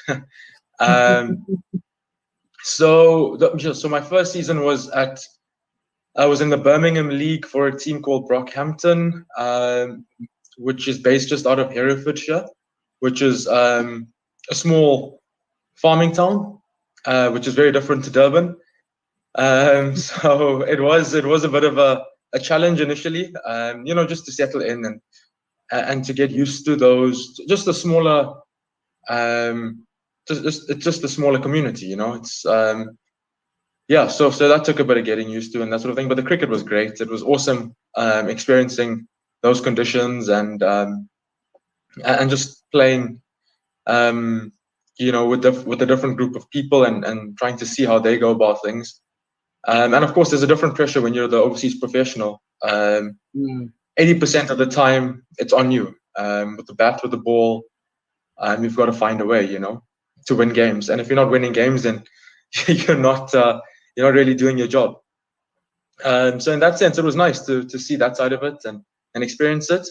And then the next time I went over was to a club called Ramsbottom in the Lancashire League. And that's also a fantastic club. I've really enjoyed my time there. And I've actually signed on again for the next season, for the upcoming winter, back at Ramsbottom. Yeah, so it was a really awesome experience there. And I always said that I'd love to go back. And then the opportunity did present itself this year. Of course, Darren Smith, we've had a lot of South Africans there. I mean, Darren Smith's been there, Peter Malan, George Linder was there recently, the year after me. So yeah, there's been a lot of guys that have gone over there and had a really good time, Yeah, again, it's a different challenge altogether up north in Lancashire. It's a lot more challenging conditions batting wise. The pitches are probably not as good as in the Birmingham League, where they get a lot more sun and it's a lot harder and truer wickets. But that as well, I mean, you've just got to find a way, with the bat. Yes, and I remember your Test debut. You found a way with the bat in India, so maybe that helped too. But we'll go with that. My next question is: obviously, you spoke about that when you started, you were like a top order batter. How was the transition to being an all-rounder, bringing in that left arm spin option? How did that come about? Was there like a conversation with the coach, or have you always just had that in you? Just now everyone is like, okay, at the net, bowl a few more, and it goes like that. Yeah, I think throughout school, so I mean, from the age of 13 or so, I was just a batter and I bowled a bit of left arm orthodox, as you do as a youngster. And then I think playing amateur cricket, I bowled a bit on debut and that sort of thing. And then for a few months, I didn't really bowl much, and was just proper concentrating on my batting. And then, yes, the opportunity presented itself again to be that all-rounder. And then the more I bowled, the more, it just bit me. I mean, I really enjoyed the challenges that it brought. And yeah, I've just enjoyed it since. Yeah, I think what I've learned from a batting perspective is that opening the batting has its challenges. And batting in the middle order has its challenges too, and it's just about finding a way to be consistent. So yeah, I'm still working on that and still trying to find a way. But again, I've enjoyed my new challenge, and it's been great so far, man. So basically it got really tough bowling in 4-day cricket, especially bowling a large volume of overs and then going out and opening the batting. I did it for a few seasons, and I just felt that over time and in the long run, it was something that was really tough to. It was becoming really tough to do. So it was a career decision that had to be taken. And yeah, so here we are. Making a real nice niche for yourself. I think you're doing really well at the moment. Give us an idea of what life was like at the Dolphins, particularly the last couple of years when you guys started to be really successful, picking up trophies. Just give us an idea of how things were there and why the Dolphins were and are successful unit.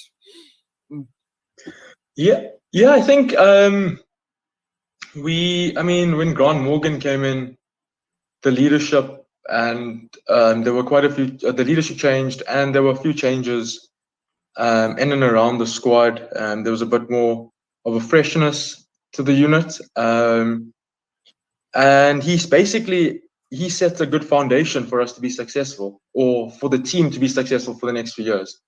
I think the little disciplines that we had in place were really good. and it set a really good foundation going forward.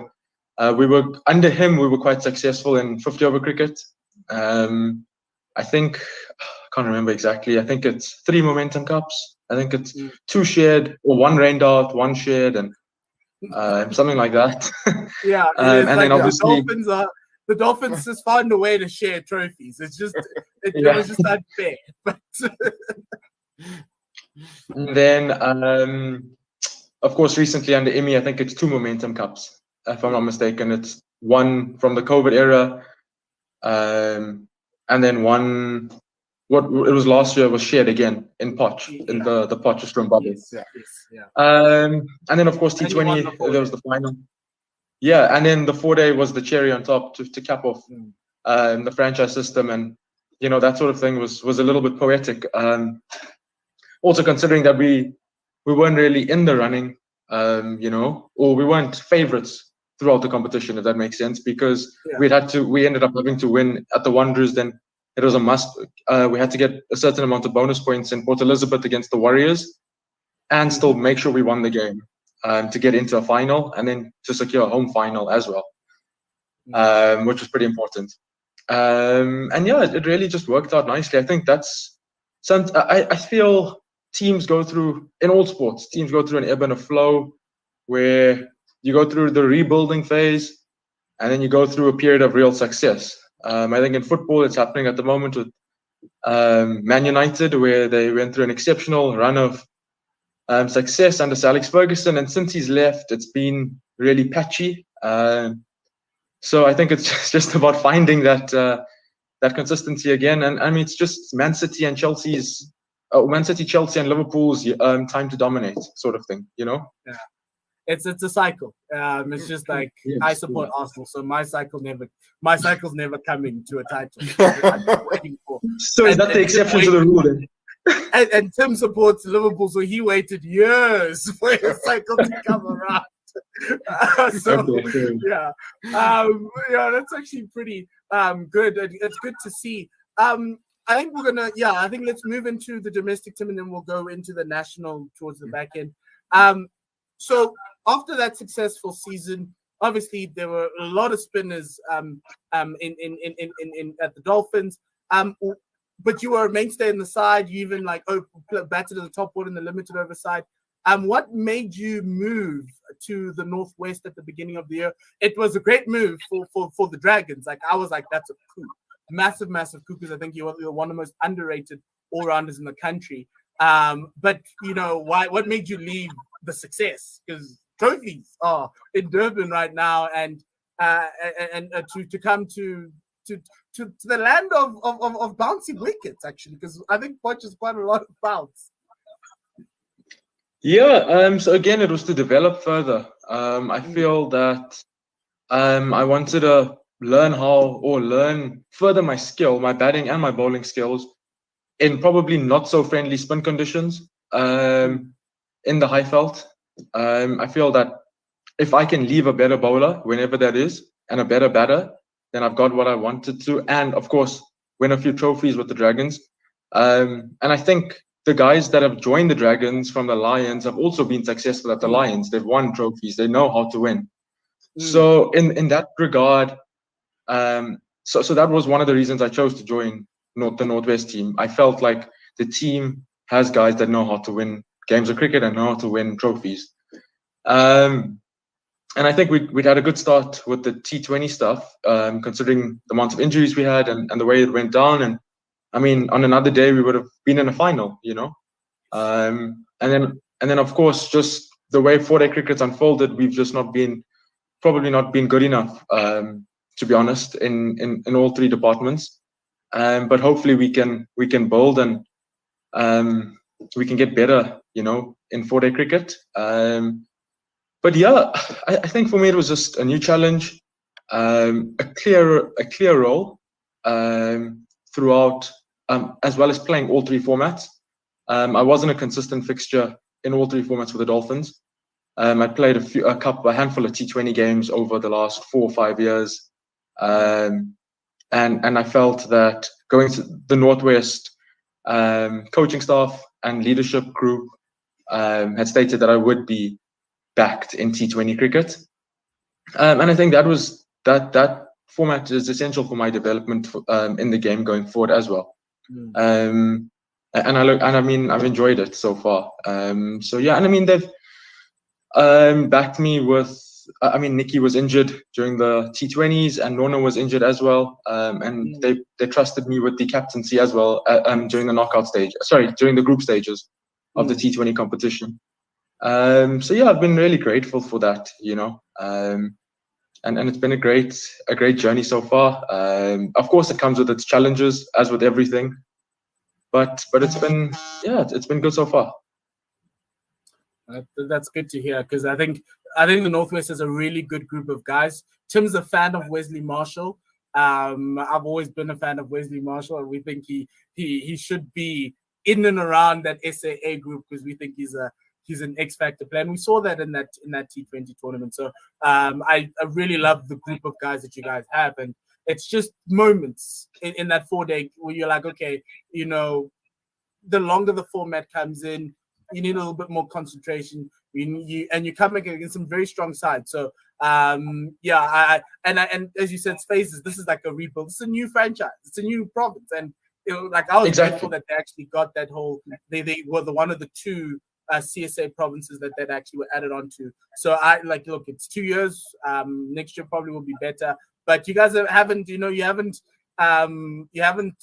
disappointed entirely. It's been pretty good to watch that in parts, but really enjoyed the way you guys play your cricket. It's refreshing, because I think Potch is just a beautiful place to play cricket, and they've got a really great group of guys. Yeah, it's an awesome facility. It's a high performance facility.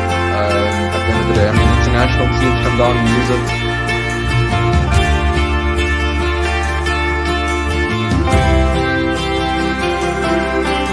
Life is lazy, life is sweet when January comes. As long as one team's bowling and the others making runs. I know as soon as I wake up, if it's my lucky day, if the cricket's on the ABC, then everything's okay. And the cricket's on my radio, and everybody's laying low. As long as there's a game somewhere, it's all I need to know. And there's cricket on my radio.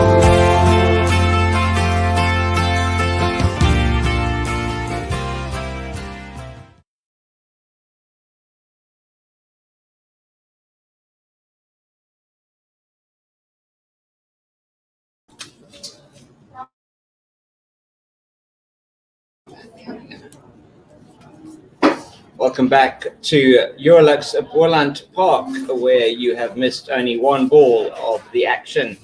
South Africa with Yanaman Malan facing the first delivery from Jasprit Bumrah. Just played it down to fine leg for a single. You're here with us on 1WSR.com, also on YouTube on 1WSR.com channel, on TuneIn, 1WSR.com, and on Facebook, as it's Jasprit Bumrah. First delivery of his to left-handed Quinton de Kock, and that is defended out into the offside. That hits him, I think, in a rather inconvenient place, and just goes out into the offside, and there is no run. South Africa did get underway with the first delivery to Yanaman Malan, a single down to fine leg. It's one without loss in chase of 288 to win. India posting 287 for 6 in the first innings of this ODI in their turn at bat, as it's Bumrah once again to de Kock, played off the outside half of the bat into the offside, fielded by Ashwin. I think that is at backward point. There is no run. With me, Tim Dowlace. Welcome, Tim. Again, it is a hot day here in the Boland town of Paarl at the picturesque Eurolux Boland Park. feeling the heat. Maybe South Africa 288 would be a record score to win here. Yes, indeed. Good. James, hi everyone who's listening in. Bumrah to de Kock. He played that very nicely out into the leg side. Quite a lot of work here for Ashwin, who is in fact at fine leg to the left-hander. He comes around, but not before they're through for two. Quinton de Kock is underway. South Africa 3 without loss in the first over from India's premier strike bowler, Jasprit Bumrah. Was a good innings by India. South Africa not helping themselves. 4 dropped catches. I think they were in the innings with 3 or 4 dropped catches. A terrible run out miss, which meant that helped to propel India to that total. Bumrah once again from the stables, and it's beautifully driven. A ball that is overpitched outside the off stump. Quinton de Kock says, "Thank you very much, sir." And it goes to the long off boundary for 4. The first boundary of the South African innings. It is 7 without loss. Quinton de Kock will be hoping that his form with the gloves will transfer into his batting, and certainly a good start with that drive. It was there to be driven, but he got over the ball nicely, timed it to the boundary. So, last ball of the first over, Bumrah into de Kock, and this is just into the pad, probably off the bat, onto the thigh pad, bobbles out into the offside. There is no run, 7 without loss after the first over. South Africa would certainly be happy with that as a return from the first over, chasing 288 to win. Story of the day. So far, India winning the toss, batting first, posting, as we said, 287 for 6. Big contributions from Rishabh Pant, 85.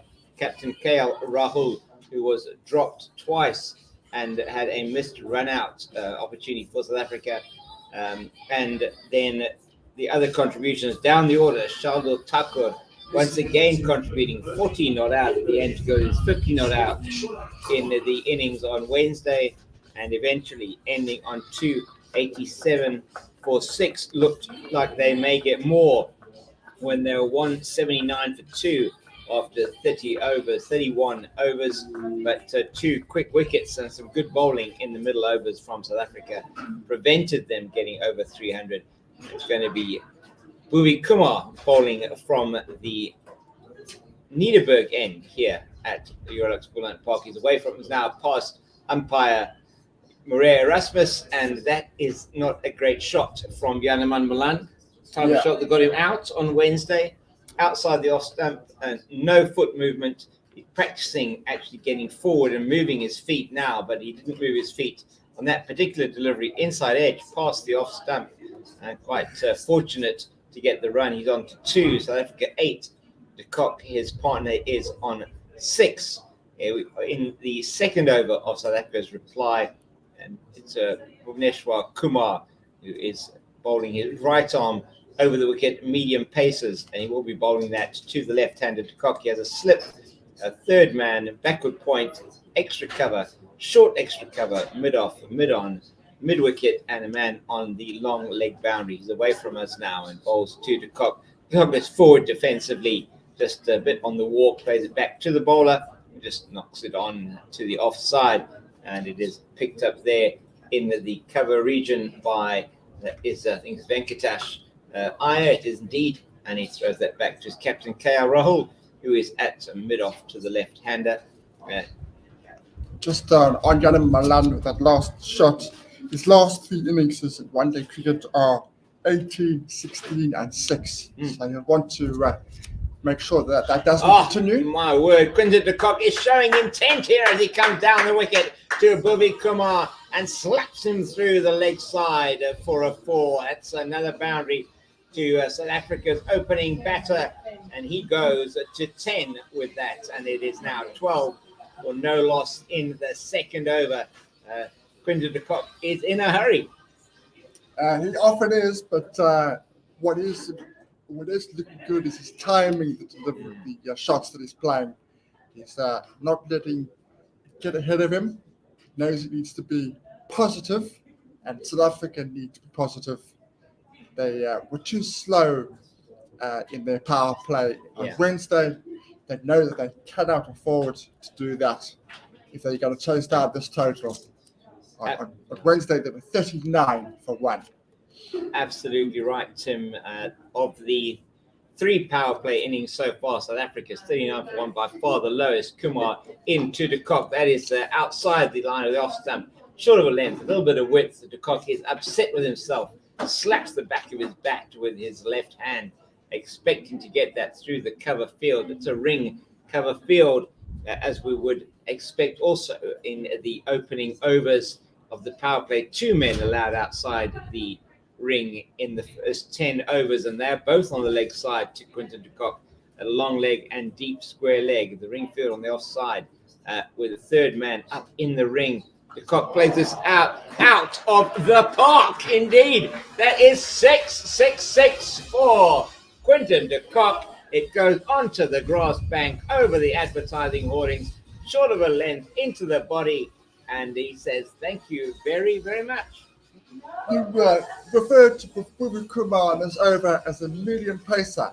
At the time, I thought that was a little bit harsh, but it seems that Quinton de Kock agrees with you and picked it up very, very early and smacked it to the square leg boundary for 6. Quinton de Kock is looking very, very dangerous.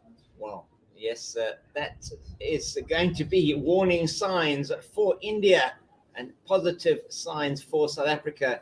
They would be hoping, as it's around the wicket now. Kumar away from us. This is down the leg side, overcorrecting, and gives some exercise to umpire Marais Erasmus, standing in his 101st ODI, and he turns to us here at this end. The scorer is also close by to us here and signals the Y. South Africa moved to 19 for 1 in the second over. Similar sort of over to and the runs to what we saw Sisanda Magala concede for South Africa in his opening over. South Africa racing to 19 in the that's another great shot from de Kock. He stands up in the crease and plays it straight back past the bowler down the onside of straight. It goes to the boundary again. 23 without loss for South Africa, the end of 2. Wow, what an over that was for South Africa. Quinton de Kock moves like lightning to 20, 23 without loss after 2. They were already only 16 runs short of the power play score in the first ODI. And hugely more victory as well for South Africa is that Kumar decided to go round the wicket inside the opening 2 overs, which is really Quinton de Kock's weakness is being caught at the slip and gully region. So that nullifies that particular wicket. Bumrah now to Yanaman Malan, who has, as Tim has said, been struggling for runs in his last 3 ODIs. Give you the field after this delivery to the right-hander. He does not get a run as he edges it off the outside half of the bat to Venkatesh Iyer, who is at a gully position. So there's a slip, a gully, man at backward point. There is no third man, which is interesting. I think there's a third man, and there is extra cover mid-off, mid-on, man at mid-wicket and at fine leg. It may well be a man here down at third man in front of us. It's a 7-3 offside field. Bumrah again to Malan. This is played out into the covers, into the gap between backward point and extra cover. They take a single, as it's the man Iyer who does the fielding yet again. 24 without loss in the third over. Bhuveshwar Kumar conceding 16 in that first over of his, and 1 wide, but the others coming from the bat of Quinton de Kock and 1 from the bat of Yanaman Malan. Malan now on 3. He has only faced 4 deliveries. Quinton de Kock 20 of 10. Bumrah will want to get his scalp as soon as he possibly can. It's Bumrah in, and this one across the left-hander. He has a full go at it on the up outside the off-stump, misses it through to punt, and there is no run. That is why you want to be bowling over the wickets to Quinton de Kock. It's always liable to give you a chance. The slip or the gully region, expansive drive, not really moving his feet enough. And luck going with him in that particular delivery. So I think we have some tweets that have come in. We'll perhaps read some of those at the end of this over. It's Bumrah in to de Kock, and it's a straight-ish delivery on the line of fourth stump outside the off stump. He defends back to the bowler for the left-hander. We have a slip, a gully, a man at third man, backward point, extra cover, mid-off, mid-on, mid-wicket, and a man down at long leg. So the two fielders out for the first power play down at third man and long leg, as you would expect. But there are two men in catching positions on that offside waiting for the edge. It's Bumrah again to de Kock. Oh, that is imperious from Quinton de Kock. He stands up in the crease, ball on his legs, and he plays it through the mid-wicket region, past Chahal at mid-wicket, down to the deep mid-wicket boundary for four. A full flow of the blade from Quinton de Kock. Yet another boundary. He's already hit 4 fours and 1 mighty 6. He's on 24. South Africa 28 without loss. Beautiful. James, is there a delivery that he hasn't timed in his innings so far? No, not at all. It's just everything he's hit is timed. He has indeed, and that has forced an immediate change to the field by Captain KL Rahul. He's moved Shikhar Dhawan from the slip field into the mid-wicket position. He's bringing his square leg in. He still has the third man and long leg, but he cannot afford to let those go through that region. He's into de Kock again, just drops it into the offside. Wants the run. Boland wisely sends him back as Venkatesh Iyer is in quickly from backward point. There is no run. 28 is the score for South Africa after 3 overs. Yes, you heard that correctly. 28 without loss after 3 overs. Quinton de Kock, 24 of 14. And Yanaman Malan, 3 of 4 deliveries. South Africa have put on a good start. Let's say it's actually an incredibly fast start. As you said, Tim, in the first ODI, really slow in the opening overs. Yes, they lost Milan early, but still weren't able to capitalize on the pitch being a bit slower, not being what you would expect. The fast bowlers not getting any purchase really, and it's already enforced a change after that 1 over that went for 16. Ashwin into the attack. Yeah, they've gone for the experience. They've gone for the guy that they often go to. Maybe a little bit less in the one-day format, but he's certainly a very experienced individual. Got lots of tricks up his trade. He does, and he's going to be going to Yanaman Malan, who has got a slip, backward point, extra cover, mid-off, long on, man on the deep square leg boundary, mid-wicket, backward square, and a man inside the circle at 45 on the leg side, a shortish fine leg or short long leg. It is a full to Malan, and he plays that down the ground on the walk into the shot to Venkatesh Iyer in front of us here at the Niederberg end, and there is a single to Malan. He's getting them in singles. De Kock's getting them in boundaries at the moment. It's 4 for Malan, 24 to de Kock. You heard right. 24 to de Kock of 14 deliveries. 29 for South Africa without loss in the 4th over. Ashwin coming on to replace Kumar after only 1 over. It is Ashwin in to de Kock around the wicket to the left-hander.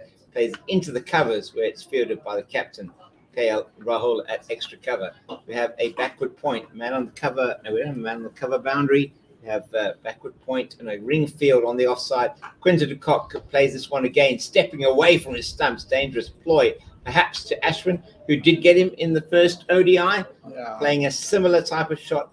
Be careful of the one that goes straight onto him.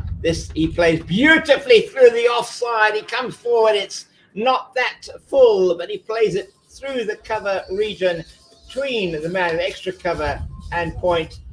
Yet another boundary to South Africa's premier opening batter. That sends him into 28 total, 33 without loss in the 4th over.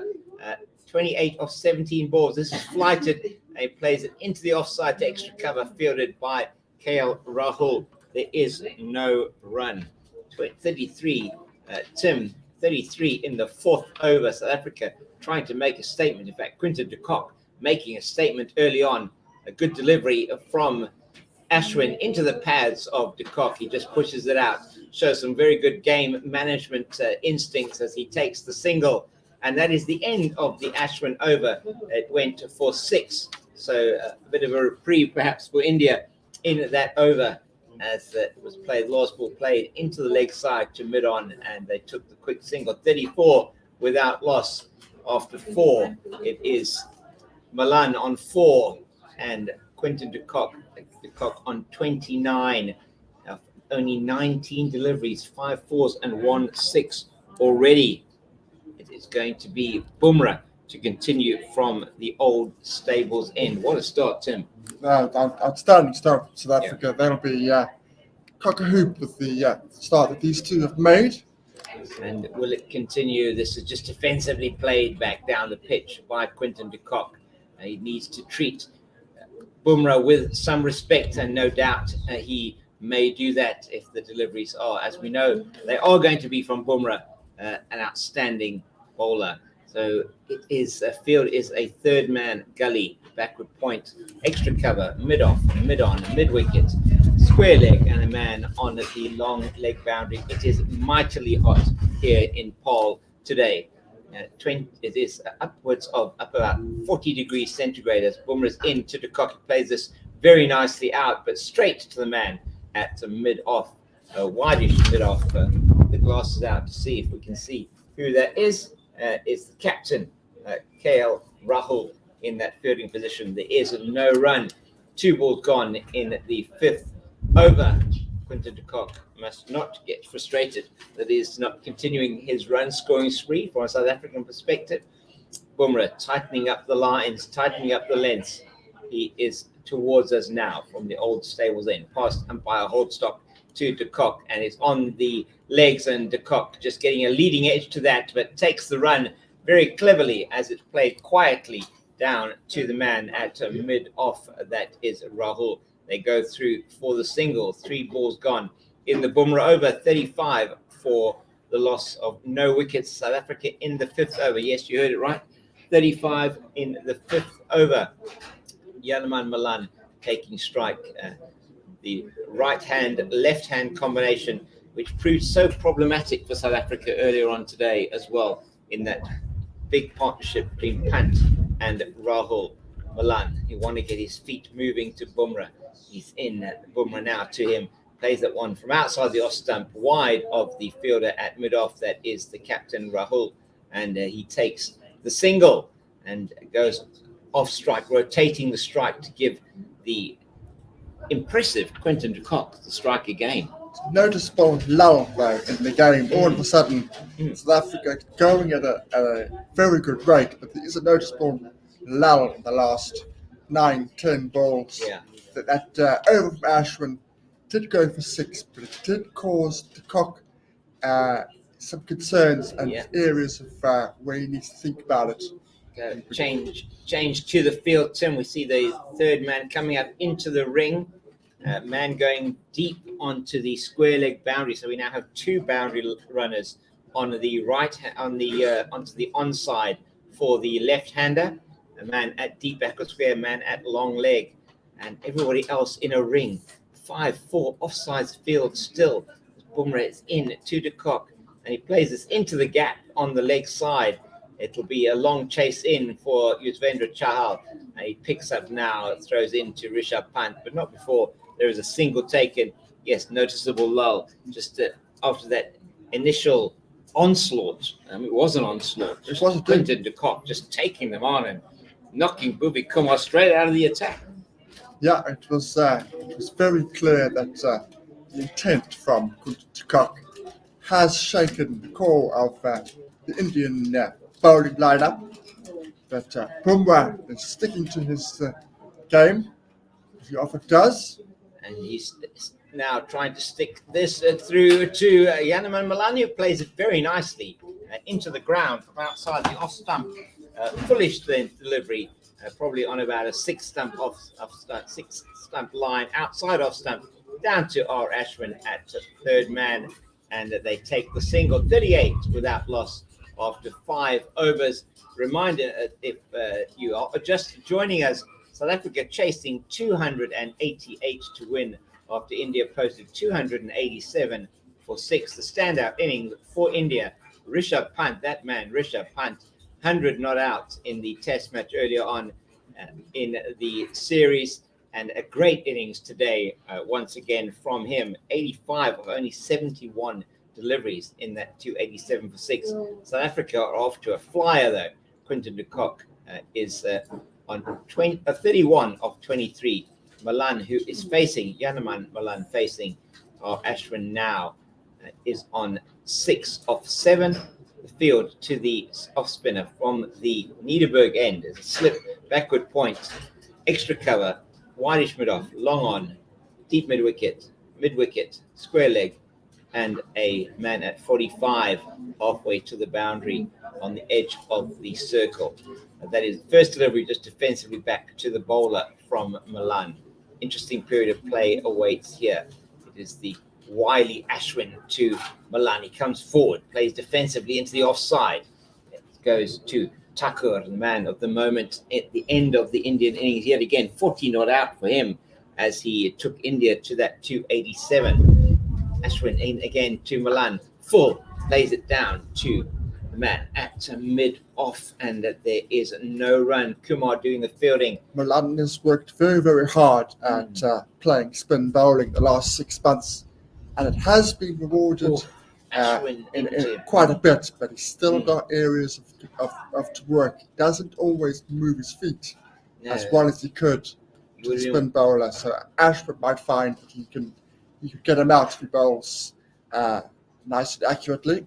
And the previous delivery just played off the back foot. This one played off the front foot to the man at backward point. Pressure being created on Malan, but fortunately for him, schoolball pressure not quite there at the moment. There's another full delivery played to Malan. He just plays it into the ground, back to Ashwin. Only one off the over. Excellent over from Ravichandran Ashwin. Was that a maiden? No, it was a maiden over bowled to Janneman Malan. Sorry, apologies there. Maiden over from Ashwin. So he's dried up the runs as the South African spinners did in the Indian chase, Indian first innings. And that is a maiden over bowled to Janneman Malan. He's on 6 of 13. De Kock 31 of 23 after 6 overs. South Africa 38 without loss. And it has been a fast start. Just stuttering slightly there with that over from Ashwin. But I think South Africa won't be too worried about that as long as Malan can keep his wickets, get through these opening overs, and hopefully start to build an innings. It is hot. It's always about getting a foundation for South Africa. That's what they need to do. They need to get one foundation. To De Kock, and he's playing this down to the man at the long leg in front of us. That is Ashwin. Takes the single. India will not be unhappy about that, having him off strike and having Janneman Malan on strike. De Kock 32 of 24 so far. The total and the partnership 39 for South Africa. In the 7th over, they will be looking at posting the best 10 overs of power play score of the series so far. This is the second ODI in the 3-match Betway series. Bumrah towards us from the old stables end to De Kock, plays it defensively back down the field, gets on top of the bounce. It's a ball that is short of a length outside the off stump. Malan plays that backward back to the bowler. Left-hand, right-hand combination. Apologies for that. The right-hander, Malan, playing it back to the bowler. And the field, there's just a couple of personnel changes happening. Field changing slightly. There is a man coming in at gully. It's a conventional point now. Extra cover, mid-off. They're tightening the noose on Janneman Malan, and that delivery outside the off stump is not going to help to do that. He's going to be able to get 2. Is he here? Yes, he is. As it's chased down in the covers by, is that Venkatesh? Oh, no, it's not. We'll get to the fielder now. Maybe. Breath of fresh air for Janneman Malan there. He was starting to feel a bit of pressure there throughout the maiden over from Ashwin, but we're glad to have got a 2 there. fielded by Shreyas Iyer in the covers. He is patrolling in that point region. He stays there for the next delivery. Bumrah in to Milan. It is on the line of middle and leg. It's a leading edge, but fortunately for him, all the way along the ground is to that the great man, Virat Kohli, in at extra cover. He did not contribute with the bat today, Virat Kohli. He's going to want to do something out there that's special in the field. Always a barometer of how India are feeling when you see him in the field. Is he sharp as a razor? Is he? He always seems to be like that. Yeah, he's certainly going to want to contribute in some way to India leveling up the series. Once again into Milan outside the off stump, and that is into the cover region. It is fielded there by Shikhar Dhawan, and the ball getting a bit of a bobble as it came off the outer edge of the square. We've mentioned that a couple of times, happened again there, but well fielded by Dhawan as he's off to his right-hand side from his position at cover. It's a conventional cover position. So actually more cover point. Is a backward point. Milan facing the last ball of the over from Bumrah. That is wide outside the off stump, but he misses out completely on a short, wide delivery and plays it into the offside. Perhaps a slower delivery from Bumrah. There is no run. End of the over. 41 are South Africa after 7. And it is a good start for them, just now dropping below the 6 to the over mark. Yanaman Milan, 8 of 18. His partner, De Kock, 32 of 24. 41 the partnership, 41 without loss after 7. Tentative start from Yanaman Milan. He'll want to rotate the strike better between himself and De Kock. He won't want to be kept at one end for too long.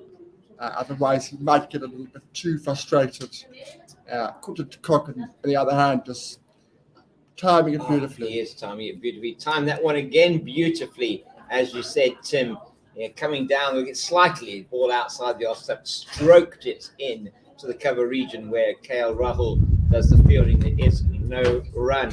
And he's bowled him! Has he? No. Oh my goodness! I thought that one was ball, but an attempted stumping without the ball by Rishabh Pant as Quinton de Kock hurried down the wicket, missed the delivery. That is a chance, most definitely. That is certainly a chance there for Rishabh Pant, and it could be a very costly one.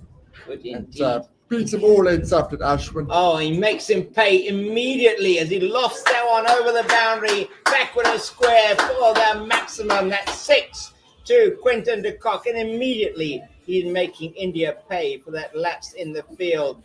Comes down the wicket a little bit, and he shimmies and he plays it beautifully over the square leg area. There is nobody fielding there, no risk necessary to that shot. Plays it from outside the off stump, ball moving away from him, but he's timing the ball beautifully. Ashwin, 4th ball of the over, to de Kock, gives a lot of air, becomes a full toss, just plays it quietly to the man at deep mid-wicket. That is Virat Kohli. There is a single on offer, 48 without loss in the 8th over. Are South Africa eyeing the 50 partnership between these two? It has been a tricky time for Quinton de Kock against Ashwin. Hasn't always had the answers. Should have been dismissed. Lovely ball, and Rishabh Pant did not take the ball. Otherwise, that would have been the end of. Beautifully played here by Yanaman Milan as Ashwin bowling outside the off stump to the right hander, and he plays a reverse sweep, and that does indeed bring up the 52 for South Africa. 52 off 48 balls, 6 fours, 2 mighty sixes off the bat of Quinton de Kock. And Yanaman Milan now coming to the party. He moves on to 12. South Africa 52 with 1 ball left in the towards the end of this, the 8th over. It's Ashwin in to Milan, stands up back in his crease, plays it to KL Rahul, who is in at mid-wicket. It's the end of the 8th over. 52 to South Africa without loss in the 8 overs gone, 6.5 runs and over. Milan has got 12 of those. De Kock has got 39 of those. And there was the 1 extra, the wide. So South Africa going along, rollicking along, it must be said. You look at that over in terms of numbers conceded. and you think, well, South Africa are well in control. But if you watch those 6 balls again, you'll realise that Ashwin should have had Quinton de Kock. He should have been dismissed. But South Africa won't mind one bit. They are, as James says, 52 without loss after 8. And the foundation has been set.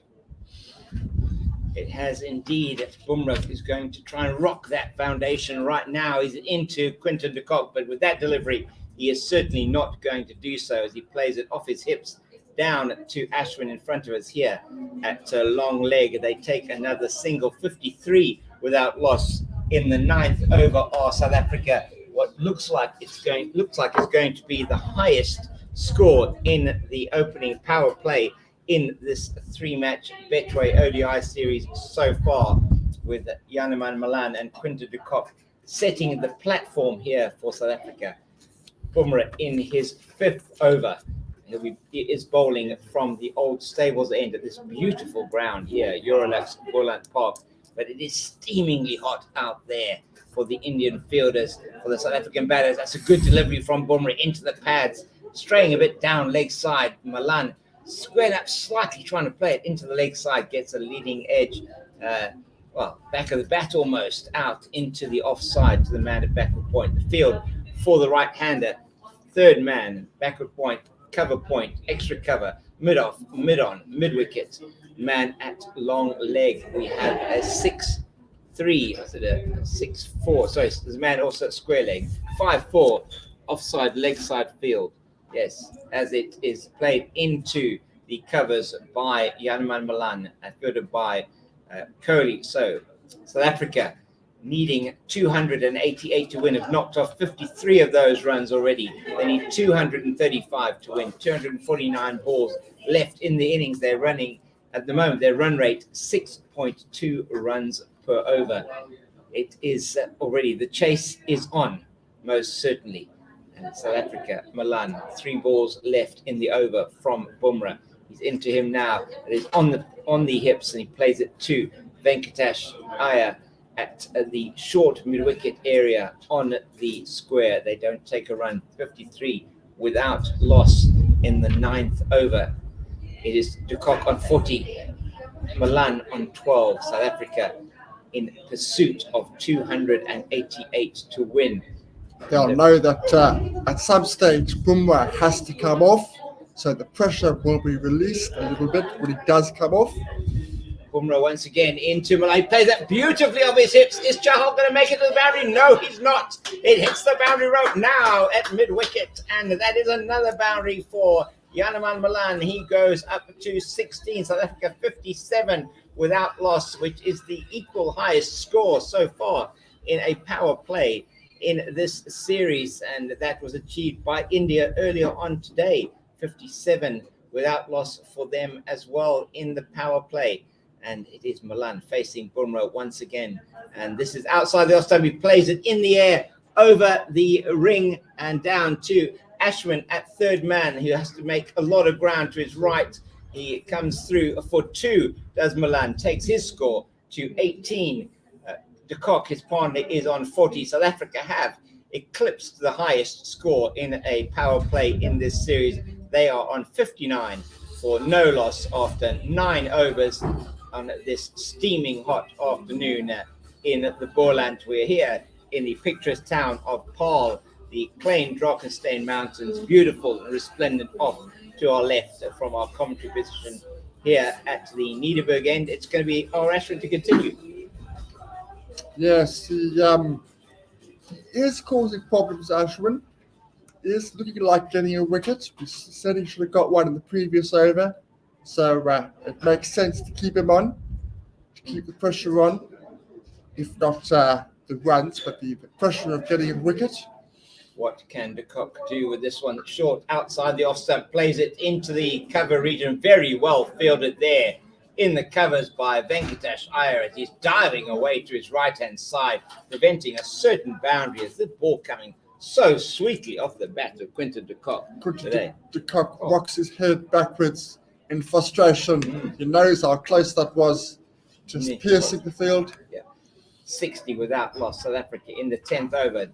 Milan just stands up in his crease, no foot movement to speak of, defends down the offside. There is a man at a shortish third man point, extra cover mid-off, and on the leg side they have a widespread field. This is played to that man at who's widespread here in front of us at long on. It is in front of us, Shreyas Iyer. Is it down in front of us here? Yes, it is indeed. And they take a single. Will bring de Kock back on strike, which I think what South Africa would want, as it's 61 without loss. De Kock plays it over the cover field and inside. It's inside out, and it's going to go to the boundary for 4 in the cover point region. Takes on the field and beats the field yet again, going over the top. Quinton de Kock is on fire.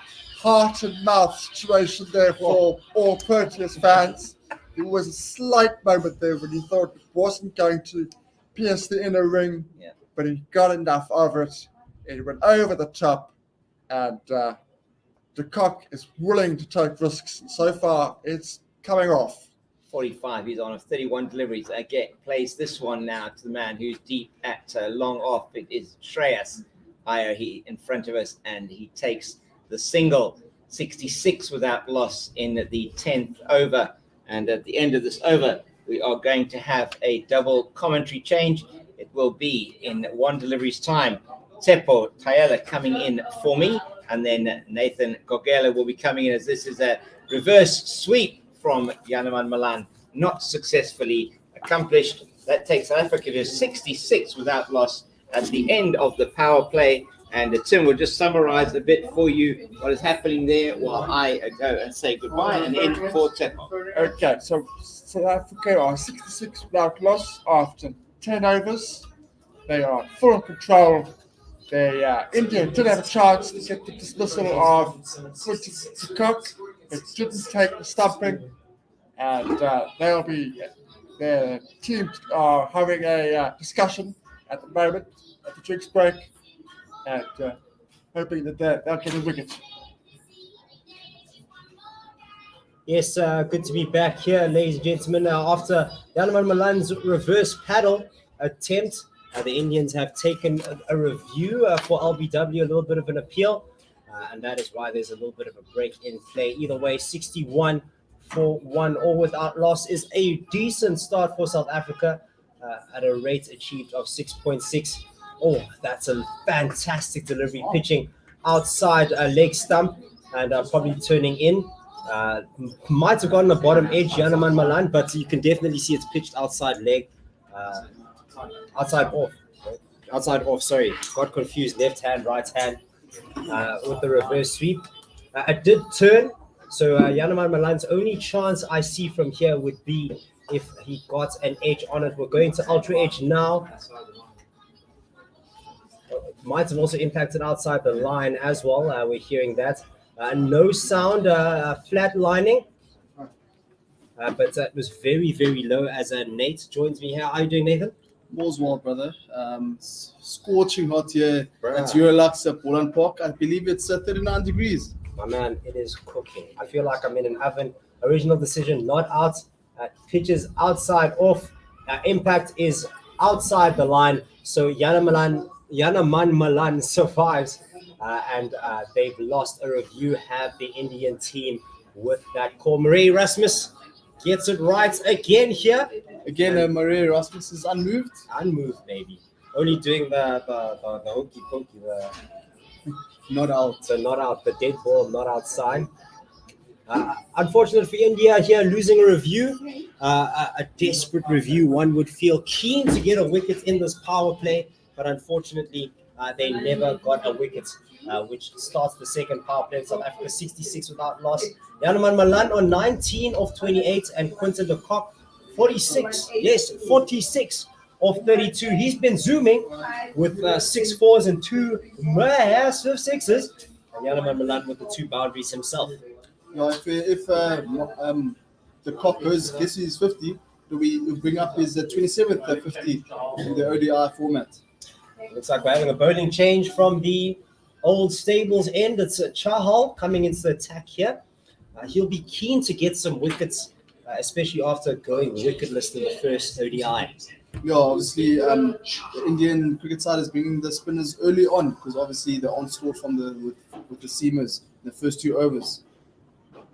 Yeah, the pace of the ball proving very enjoyable for the South African batsmen. And you felt, or at least we saw in the South African bowling innings, that when the spinners came on, they arrested the run rate and built enough pressure to take some wickets. So India hoping for the same thing.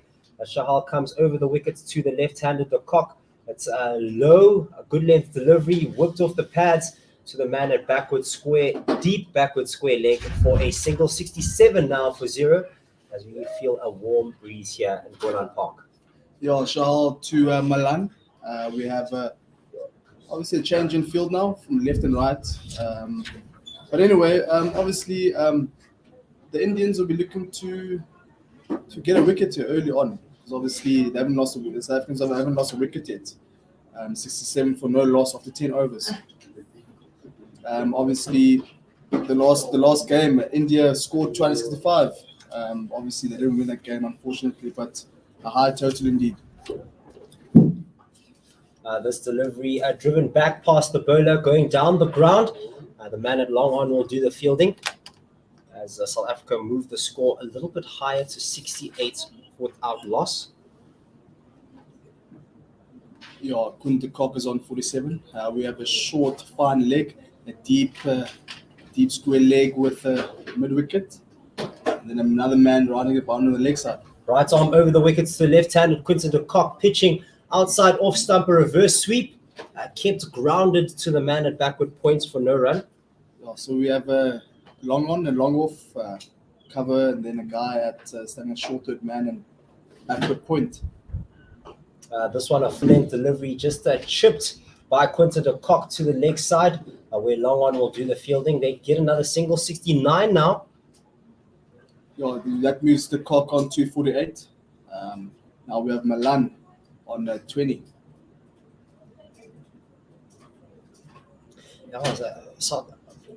Quinton de Kock was very close to making his half century in the power play as Chahal continues outside the off stump. An appeal for stumping here by Rishabh Pant that has been sent upstairs as Yanaman Malan comes forward with a very, very forward defensive shot, misses the ball, all ends up, and the quick stumping, the quick hands from Rishabh Pant sends this upstairs. Yeah, is that Adrian Holstock? Yeah, Marie Rasmus. Marie Rasmus obviously taking it up to upstairs with the TMO. Yes, it is Marie Rasmus. Adrian Holstock on the old stables end. It's impressive. The man is unmoved. Takes it up. The man that's never moved is moved. Yes, sending it up. You definitely just want to send this upstairs. Just to make sure. Exactly. And I mean, they made sure last time a stumping that no one expected, but it actually was a stumping. The perfect timing there. They're just checking for the ultra edge because it beat the outside edge. Yanaman Malan very forward in the shot. We're seeing on the replay now. His foot drags forward ever so slightly. It stays grounded, remains grounded the entire time behind the line, and he looks safe. Yes, at the stumping point, he has his foot grounded well comfortably behind the line, so he survives yet again. He lives to fight another day indeed. These out not out signs are so confusing. This delivery, wide going down the leg side, was very full. Yanaman Malan just watched it past his pads. It looked like he was trying to play a shot but decided against it. Kunde Cock was actually good with the ones who went wide. Child continuing again. Good length delivery. Yanaman Malan gets the pitch of the ball with a big front foot sweep. And this goes to the man sweeping on the onside on the boundary from a deep square leg. They get 2 as they move the score to 72 now without loss after 11 overs. Yanaman leaning forward there just to get that ball, and obviously sweeping it down on the leg side. The Indian fielder did very well there because he was standing just backward deep square leg. Did very well there to just keep it under 2 runs. Indeed. What's good to see here from a South African perspective is that the South African batters aren't afraid to get forward to the spinners. One thing that they've been struggling with in the past, especially when South Africa had been struggling against spinners, getting forward to the spin deliveries. Yes, this isn't the subcontinent, so there's not that much turn. So the batters are a bit more confident. But with that said, though, it's good to see a confident batter against spin, and that's exactly what we saw with the sweep, as Bhuvaneshwar Kumar will continue his spell here from the Liederberg end. Obviously, Bhuvaneshwar Kumar coming in for his second spell. Obviously, just bowled it 1 over, but that 1 over went for 16 runs with 2 fours and 1 6. He was 1 run away from getting the number on his back. Bhuvaneshwar Kumar with the 15 on his back. That would have been poetic. Very much so. Such a big coincidence would have been. On the leg side for Quinton de Kock, there is a long on, a deep mid wicket, also a fine leg, and a man at mid wicket as Bhuvaneshwar Kumar comes over the wickets to the left hander. This one, a good length delivery outside the off stump. KL Rahul at cover diving as this ball was just beaten. As this ball was on his side, overthrows here that bring up Quinton de Kock's half century. Yeah, that's Quinton de Kock's half century. It comes off 36 balls. That it brings up his 27th, 50th runs in the ODI format. That 50 coming off 36 balls. So he was zooming 6 fours and 2 6s. And on the offside, he has a short third man, the man at backward point, where this shot is played. A slow delivery. You can see Rishabh Pant right by the stumps, played very late by Quinton de Kock to the man at backward point. So in the circle on the offside, backward point, short third man, a man at cover, mid off, and then a man sweeping on the point boundary. You'll also see the keeper up, Rishabh Pant coming in as well, very close up on the wicket. Kumar in again. This one a good length delivery, a perfect line on top of middle stump. Quinton de Kock, a solid defensive shot for no run, 74 without loss. Abuvi coming over the wicket. There too at the left hander, Quinton de Kock. Lovely block shot by Quinton de Kock for no run. No run. No run! Marnus Labuschagne. Labuschagne. Yo, they butchered his name there in Australia. Hey, sure, Marnus Labuschagne. Hurts the ears. This one, a short delivery just outside the off stump. Quinton de Kock, a beautiful drive on the up through the covers.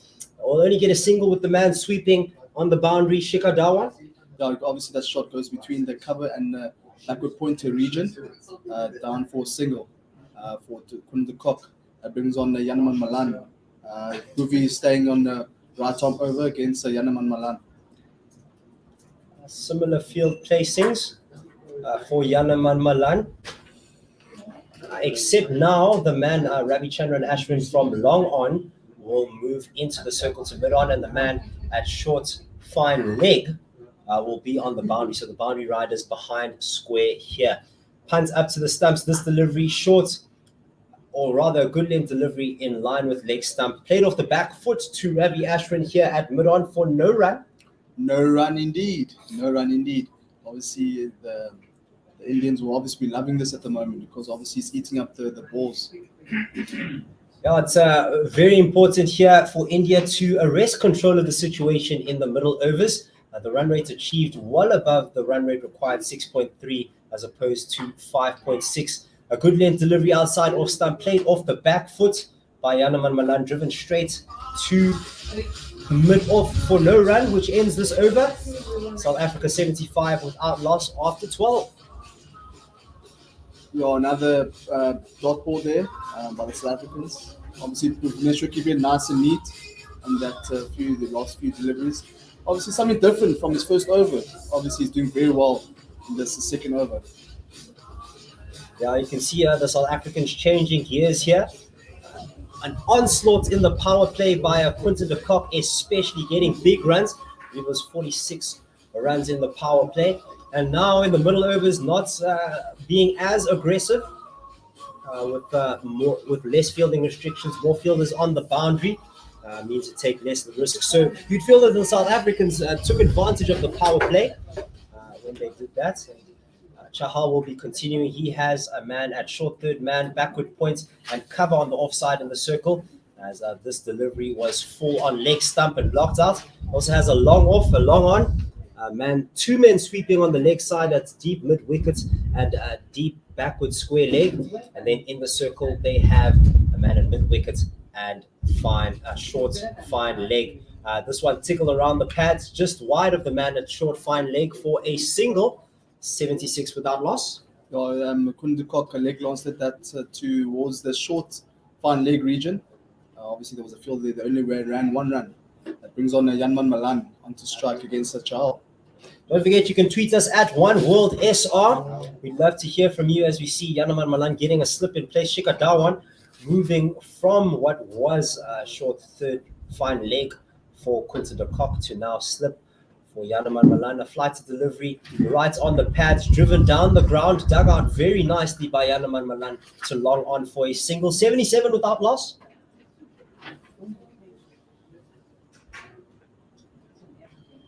And it's vital that the South Africans keep rotating the strike here. If batters get caught at one end, that is when the scoreboard pressure starts to take its toll. As he continues over the wickets to the left-handed de Kock, just wide of the man here at short. Third fine leg, it's racing to the boundary and just saved before it got there. They saved one run as the South Africans take 3 and now move to 80 without loss. Yeah, good shot there by Quinton de Kock.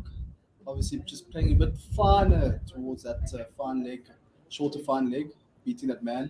Obviously, the South Africans running 3 runs there. Very well placed as well by Quinton de Kock. It's vital that when you have fielders in the inner ring, what you need to make sure is you just get wide of them, because as soon as you do, that's when the runs come. And also noticing that fine leg region was vacant. Chahal into Yanaman Malan now. Good length delivery, played off the back foot, a back foot punch, but straight to Chahal for no run. As I mentioned previously, obviously they're using the same pitch as they used in that first ODI. Obviously, we're seeing some movement there. I mean, even Shamsi getting some movement off the pitch in that first innings. Yes, and a little bit of movement here with the good length delivery from Chahal, turning away from the right-handed Yanaman Malan, who drives this on the up, wide of the man on the inner ring at cover, and it's fielded at long on, and they get a single. 81 without loss after 13 overs. A bit of a lull here in energy. Not too many boundaries, but the South Africans will definitely feel in control here. 81 runs without loss. A big partnership to open. Yanaman Malan is on 24. Quinton de Kock is on 55. Then we have... Who do we have here in the Boland? Bhuvi comes in again. Bhuvi comes in for his third over. Obviously, his last over was much more neater than his first over. Let's see what he does here. Coming over the wicket to Yanaman Malan. Yes, he has himself a man at mid-off cover and backward point. Also a man sweeping on the offside. This one, a good length delivery outside off stump, driven off the back foot on the up. The man at cover does the fielding, shots at the stump, but to no avail. He also has a man, Chahal, sweeping on the boundary on the offside. Also a man at fine leg for Quinton de Kock now because it's the left-hander. We'll be cramping the Yanaman Malan with a bit of room there. But obviously, Yanaman did very well to punch it off the back foot for a single. That brings on Quinton de Kock to face Bhuvi. Bhuvaneshwar Kumar coming in from over the wickets to Quinton de Kock. This one pitches outside off stump. It's a full delivery. Drives this down the ground and gets on his bike quickly to get to the other end. A quick single for Quinton de Kock as the man at mid-off does the fielding. Rishabh Pant was coming close in. Now he's moving back. Obviously, showing the bowler a bit of respect there. It's always not nice. It's never nice having a fast bowler and your keeper is coming up. Well, there was the opportunity with Petlukwayo that sort of worked. This one, a back of a length delivery and absolutely spanked through the onside by Yanaman Malan, getting on top of that and dispatching it for a boundary. Oh, wonderful shot there by Yanaman Malan. Controlled shot. I hooked the ball down towards the Kalkorman region.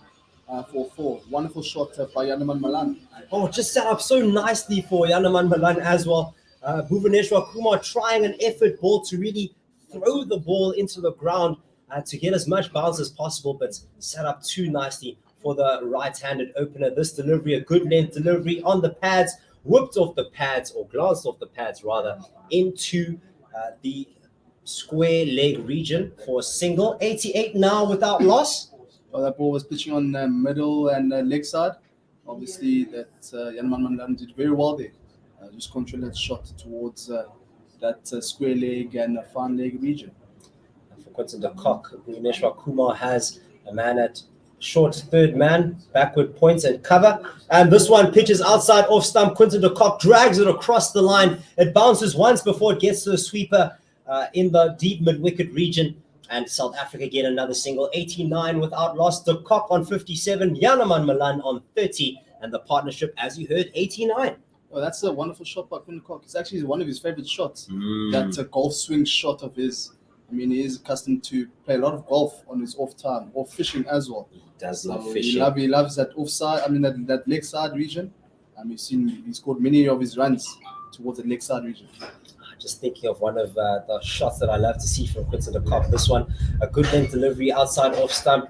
Yanaman Malan drives this across the line to log on for a single to end the 14th over. 90 without loss. Yanaman Malan on 31 and de Kock on 57. And one of my favorite shots to see from Quinton de Kock is if a ball pitches full and on the pads, and all he does, he just flicks it, and it just flies over the square leg boundary. Those shots from Quinton de Kock, no one plays it better.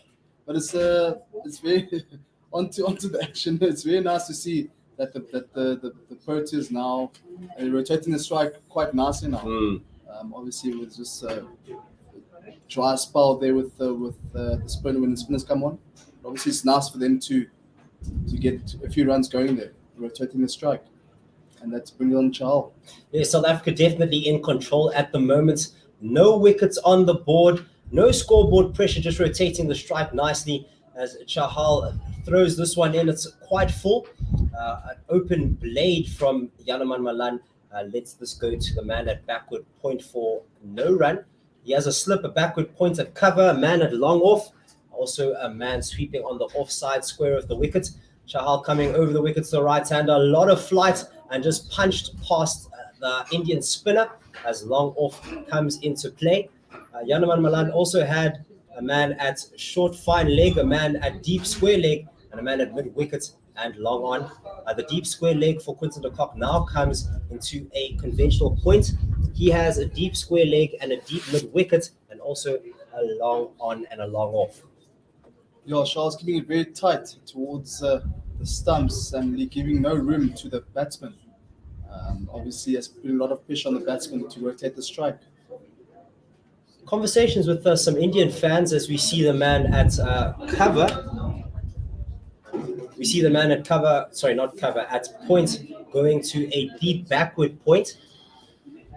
Conversations with Indian fans say that Paarl bowls the ball a little bit too slowly in this delivery. An example of that, flighted and landing right by Quinton de Kock's pads as he whips this to the next side. The run rate achieved now at the moment, FYI, 63. The required 5.5, so they're well ahead of that run rate required. Well, that's good for them. Definitely good at the moment, because we know that the highest successful scoring chase here at Eurolux Boland Park is 250. 250 for 2, yes, indeed. This one dragged down into the pitch, but didn't bounce too high. Played off the back foot by Yanaman Malan down the ground to long on for a single. 93 without loss.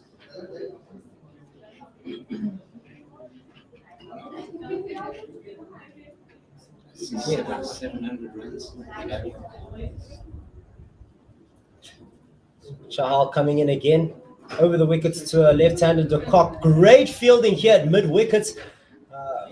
Is that Ravichandran Ashwin? No, it is Captain KL Rahul getting down to his right to make sure that he stops a single. And every single counts here, because if the pressure is taken off here, it's really going to help the South Africans at the back end of the innings. Last delivery, this one flighted outside the off stump, and Quinton de Kock drives this tried to really send this, but just drives it straight to mid-off for no run. 93 without loss after 15. Oh, that's Yanman Malan has 33 runs and Cook has just shy of 60, and it's 93 runs in this partnership in the first wickets after 15 overs, as Tepo said. So obviously we know that the South Africans are obviously well ahead of the run rate. Where do you see them? What do you think Indians will be looking to do now? They need a wicket. They need to find a wicket from somewhere. We saw that pace off the ball really worked for the South Africans, as that's what built the pressure.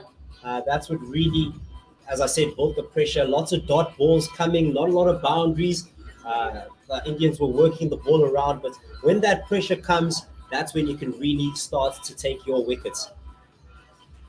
Well, that brings up Malan's 700th runs in ODI. That's an incredible feat as well for Yanman Malan, the opening batsman for South Proteas. Bhuvaneshwar Kumar, good length delivery, played off the back foot and inside edge onto the pads, and the man at backward point does the fielding. For Yanman Malan, backward points cover and also mid-off. On the offside, there's also a man at third man.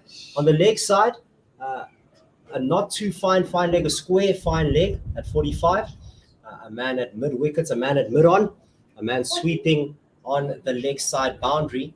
And Bhuvaneshwar Kumar actually having a conversation here with KL Rahul. That seems that they are trying to plan something. They are one over ahead of the over rate, so they do have the time to do such things. We see the man at mid-wicket, Virat Kohli, actually having a conversation with KL Rahul, which is nice to see. Just good to have seniority in the team, just to make sure that you've got your captaincy in check, and just a little bit of a passing on of the baton while he's still playing.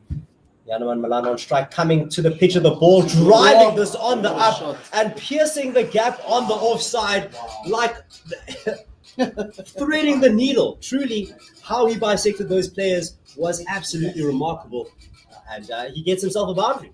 Yeah, obviously dissecting the two fielders there, the deep cover and the cover region. Playing with a punch off the back foot. He's playing a lot of his shots off the back foot, but obviously that was a brilliant shot. Went down the field for 4 runs. Now got that on the up, and you could hear as it came off, it was struck sweetly. And there was almost nothing that the man at cover, KL Rahul, or the man at mid-off could do to stop that from being a certain boundary. He's on 37 now, edging ever closer to being one of the fastest players to get to 1,000 runs. I mean, we saw Mathausen did that in the domestic league as well. Indeed, as Bhuvaneshwar Kumar comes in here, this delivery full on the leg stump and driven past the bowler for a single. So it's a boundary and a single here to take South Africa to 98 without loss.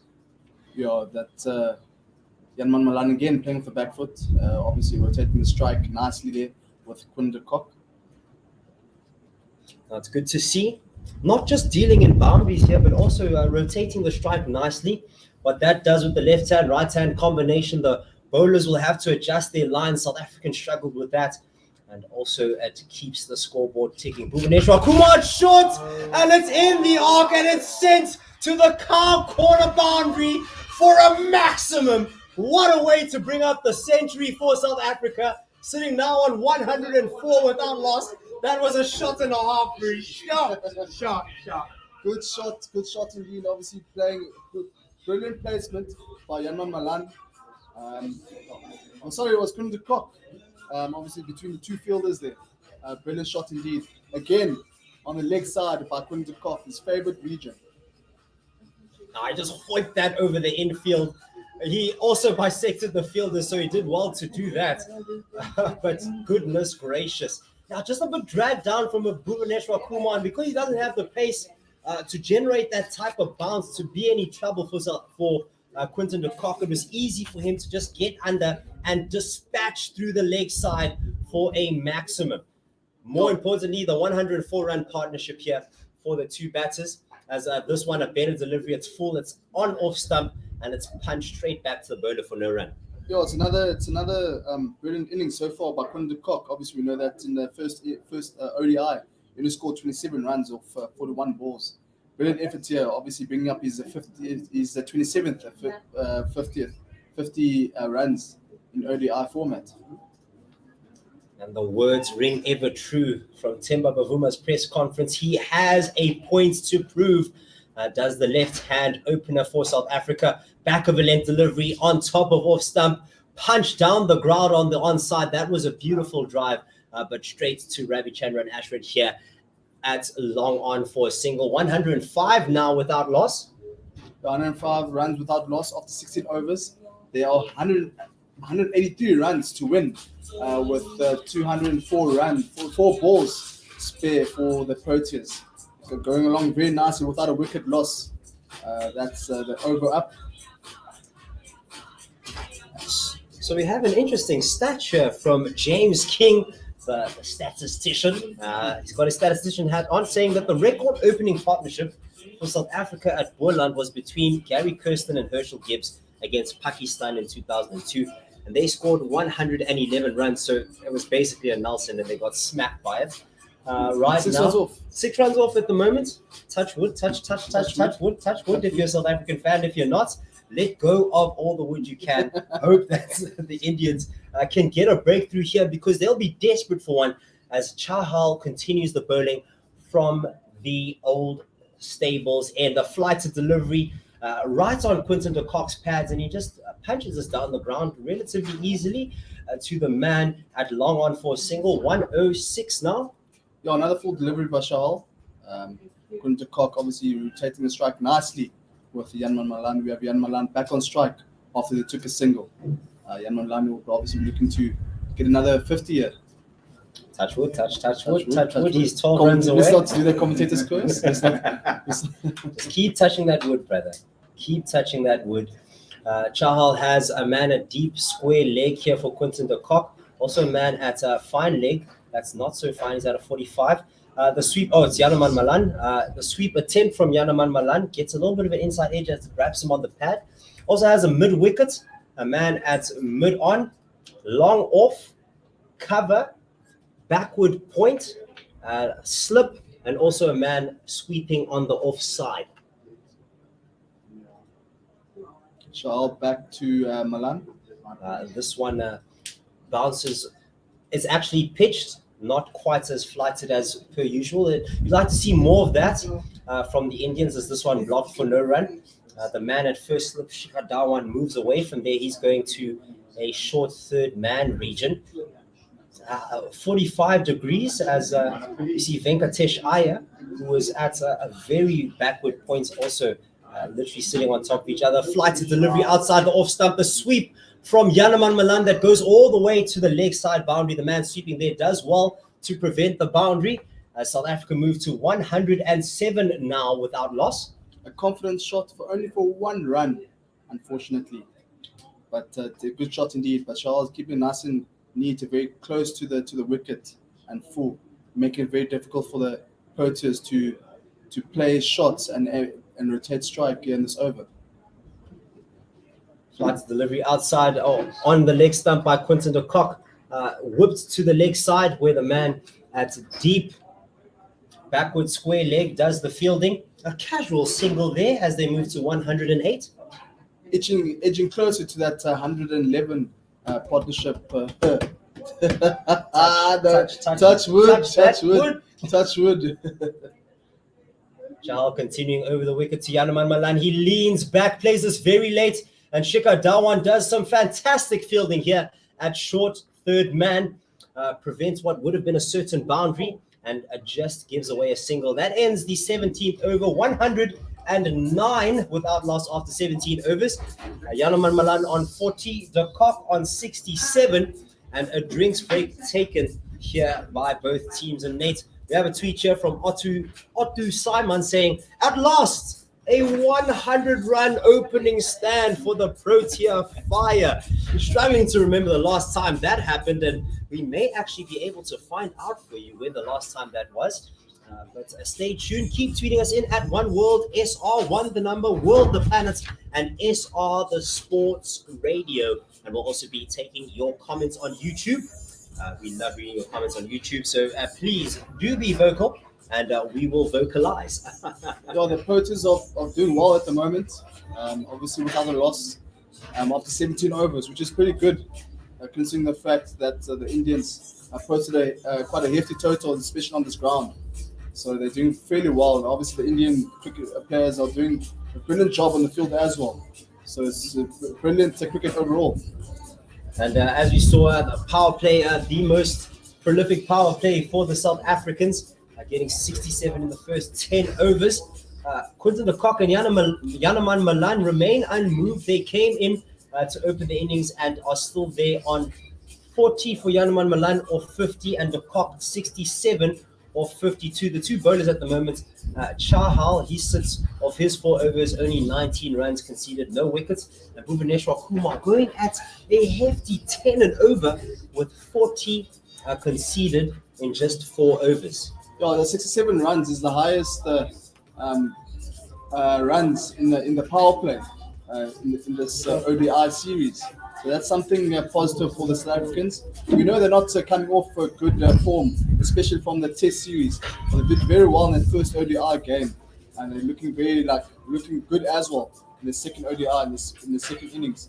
And obviously it's a bit hot here as well, 38, 39 degrees. I mean, they're doing a phenomenal job. You know what's happening on the outside with the CSA, but I mean, on the field, they're looking pretty good. Just giving you a recap of what's been happening with the bowling. Jasprit Bumrah as well in his 5 overs, just conceding 26 runs at an economy of 5.2. And Ravichandran Ashwin, the other bowler for India, in his 4 overs, he got 1 maiden, 24 runs conceded at 6 and over. And it's vital that the Indians find some sort of breakthrough here. It's hot, as you said. The wind is also warm, so there's no cool breeze. It's tough to be in the field, and it'll be key for the Indians to get a breakthrough, to get their morale up, and to keep themselves in the game. Definitely so. Malan is on 40, and that if he does reach that milestone of 50, it will be his third 50 in the ODI format. We know he's coming off a good form in the ODI circuit. So obviously, let's hope he takes it on and with the international side in this ODI series, which obviously is doing fairly well at the moment. He's been doing very well in South Africa of late in the one-day internationals before this game, averaging just about 70. I'll quickly confirm with you there, but he's been doing quite well for the South African team. Has hit the ground running, has Yanaman Malan, and we'll be keen to continue that form. Well, it's just unfortunate in that first ODI, he only went for 6 runs, but with 10 balls. Bruma obviously getting that wicket, and Rishabh Pant catching him there in the first ODI on Wednesday. But obviously South Africa were just too good on that day against the Indian cricket side. Yes, just to confirm, Yanaman Malan before this game averaging 74.11. That is huge, my man. That is quite impressive. I mean, we know that Rassie van Dussen is not far off with that. I remember, I think it was last year. He was just read out the stat there. Yeah, you're correct. He has an average of 73.62. So really, players that have been hitting the ground running here, and he's played 30 one-day internationals, whereas Yanaman Malan has just played 12. So a fantastic start. To see Shadal Thakur coming in, so right-handed Yanaman Malan. It's back of a length, just outside off stump, and punched off the back foot square of the wicket, where the man fielding in the deep will throw that in. 110 now without loss, as Quinton de Kock now on strike. Shadal Thakur comes in here, coming in from the Nederburg end. It was unfortunately didn't get any runs in the first ODI, conceding 72 runs in that first ODI against South Africa. I know he definitely was a bowler that received some tap, and a few no balls as well. Where free hits were really taken advantage of. I can remember 2 sixes from Rassie van Dussen off 2 free hits. So yeah, they really cashed in there, did the South African batters, and built a mammoth partnership, which this one seems to be turning into. Is already at 110 without loss. Back of a length delivery outside off stump, driven to the onside where mid wicket. KL Rahul does some very athletic fielding, preventing a single. Still 110 without loss. Yeah, another good fielding there by the Indian cricket side, KL Rahul, and leading by example. Obviously, we know that he's the new skipper of the ODI side. Shadal Thakur scored a 50 in that first ODI. We just saw Shika Dawan just getting some attention there from the physio in the deep offside region, sweeping on the offside. This one, a good length delivery, whipped off the pads by Quinton de Kock to take South Africa now to 111 without loss. Feet up, South African fans, it's the Nelson. Make sure that those feet are up, and also make sure that you're touching wood, as this is now equal to the highest opening partnership at Boland Park for a South African team. No, For South African partnership, yes. No, that is impressive. That is impressive. Let's not do the commentator's curse. Let's take him over the line. Oh, we're touching wood, my friend. That's how you break the curses, apparently. You just need to touch wood. As a shuttle takur, back of a length delivery, dispatched to the offside where a man will be sweeping. And now they have broken that Officially. record. 112 without loss. Commentator's curse gone. I think it's our luck here. I think it's the luck from us. But I mean, obviously, that's officially that moves them that top spot of the partnership, leading partnership for South Africa. With these two, Yanaman Malan and Quinton de Kock. Well done to these two. To take jokes aside, though, these two batsmen have been doing very, very well. The way they manage the innings is something to note, as well as Quinton de Kock gets to the pitch of the ball and plays a scoop, in fact, backward of square. It bounces twice before it goes to the backward square leg boundary. 404. Quinton de Kock, what on earth was that? Beautiful shot. A vacant region just backward of deep square leg. Brilliant shot by Quinton de Kock. We know he loves to play those golf shots, obviously leaning off for one knee there. But a brilliant shot indeed by Quinton de Kock. Yes, and Quinton de Kock doing well to score runs backward of square. We've been seeing a lot of paddles, a lot of reverse sweeps since the Mark Boucher tenure here. And Shuttle Takur with a delivery just outside off stump. A beautiful drive, but driven straight to the man at cover. That was actually scintillating to see, but a beautiful shot for no run. Yeah, that came off the middle of the bat. Unfortunately, he came back with no run. That ends the over. It's 116 without loss after 18 overs. South Africa still need 172 to win. The ball remaining just 192, so ahead of the required rates. They're sitting at 6.4. The rate achieved in the required rate now 5.4 at the moment. So South Africa very much in control here with no wickets lost at 116. Yanaman Malan 42 off 52. And Quinton de Kock, I will tell you the score now. The scoreboard was rude. It just changed as I was trying to read it. How rude. He got 72 off 58.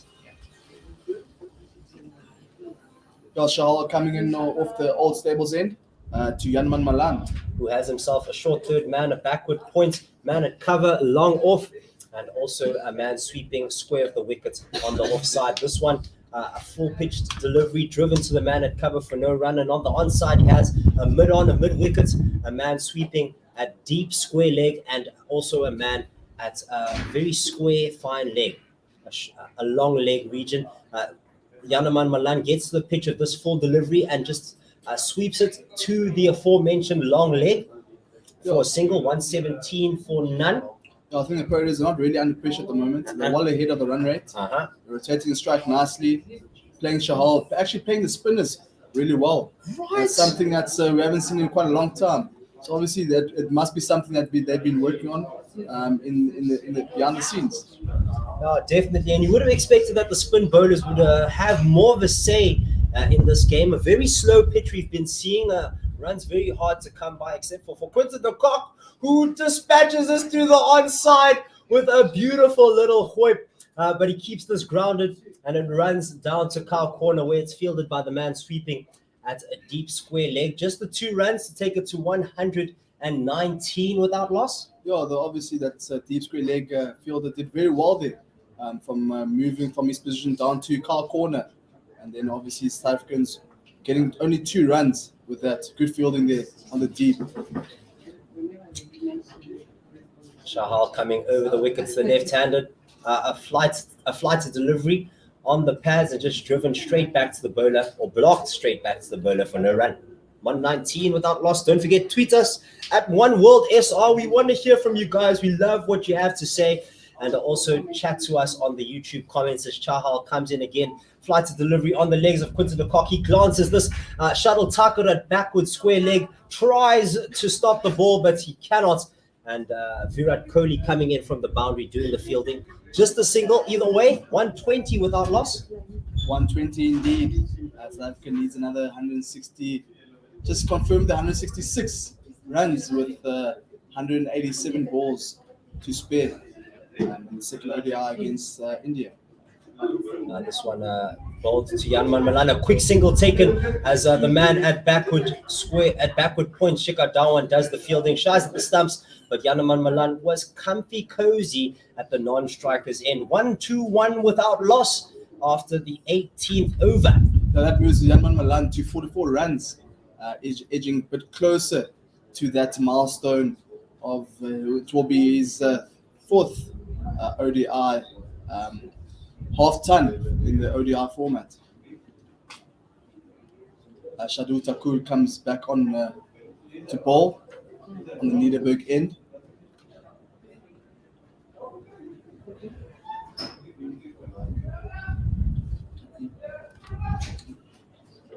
Yeah, so the fielder position where we have mid wicket, deep fine leg, deep square leg, and backward point. And I see KL Rahul is having a chat to Thakur, perhaps maybe changing tactics here because of the urgently needed wickets at the moment. Back of a length delivery driven by Janman Malan straight to the man at mid off for no run. Yeah, another no run there by the Proteas. Good, beautiful line and length by Shardul Thakur. Obviously, KL obviously had a message for Thakur, just obviously trying to minimize the runs and obviously put more pressure to the Proteas.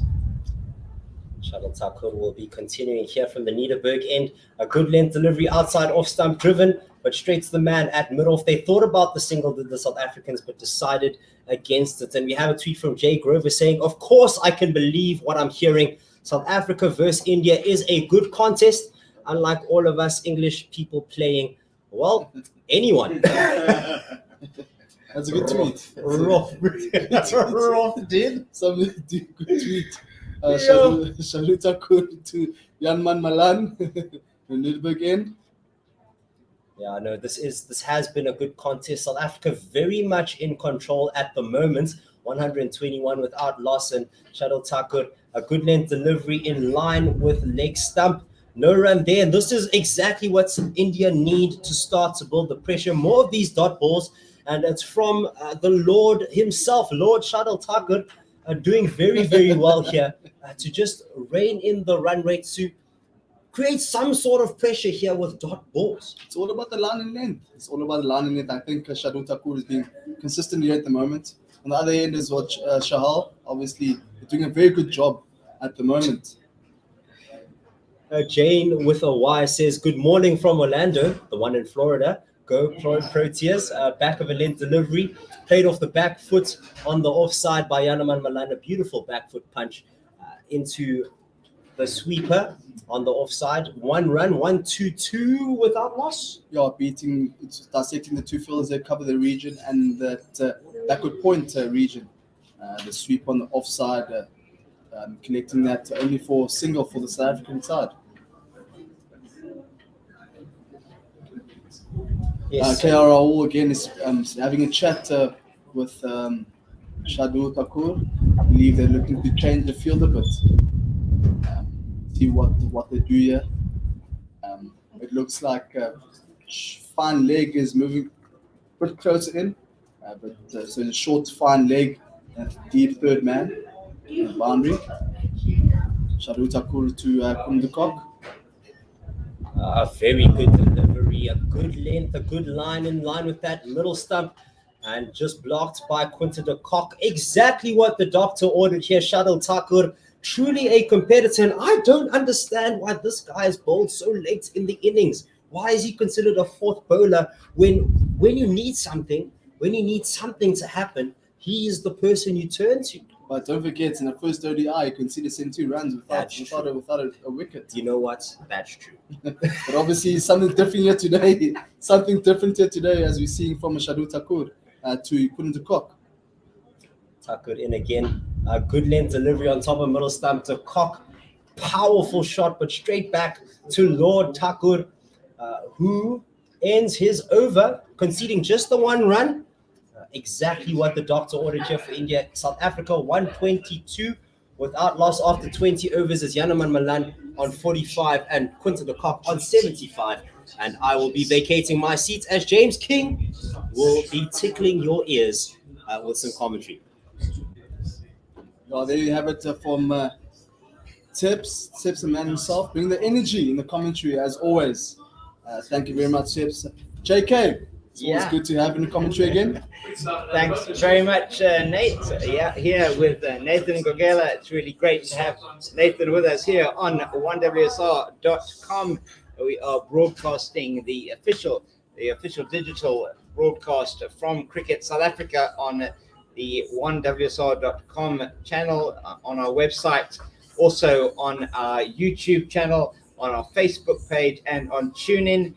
Please listen to us, and I hope you're enjoying listening to us, should I say, on these channels. Please keep those tweets coming in, and we really enjoy your comments as coming in. And it's great to be here at Eurolux Boland Park in the beautiful Boland, surrounded by the Klein Drakensberg Mountains to our left, and to our right, although we can't see them out of the commentary box, the granite domes of Paarl, which the town got its name as a change of bowling. It is R. Ashwin, who's replaced Yuzvendra Chahal from the old Stables End. Chahal's spell coming to an end, and Ashwin into his second spell. He has bowled 4 overs, 1 for 24, and a very nice paddle sweep played here down to the man at the long leg by Yanaman Malan, and they go through a 4-2. So the South African target is 288 to win. They need 164 of 178 balls, 30 overs to go. Boland and de Kock here in the process of building a winning partnership for South Africa, getting into a position from which they should win this game, Nate. Yeah, definitely so. I mean, they haven't lost a wicket. 125 runs after 20 in the 21st over. The South African opening partnership is going along very nicely, and obviously being over the run rate required. South Africa progressing exceptionally well. The onslaught that Quinton de Kock unleashed on Bhuvi Kumar in his first over, setting the tone. He unleashes a drive off Ashwin now down to the man at a wideish, a long off position. They're only going to get the single though, and the middle overs are very much in play here. And Nathan, at the moment, South Africa is keeping that scoreboard ticking on at about 5 or 6 and over. Definitely so. Obviously, it's working out very nicely for the South Africans. They have conducted this innings very nicely. Obviously, we know that the Indian side have obviously posted a hefty total, especially on the surface. Ball outside the off stump from Ashwin is played out into the cover region by Malan. He goes to 49, one short of what will be, as Nathan was telling you earlier, his third. I think it is his third ODI 50 to go along with his 3 100s in this format. But it is. Our attention is on Quinton de Kock. He plays one beautifully around the corner to the man who is at fine leg. That is Shardul Thakur, the man who is bowling from the Liederberg end here, and they take another single, 128 without loss after 21 overs. We have Malan on 49, his partner de Kock on 77. This is a record opening partnership for South Africa at this ground, 128, surpassing the 111 by the legendary Herschel Gibbs and equally legendary Gary Kirsten set in 2002. It's been a beauty to behold if you're a South African fan. Eh? For sure indeed. Obviously, we know these two opening batsmen didn't do fairly well in their first ODI. They're doing a very good job here. Yanaman Malan is nearly going to reach his another half ton. Shadul Thakur is coming in again on the Nederburg end. Very good bowler for India. Thakur did so well in that second Test match at the Wanderers. This one is an attempt by de Kock to play it past the man who's at the shortish fine leg. He doesn't make contact, hits him on the pad, misses the stumps as it goes past there, picked up by punch behind the stumps. Perhaps no need to take that kind of risk. Actually came off the glove. I think that was a chance by the looks of things, off the glove of de Kock. We'll have to have another look at that, Nathan, but it looks like a chance. The second one that he's actually given, the first being a missed stumping when the score was 41 without loss. And he does hit this one well, but it's down to the man at square leg. Again, coming off the middle of the bat, and sounding so sweet of that Quinton de Kock bat. Yeah, Shadul Thakur coming over the wicket to Quinton de Kock, but now Yanaman Malan is facing.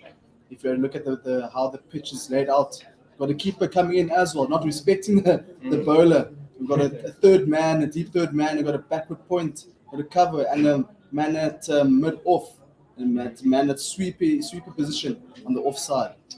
Thakur over the wicket, away from us at the Nederburg end, the two Yanaman Malan, but he plays this ball straight to the man at mid-on. That is Venkatesh Iyer, and they do not go through for the run. To the right-hander, yes, there is on the leg side. That's a 5-4 offside leg side field, keeping the men in at mid-off and mid-on, with the attempt to go over the top, potentially being the downfall of a South African batter. Thakur has been keeping it really tight the last few overs. 2.5 overs bowled, only 9 runs. The run rate staying at around 6 to be achieved by South Africa. He's in again, away from us is Thakur. It's into the pads of Malan, and he stays on at 49. The score stays on 129 without loss. 2 balls left in Thakur's third over, and South Africa looking good at 129 without loss. 288 the target. 159 to win, 170 balls left. It's a hot day. See the prediction, or what it says about 41 degrees it's got to in Paarl today. That's correct, for 41 degrees in the Kleine Chalkenstein region.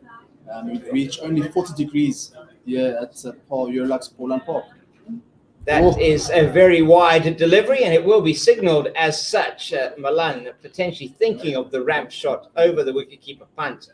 Punt does very well to get up and stop that one from going through for what would have certainly been 4 or 5 wides, and the South African total moves to 130 in the 22nd over, scoring at 6 runs and over, which is well above the required rate, or is above the required rate, which is close to that 5.8 and over. From here, 5.6 runs per over needed. Thakur in to Malan, and that is going to be his third half century. Yanaman Malan, the player out of the Boland, he plays for the G-Bed Rocks here in the Boland, a man hailing out of the northwest, and he's got his 50 of 56 balls, 32 dot balls, 4 fours, 86 balls. He has taken his time, but he has not needed to go any faster because his partner at the other end, Quinton de Kock, faced a similar number of deliveries. In fact, 1 less for his 78, has been the dominant partner in this 131-run partnership. And Yanaman Malan goes to his third 50 to go with the 3 100s that he has so far in his very short ODI career. Already over 700 runs in this format of the game. In fact, 717 runs now for Malan in only his 12th ODI innings. Really has been quite something after having got a golden duck in his first ever innings on this ground in ODI cricket against Australia. Yeah, in his home ground as well. At his home ground, yes. So this one wider of the crease from Thakur, and it is wide this time outside the off stump, and more work or exercise for umpire Marais Erasmus as he stretches his arms wide. The man in the bright red of the ICC umpires elite panel, and he has some work to do. It's 132 for no loss. Yes, that's right, 132 for no loss. South Africa in the 22nd over, 156 to win. Tucker away from us at the old stables end, and that hits. I don't know if that does hit Milan de Kock on the pads. They've immediately gone for the review. Umpire Maria Erasmus was completely unmoved with that. No thought of giving the decision. It was on the full. Ball was potentially angling. We don't actually know where. It didn't pitch. So this could be a very interesting one to see. The bowler looked completely convinced whether de Kock did actually get an edge on that or whether it was angling to outside the off stump or leg stump. We're not quite sure. That might have hit him outside the line. We're waiting for the visuals to come up on screen. Nathan, you can see, let's go through this one for the listeners here on 1WSR.com. The soft signal, definitely, or the signal from the umpire was not out. So should there be any doubt at all in this, it will go to de Kock. That hit him what looks like outside. Ball looked like it's going way down, maybe down the offside. Could be hitting the base of off stump. Well, I mean, it was the impact was definitely on off stump. He's on his way already. I think Quinton de Kock, he thinks that he might be out. Yeah, just having a look at that, difficult to say. He's not convinced. He might be asking for a drink. He's halfway to the boundary already. That definitely did not hit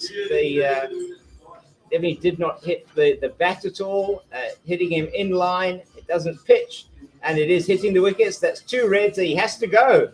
That is a very good review, hitting the base of the off stump. As we said, a full ball, getting the wicket of Quinton de Kock. Umpire Maria Erasmus changes his decision, and a fantastic innings from Quinton de Kock comes to end in bizarre fashion as he misses a straight delivery, a full toss on his pads, and he is gone for 78 of a really brilliant innings from Quinton de Kock. 78 of more than a runner ball, well more than runner ball, and that partnership of 132 is over. He faced 66 deliveries for that 78, only at the crease for 98 minutes, 7 fours and 3 mighty sixes from Quinton de Kock.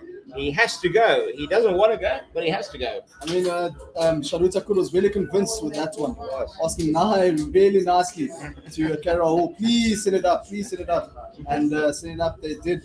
And obviously they capitalized with another wicket. Obviously Maria Erasmus, again commonly known as the man who's never moved. But obviously this time had to change the decision from not out to out. That brings on Timba Vuma coming in for his obviously his last game. He scored 110 runs of 143 balls. This will be, obviously we know that he scored 250s and 200s. This is his 15th match for the Proteas. Obviously, captain as well. Yes, and only his 14th innings in one-day international cricket. So with over 600 runs to his name, an average, as Nate is telling you, well into the 50s for the South African captain. He will want to build on the position that he got to from the previous innings and his great performances in the Test series. The South African captain leading from the front in that first one-day international, the first of this one now, the second of the 3 Betway ODIs. South Africa still in pole position despite that breakthrough from Thakur. A lot will depend now on whether India can do what South Africa did, which is to get double strikes every time there was a wicket. Ashwin is trying now as he forces Milan onto the back foot. He plays it to the man at forward square leg. There is no run. They've got a long leg, square leg man on the deep mid-wicket boundary. Mid-wicket, long on, mid-off, extra cover, backward square. And that is going out of the park. In fact, that is so far back. It has gone over the grass bank onto the flat part of the grass embankment here, almost into the claimed Drakenstein Mountains. That one was hit so far. And Yaneman Milan says, thank you for dropping that short, Mr. Ashwin. And it's a 138 for 1 in the 23rd over. Yaneman Milan on to 56, having just seen the departure of Quinton de Kock, he takes the attack to the Indian spin bowler supreme, Ravi Ashwin, and it is South Africa in a bit, I would still say pole position, Nathan. 100%. They're in the front position at the moment. They're well above that rate required of 5.4. It's down the leg side from Ashwin. It's just paddled around the corner by Milan as it goes down to the man at a long leg. That is Kumar. He does the fielding. There is a single 139 for 1 in the 22nd, 149 to win.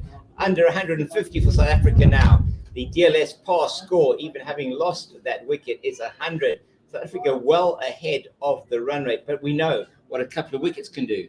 100%. Obviously, if you lose 2-3 quick wickets. Lovely paddle sweep. Oh. Yeah, sorry, if you lose 2 or 3 quick wickets, it does set you back a bit. We know that the run rate will obviously go up. The rate required will obviously go up if you lose 2 or 3 quick wickets. But let's see what Timber and Yaneman Malan can do here. Well, Timber makes the best possible start with the first ball that he faces. Paddle sweeping it down to the fine leg region for 2 of Ashwin. He comes forward this time to the second delivery, just plays it to the man at mid-wicket. There is no run off that delivery. 141 for 1 in the 23rd. Milan and Bavuma together at the crease. This he plays off a foolish delivery down to long on.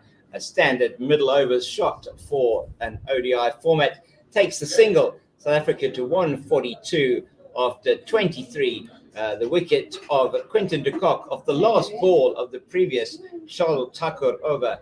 And South Africa still cruising at the moment on that 142. They need 146 to win off 27 overs. Run rate required 5.4, with most of the team still yet to bat. 100% for sure. Only 1 wicket down for the South Africans. We have a change in bowling here. Oh, interesting. I think it's Venkatesh Iyer. We know he didn't bowl in that first ODI. Let's see what he does here. So Thakur takes a wicket of the last ball of his previous over, and he's immediately taken off to be replaced by Venkatesh Iyer. As Nathan has said, we look forward to watching him bowl. He said didn't bowl in the first ODI. Is one of a number of options available to the captain, KL Rahul, and he will be bowling, a very tall man, to be bowling to the captain of South Africa, Temba Bavuma. He's away from us now, right arm over the wicket, and Bavuma just dabs this one down on the offside.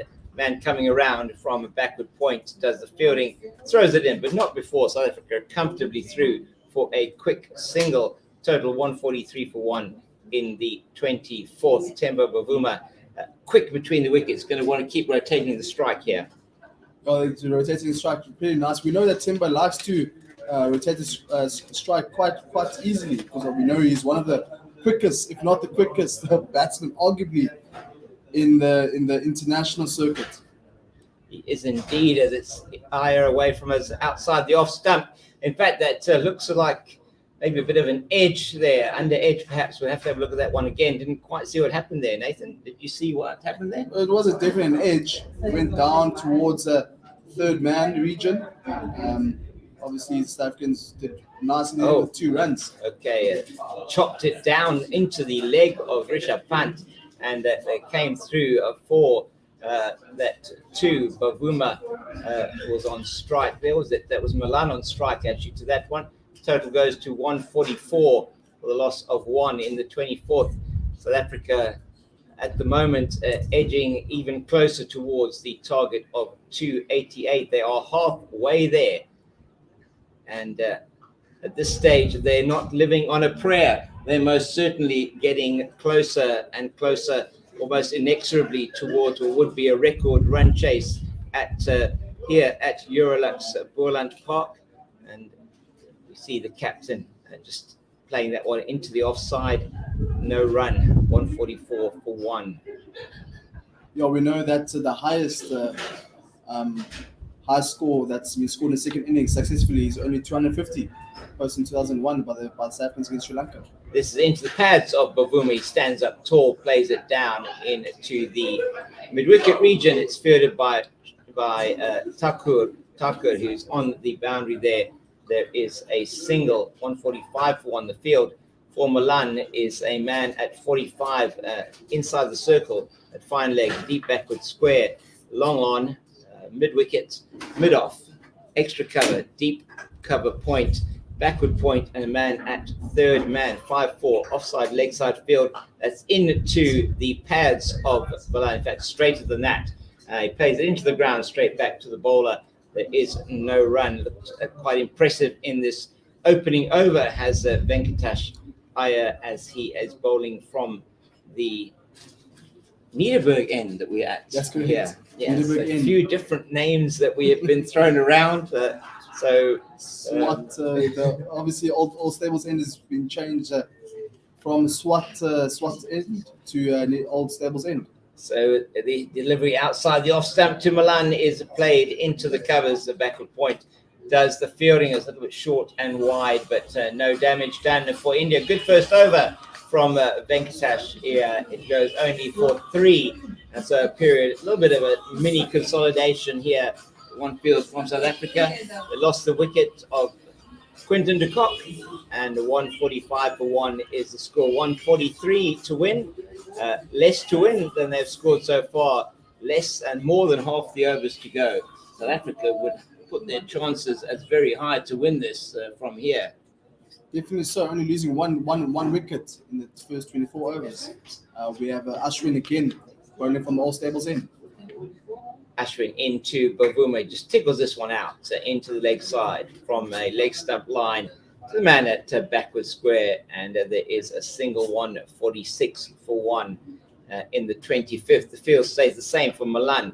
Now on the offside we have a man at 45, third man 45, deep cover point, extra cover, and a mid off. Oh, and there's a leading edge into the offside, just playing a little bit early on that one. They wanted to turn into the leg side. Might have been a straighter one from Ashwin. Difficult to see. It just pops out on the offside. They still take the single, 147 for one in the 25th. Bavuma facing Ashwin into now. Shortish plays it out into the leg side. Deep mid wicket comes in, and they take the single yet again, 148 for one in the 25th. Very close to 6, exactly 6 runs and over. In fact, 3 balls left. If they do score 2 more runs, it will be exactly 6 runs and over off 25 overs. Milan plays this down the ground to long on, and there is a single, 149 for one. 2 balls left in the over. Bavuma will be facing umpire Holstock, indicating that Ashwin is going to come around the wicket to the right-handed Bavuma. There is a long on, mid-wicket, deep mid-wicket, deep backward square, and a man at 45 at a fine leg to Bavuma. He just pulls away. There was a bit of movement there that he picked up. He's focused, concentrating now. Ashwin comes to him, paddle sweep down the leg side. It's very fine. The man is not going to get there, gives up the chase right now as he gets 4 runs, does the South African captain. Bhuvi Kumar cannot cut that off, and it is 4 runs, his first boundary of his innings. South Africa's 150 comes up in the 25th over, 153 of 153 balls. How's that for symmetry? 12 fours and 4 sixes. South Africa in the driving seat here at Eurolux Boland Park. Last ball of the over is defended into the offside, picked up by the opposing captain, KL Rahul. In fact, more like just ushered to his bowler, and there is no run. 153 for one after 25, slightly up on 6 runs and over. Nathan, this is South Africa's to lose from here. Definitely so. I mean, they've only lost 1 wicket after 25 overs. Only halfway there. Actually, more than halfway there already for the South Africans. They're creating nice partnerships. Obviously, protecting their wickets. The Indians will be looking to create a bit of pressure towards the Protea batsman at the moment. They're looking a bit flat. Obviously, the heat is playing its part as well. It's in the high 30s, low 40s. Venkatesh bowling towards on Nedberg end to Yanaman Malan, and that ball goes down for a single towards the cover region. So we are in the 26th over here, 153 for 1. South Africa. It is Yaneman Malan on strike. He has 60. His partner Themba Bavuma has 11. There are 24 overs and some change left. Oh, this is beautifully played by Yaneman Malan. He stands up and imperiously plays this over the mid-wicket region. One bounce score just in front of the boundary, and it smashes into that boundary for another 4 off Venkatesh Iyer. He concedes his first boundary.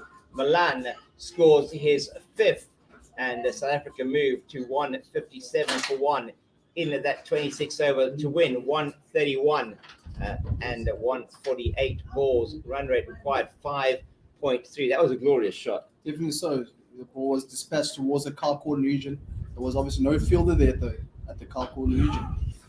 The delivery into that man Malan is played defensively to the leg side. Rahul does the fielding at mid-wicket for the right arm over Venkatesh Iyer. We have a short fine leg man on the deep mid-wicket, deep square leg boundary, mid-wicket, long on, mid-off, extra cover, deep deep cover point, and a man at third man. 4 men out as are allowed in the 10th to 40th over. Boland plays this short of a length delivery straight down the ground to Shikhar Dhawan in front of us, and they come through for a single. Total 158 for 1 in the 26th over. 24 overs to go after this. South Africa requiring 130 to win. Unusual situation with a total of this type, that they've got less runs required to win than they've scored so far. Yeah, it's a difficult one for the Indian cricket side. Obviously, they're not doing too fairly well at the moment. They're not creating pressure against the Proteas. Venkatesh Iyer towards Themba Bavuma. And it's played by Bavuma in the air, but it's just wide of Bhuvi Kumar. That was so close to the South African captain losing his wicket as it bounces to the left of the Indian pace bowler. And they are through for the single. False stroke by Bavuma onto it a bit early. Popped it up into the offside, but fortune favors the brave, and Themba Bavuma cannot be described as anything else but brave, the South African captain. Fortune favors the brave indeed, and we all know Themba Bavuma is the brave one indeed. Venkatesh Iyer coming on towards the Nederburg end to Yaneman Malan. He will go past umpire Marais Erasmus, but he won't actually do that because Yaneman Malan has what South Africans probably like to call a michi in his eye. I was about to say as well, so probably a michi. In Scotland, they call it a midge. And lots of midges in Scotland around the way. It's just an insect that might have just disturbed him. He gets back to his mark now. Venkatesh Iyer into him. Foolish delivery, plays it down to the man at long off. This Kumar comes around and fields. There is another single, 160 for 1 at the end of 26 overs. Another good over for South Africa.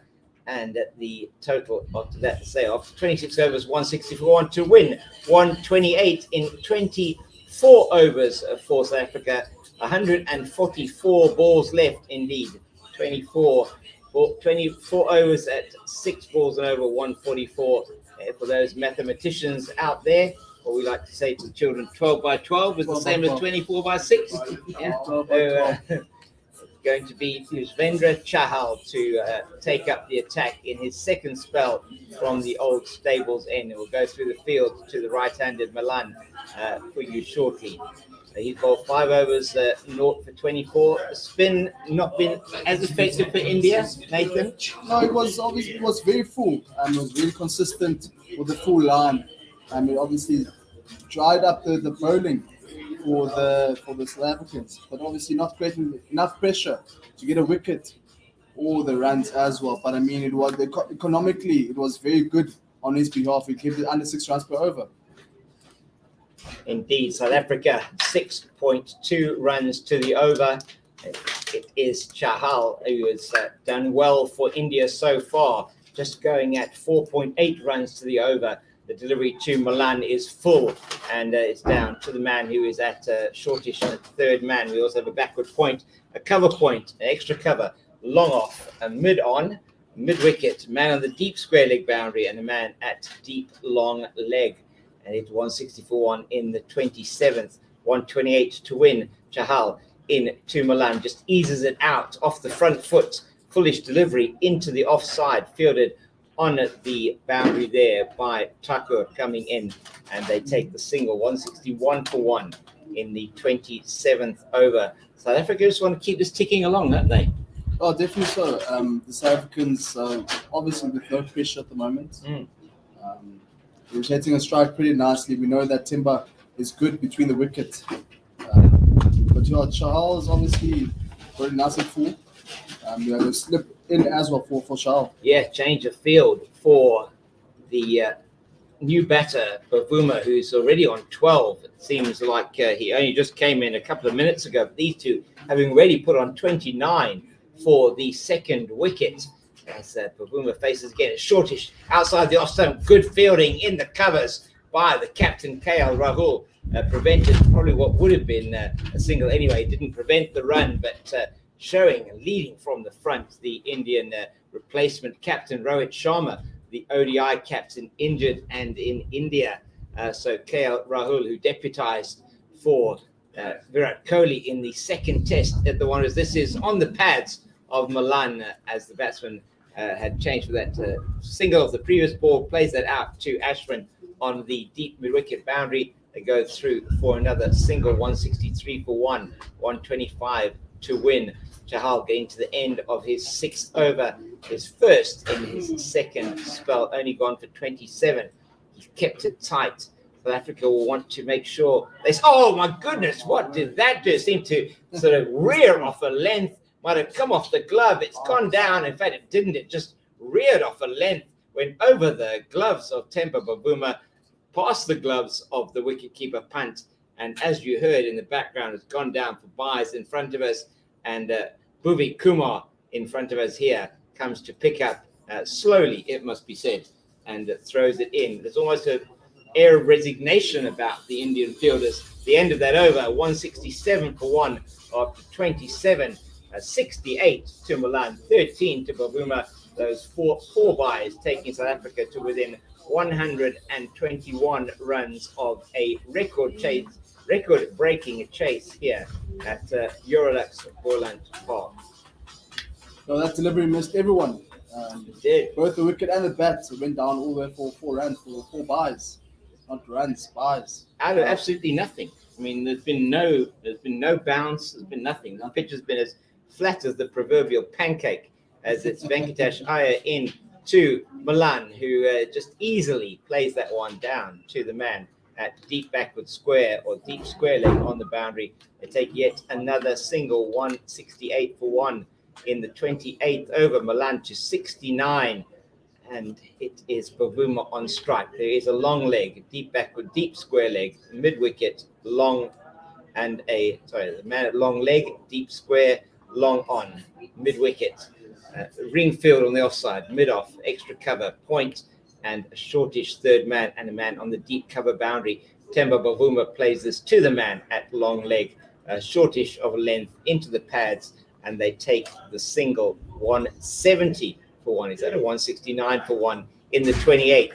119 to win, 136 balls left. Run rate required, 5.3. Rate achieved, 6.2. South Africa are on the verge of what seems and will be a series-winning victory and a record-breaking chase here at Eurolux Boland Park. Venkatesh Iyer in to Milan, plays this one back past the bowler, who gets fingertips on it and down to Shikhar Dhawan in front of us. That is a single to Milan, takes him to 70, the total to 170 for 1 in the 28th over. Yaneman Milan saw off those initial nerves, it seemed like, into the 70s. The nervous 70s. The thing is, some people say almost so nervous 90s. Yes. I think we're too early to call that. But anyway, he's looking very comfortable at the moment. Yaneman Milan. Venkatesh Iyer going towards Tim Bavuma. Past umpire Maria Erasmus. Bavuma looks very, very compact as he plays that a little bit on the walk, it must be said, out into the man at deep square leg, they take another single, 171 for 1 after 27 overs and 4 deliveries. It is 117 to win for South Africa. Boland 70, Bavuma 15 of only 16 deliveries. Boland is 70 of 84 balls, 5 fours, 1 6. It is hot out there. It is blowing out there, but it is a warm wind as it is Venkatesh Iyer in to Boland, fullish of a length outside the off stump. And he just drives that beautifully down to Kumar in front of us here at long off. At the Niederberg end, it is a single to South Africa, 172, or a loss of 1. Milan 71. Would you call it the serene 70s, perhaps, Nathan? No, well, whatever you want to call it. But I mean, we don't know the nervous 90s, but I see. But he's looking very comfortable at the moment. He's playing in his home ground, Eurolux Boland Park. Yeah, he is looking very comfortable. And you managed earlier on as Temba Bavuma plays this one very nicely out to Shardul Thakur on the leg, on the boundary at square leg.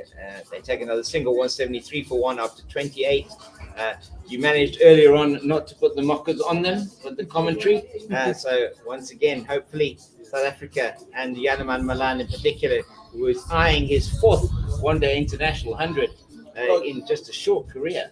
Definitely so, in a short career indeed, but obviously he came along in the protest setup in quite a later stage in his professional career. But I mean, so far he's been doing fairly well. We know that he has an average of over 70 so far for the Proteas. As you mentioned, it was 173 for 1 after 28 overs. Yeah. And these two seem to be going along very nicely, going at just over a run a ball. Partnership to 41 in almost absolutely no time at all. So we'll have a look and see when that last wicket fell as it's Charles to continue. And he bowls to Bavuma. It's short outside the off stump. He pulls it around to the man at deep mid-wicket. And there is another single, 174 for 1 in the 29th over, 114 to win. The field is a man at long leg, deep square, mid-wicket, mid on, a long off. As it's Chahal could finish the offside field for you shortly.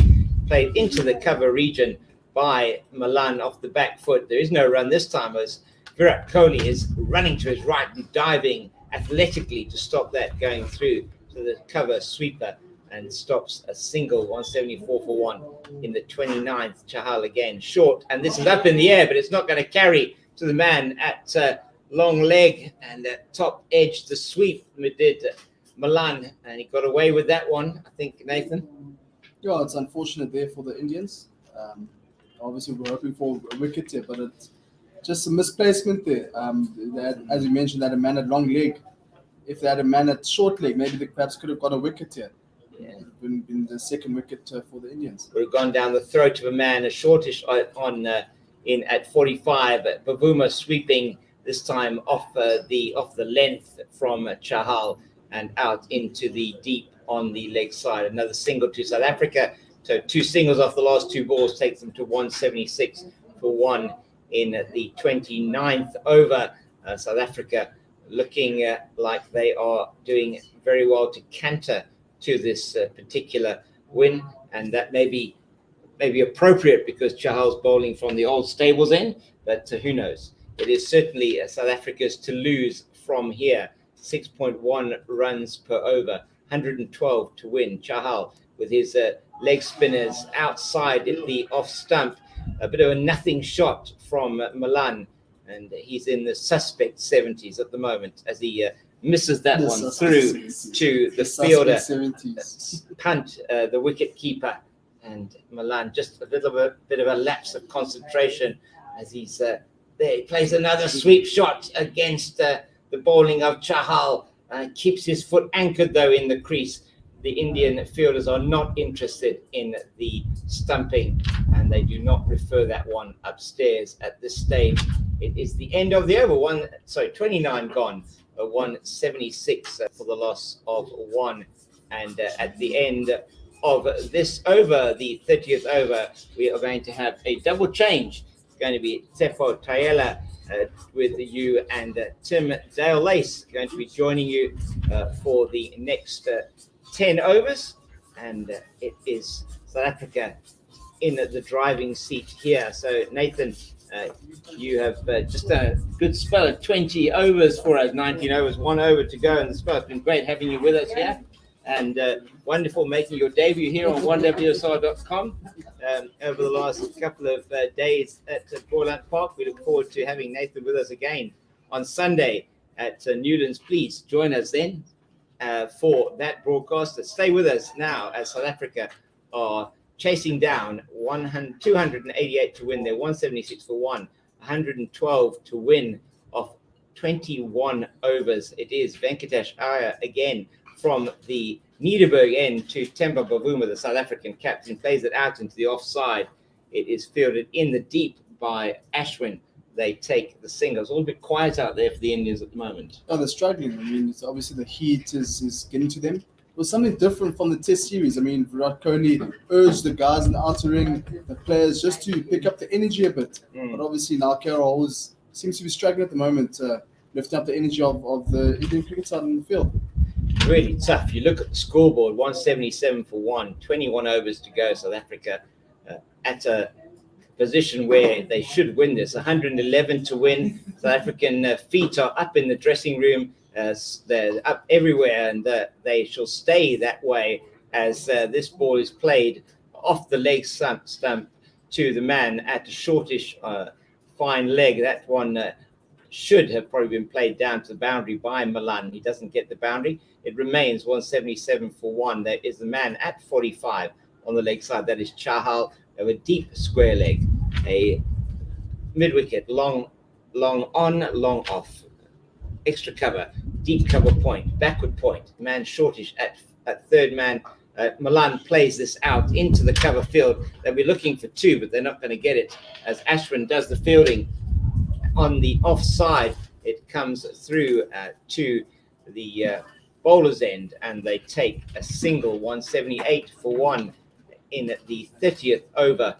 3 balls left in this Venkatesh Iyer over. He's had this is his 4th over, his first 4 overs in ODI cricket for the young man, and he did have a good partnership with his namesake Shreyas Iyer earlier on in the day. This one is into the off stump of Bavuma. He plays it into the leg side to KL Rahul. There is no run. He fields it at mid wicket on the edge of the square, and he's reminding himself that he can bowl as he bowls that one to the mid on.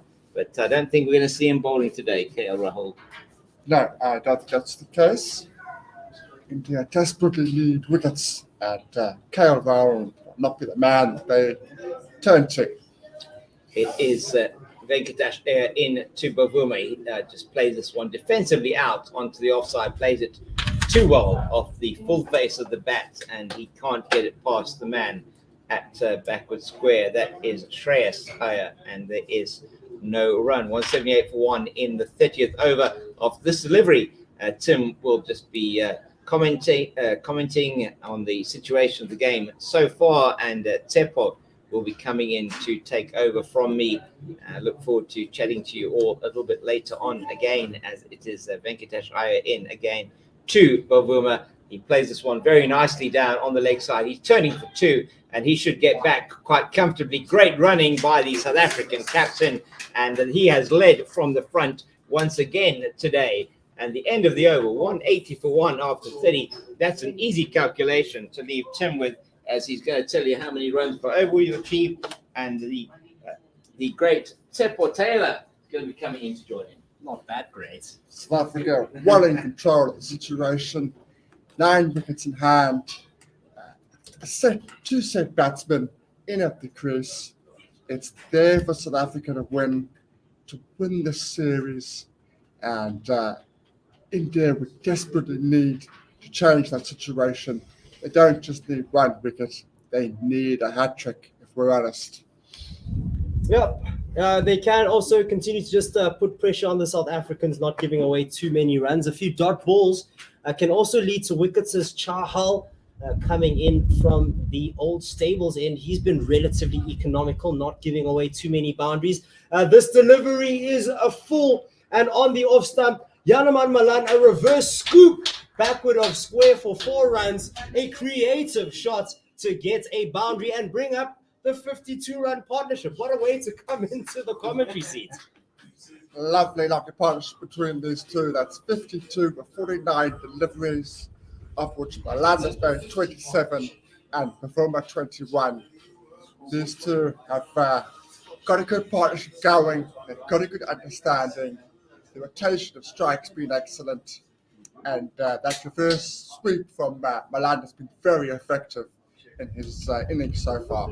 Ooh, a delivery that rushed Yanaman Malan. It was pitched in very quickly from Chahal on the legs of Yanaman. He got back to it, and fielding done by the bowler off his own bowling. 184 for 104 off 118 now to get for South Africa.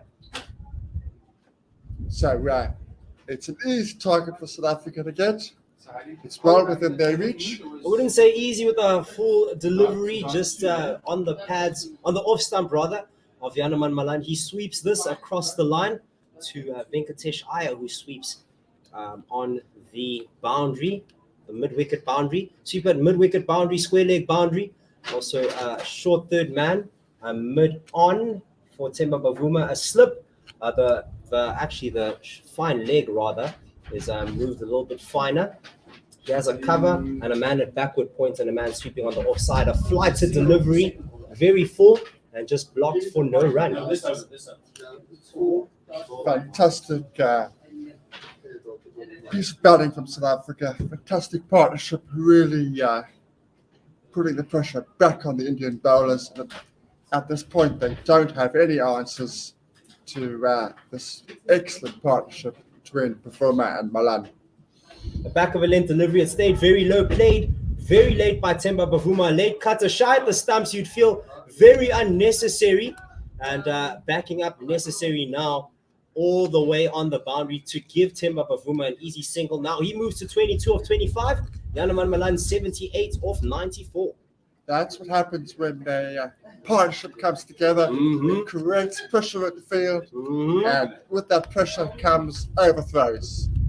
That was unnecessary, as you rightly pointed out, by India, but it's the pressure of the situation, it's the pressure of the series being on the line. A slip taken out here for Yanaman Malan and moved to a mid-wicket region. They looked keen to get some wickets with that field placement. We're also seeing the man that was sweeping on the offside come a little bit more backward of square. So he's at a deep backward point. Chahal comes in to Yanaman Malan. It's a full delivery played off the back foot. So not very comfortable there. But he did work it in front of square for a single.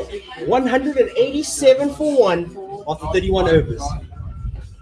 I said earlier in the innings that Malan needed to work on playing the spin bowling, and he has worked on it very, very hard. Much of 2021, and it's good to see it's continuing. Against Ashwin and Chahal, he has played them both on a pitch that doesn't favour them, it has to be said, but still, he has played them both very well. Yes, Yanaman Malan had a job to do here. The job was to get runs and to stay in. And right now, assignment has been met here. 79 off 95 deliveries. He might not have been the aggressor at the beginning. Quinton de Kock just taking the game to India, putting pressure on them early. And you can see the pressure taking its toll here for India, not finding any answers here at 187 for 1. But they do need to get a breakthrough here. And you'd feel that Yanaman Malan would be the likely wicket. Themba Bavuma seems relatively solid. As you see, Shadal Thakur, he'll be continuing or resuming his bowling here from the Nederburg end. 3 overs, 12 runs, 1 wicket, that of Quinton de Kock. The breakthrough bowler for India has himself a mid-off, a cover, mid-wicket, man at backward points, third man, fine leg, and a man, both men sweeping on square of the wickets. This one would have been a wide ball. It's a back of a length delivery going down the leg side, but Yanaman Malan gets hold of it with a lovely hook behind square to get 4 runs at the fine leg region. Horrible ball by Thakur, and ball just sat up, didn't get up at all. and easily worked away by Yanniman Malan, particularly with the fact that he is seeing the ball so well right now. And he had no problem with dispatching that half tracker to the boundary. Paarl in the ear of his bowler here. Just saying you need to tighten it up here, man, because now the target is well under 100. It's 97 now off 113. South Africa still in control. Yanniman Malan on strike, a back of a length delivery, punch through the offside, and the man sweeping there, square of the wickets, will do the fielding. 192 for 1 after 31 overs. Cruise control for South Africa at the moment. Things can change. A wicket can change. A wicket can open up an end for India. Either of these batsmen, they'll feel they can do that. But as things stand, it looks very difficult for India, and the noises from the field are very flat at the moment. There isn't a lot of conversation going around. Long off and long on, coming to mid on and mid off, and the man at third man and fine leg, they are going to the boundary. Shuttle Thakur bowls this, a good length delivery on the pads of Themba Bavuma. He whips it to the leg side, takes the first single quickly, takes on the arm and takes it on comfortably, taking the score to 194 for 1. Sitting on 24 now, the South African captain of 26, so he's going at a healthy rate. Yeah, he's having a wonderful summer of cricket, not just in this one-day series, but coming and continuing for the Test series. He's very much in a purple patch at the moment. He had some scintillating drives at the Test series. As Thakur comes in a back of a length delivery, that Themba just guides down to the third man region, running the first one hard as third man does the fielding there, deciding against the second run as South Africa move to 195 for 1. As you say, that deficit, it's just a psychological factor that it's under 100. It just relaxes the South African dressing room. The heads relax just a little bit more. That there's a long way to go, but it just relaxes the rest of the batters to come in, should they be needed, that it's very reachable now. Another number that relaxes them is the wickets taken as this delivery, a good length delivery, actually a little bit full of a good length outside off stump, played, driven square of the wickets by Yanniman Malan for a single. And yes, as I said, another good-looking number for the South African camp is that there's only one wicket. One wicket with just 92 runs to get. You'd feel that they are in cruise control here. They're ahead of the run rates as well, striking or getting a rate achieved of 6.2, and the rate required 5.1 here. So comfortable, the boys in green and gold. Shuttle Thakur coming over the wickets, the right-handed Themba Bavuma. A back of a length delivery that didn't get as much bounce as you would expect. Driven on the up and driven to the man at cover for no run, as that ends the 32nd over. 196 for 1, and the players will be taking drinks here. And very much a needed drinks break for the Indian team. You feel they need to find a solution of trying to get a wicket, where South Africa will be happy to just re-energize, get those electrolytes into their bodies with the Powerade, and just make sure that they get to this total without too much trouble. Try not to take the total into the last over, because take it into the last couple of overs. It doesn't matter how many wickets in hand you've got. Pressure creates wickets. Fact, Tim, fact. And Musa Bas on YouTube says these Indian players are looking too flat. He says fat, but he probably means flat. They're literally not hungry enough. But yes, that does make a valid point here. They do need to get a little bit more hungry, need to find solutions. And just to run you through the scorecard, Yanniman Malan and Quinton de Kock opened the batting before they put on a 132-run opening stand. Before it was Quinton de Kock who fell LBW to Shuttle Thakur. It was a full toss that he didn't hit. He should have struck that, but he didn't. And that proved to clatter into the stumps. He went out for 78 of 66. Yanniman Malan still in there with Themba Bavuma on 85 and 25 respectively. And the Indian bowling figures, Jasprit Bumrah in his 5 overs conceding 26 runs. Bhuvaneshwar Kumar in 4 overs, 40 runs. Look at that economy rate. It is bloated. That's the fact that Mursa Bas is talking about. 10 to the over for Bhuvi Kumar. Ravichandran Ashwin in his 7 overs has 1 maiden, 48 runs conceded. And Chahal has 8 overs in his spell, 37 runs conceded at an economy of 4.62. So he's the most economical of the Indian bowlers. Shadal Thakur, 4 overs, 21, 1 for 21, taking the wickets of Kunta de Kock.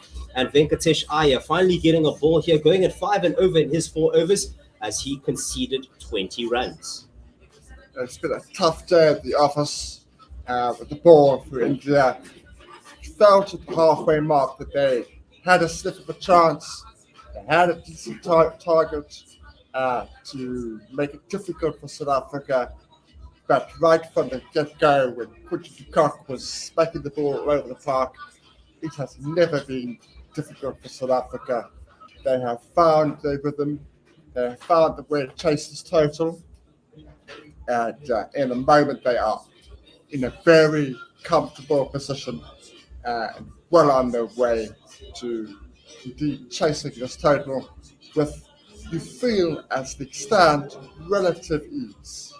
Yes, that is true, Tim. The deficit to win 92 runs off 108 balls, 9 wickets in hand for South Africa, and they are basically in cruise control. And remember, folks, you can tweet us at OneWorldSR. Please let us hear from you. We love hearing from you. We love having you part of the conversation. Make yourself heard, and we will say exactly what you tweet. As long as it's PC, as long as it's interesting and engaging and also respectful, guys. Let's not play games. We'll have an anti-rudeness campaign here. Jasprit Bumrah will be continuing or will come into the attack for India, coming from the old stables end. Yeah, and that's the man they go to, isn't it, for India? Whenever they need wickets, the Test series, they tend to go to Bumrah. Same is happening here. They know they need wickets and quickly. He has himself a fine leg, a deep square leg, a man at mid wicket, a man at mid on. And on the offside, mid off, cover, point, deep point, ahead in front of square, and also a third man on the boundary. The man at cover coming a little bit closer to the stumps, and the man at point going to backward point, comes over the wickets to Yanaman Malan. Good length delivery outside off stump, looking for the single initially as this was sliced into the ground, but the man at backward points out, don't know exactly who that is, got in there swiftly to prevent the single. South Africa 196 for 1. Shreyas Iyer.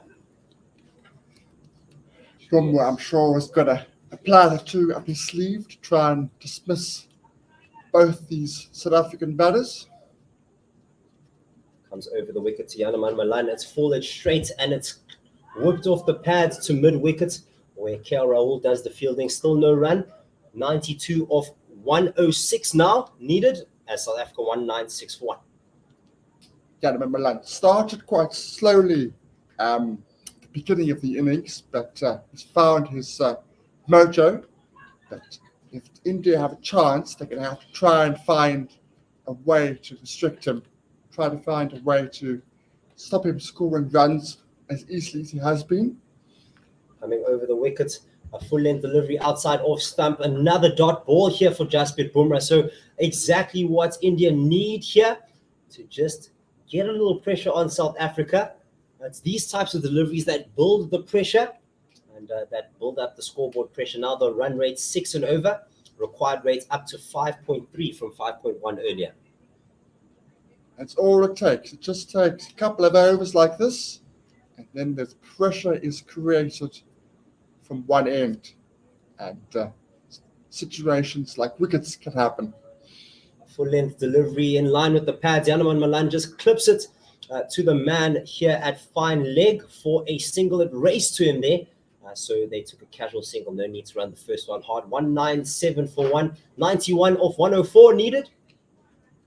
Bumrah will be a little bit disappointed with that particular delivery. It was too leg side, and it was too easy for Yanaman Malan to work it with his pads to take the single. You'd want to be tighter than that.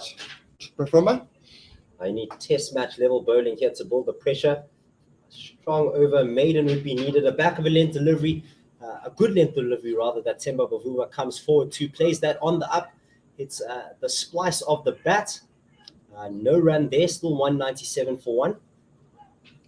The fact that he's got 5 overs, including this one, he's got 4 plus this one left, does mean that he's got some overs to bowl. He's got some leeway to be used by his captain. Some overs to make a difference here, and that's exactly what the Indians will want. Delivery, a good length delivery outside the off stump. It stayed very low. Themba Bavuma tried to drive at this, threw his hands at it, but got nowhere near it. And that ends the over. A very economical over, just the 1 run off it. And hopefully for India, this could sway the tides of the game. Yanaman Malan is in the middle on 86 off 102. Themba Bavuma 25 off 30 and 91 to win off 102. Still very much in South Africa's favour, even with that very good over from Bumrah. India's perspective, they want to create 3 or 4 overs like that in a row to create serious doubt within the South African batting order. Now they do need to string together these overs, and South Africa will want to make sure that they keep the pressure on India. They don't need to get big runs here, smack boundaries off good deliveries. All they need to do is work the ball around, make sure they get singles, make sure they find the gaps as Lord Thakur, Shuttle Thakur comes in over the wicket to Yanaman Malan.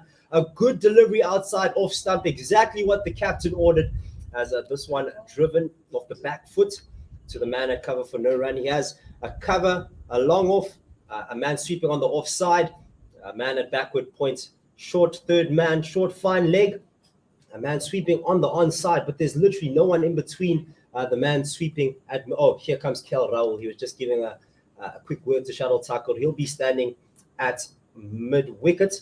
There's a man at deep mid-wicket and a man at long on as he comes over the wicket to Yanaman Malan. It's a slower ball outside the off stump. He runs the first one hard as he slices this through the offside, but he will get 4 runs off that delivery, bringing up the 200 for South Africa. 201 off 204 balls, 16 fours and 4 sixes. And that's a release of pressure for the South Africans. Just what India didn't need. A half volley outside the off stump, nicely driven by Yanaman Malan, and just releases the pressure, and just what they needed. That's that timing. A very square drive from Yanaman Malan. Did very well to send that to the boundary, as this next delivery is full on leg stump, driven down the ground to long on for a single, moving Yanaman Malan to 91 off 107, doing his average all sorts of favors. This man is like a run scoring machine. Goodness gracious. He is in the form of his life at this format.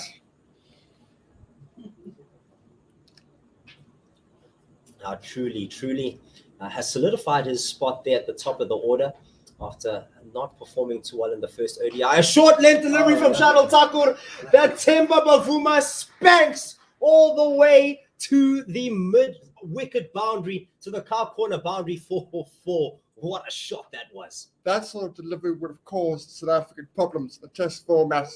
That Thakur, it was a tired delivery.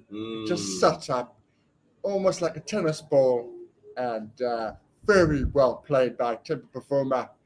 But as I said, it's a tired delivery, which got the punishment it deserved. Truly, that's just dragged his length a bit back there, did Shuttle Thakur. Easy for Themba Bavuma to get under. The man at mid-on moved to long on, and this delivery, a back of a length delivery just outside off stump. Themba Bavuma fished at that, an appeal for an edge as it just went past Rishabh Pant, so there was an edge there. It wasn't given as buys, so Themba Bavuma technically survives with an edge that runs all the way to third man. A very, very fine And those aren't the boundaries you want. One good boundary and one without control. But boundaries nonetheless, yeah? Timber won't care how it comes. He won't care one jot. A 4 is a 4. Runs or runs. It gets them ever closer to that winning total. 78 off 97. The equation now for South Africa. Back of a length delivery in line with leg stump. Temba Bavuma just punches this off the back foot down the ground to long on. Shika Dawan does the fielding, and South Africa get the single 2-1 for 1 after 34 overs. Yeah, I was about to say Marco Jansen. It's Yanaman Malan on 91 off 105, and Temba Bavuma 34 off 33. Good partnership between these two. They have really played outstandingly well. You thought that maybe with the Kutty-Cock dismissal, it might have created a bit of pressure, might have created an end where India could create serious pressure.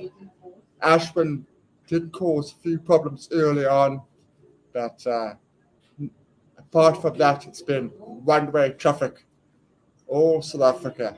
And just that last delivery was an opportunity that was missed. It wasn't an edge from Temba Bavuma that ran to the boundary. Rishabh Pant missed. Jasprit Bumrah is now coming into the attack from the old stables end. Back of lane delivery, outside off stump, played backward of square, where Suresh Iyer will be doing the fielding. Just a single, 2-1-2 for 1, 2-1-2-1. Yes. Correct, 2-1-2-1. Gotta love the numbers, man. Gotta love the patterns. That's Take right. every opportunity you can. You must make a wish. That's James King's influence, that one. Make a wish, Tim. It's 21-21. As Jasprit Bumrah coming over the wickets to Yanaman Malan. Good length delivery. It was racing into that off stump. Had Yanaman Malan not blocked that. No run there. He has himself a man at backward points, as you heard. It was Shreyas Iyer. There's also a man at third man, a man sweeping at the cover boundary, a man at cover, former captain Virat Kohli, mid-off, mid-on, mid-wickets, a man sweeping at deep square leg, and finally, a man at fine leg. Fine leg. It's basically a field which is reliant on South Africa making a mistake. Indeed. Oh, Yorker length delivery here from Jasprit Bumrah. We're treated to some great bowling here from what you'd feel is India's premier pace bowler. You don't see many Yorkers executed like that. That was also very quick. So Jasprit Bumrah doing something here, and South Africa will just need to see him out and not do anything too brash while he's still in the attack. That will certainly be the plan. If they do that, then we're on their way on winning this match. Oh, a fantastic delivery from Jasprit Bumrah. He has been bowling up a storm here at Paarl. A good length delivery chopped onto the stumps by Yanaman Malan. He tried to block, but it went straight through the gates. Jasprit Bumrah has been treating us to fantastic bowling. I can't even contain myself. That was so good. Outstanding delivery. It needed to take an outstanding delivery to get a wicket, to remove Yanaman Malan from the crease, and that is exactly what it got.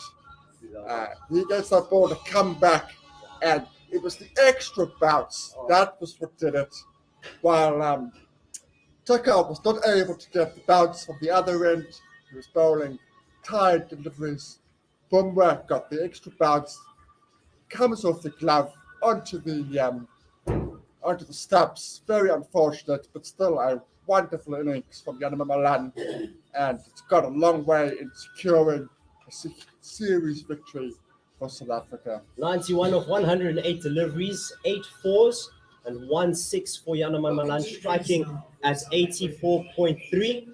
Aiden Sos Markram, it's just Aiden Markram, or when he's bowling, he's called Sos.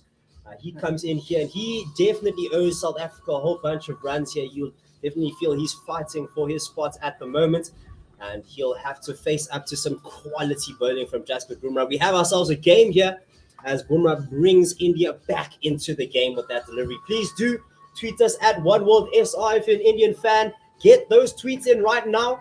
You want to come in when the momentum is here, when the momentum is with India. And a fantastic wicket here for Jasprit Bumrah, dismissing Yanaman Malan. If you were neutral, that the India's 265 rate, the first ODI, is the highest second innings score. Yep. At the moment. Obviously, South Africans will overtake that if they do manage to get to the total. I was about to say they'll have to win first, Tim, before we speak too soon. Aiden Markham is in. He's a new batsman. India making a few inroads here. A fantastic delivery once again on the money from Jasprit Bumrah. Good length, good line in line with that middle and off stump, and a solid forward defensive here from Aiden Markham. Similar field to Yanaman Malan. He has the 3 on the offside in the circle, backward point cover and mid-off. And he doesn't have someone sweeping, in fact, on the offside, except Shadul Thakur here at third man. On the onside, mid-on. 2 mid-wickets, in fact. One closer to the wicket. And this one on the legs of Aiden Markham, just blocked out. And he gets off the mark as it passes Virat Kohli.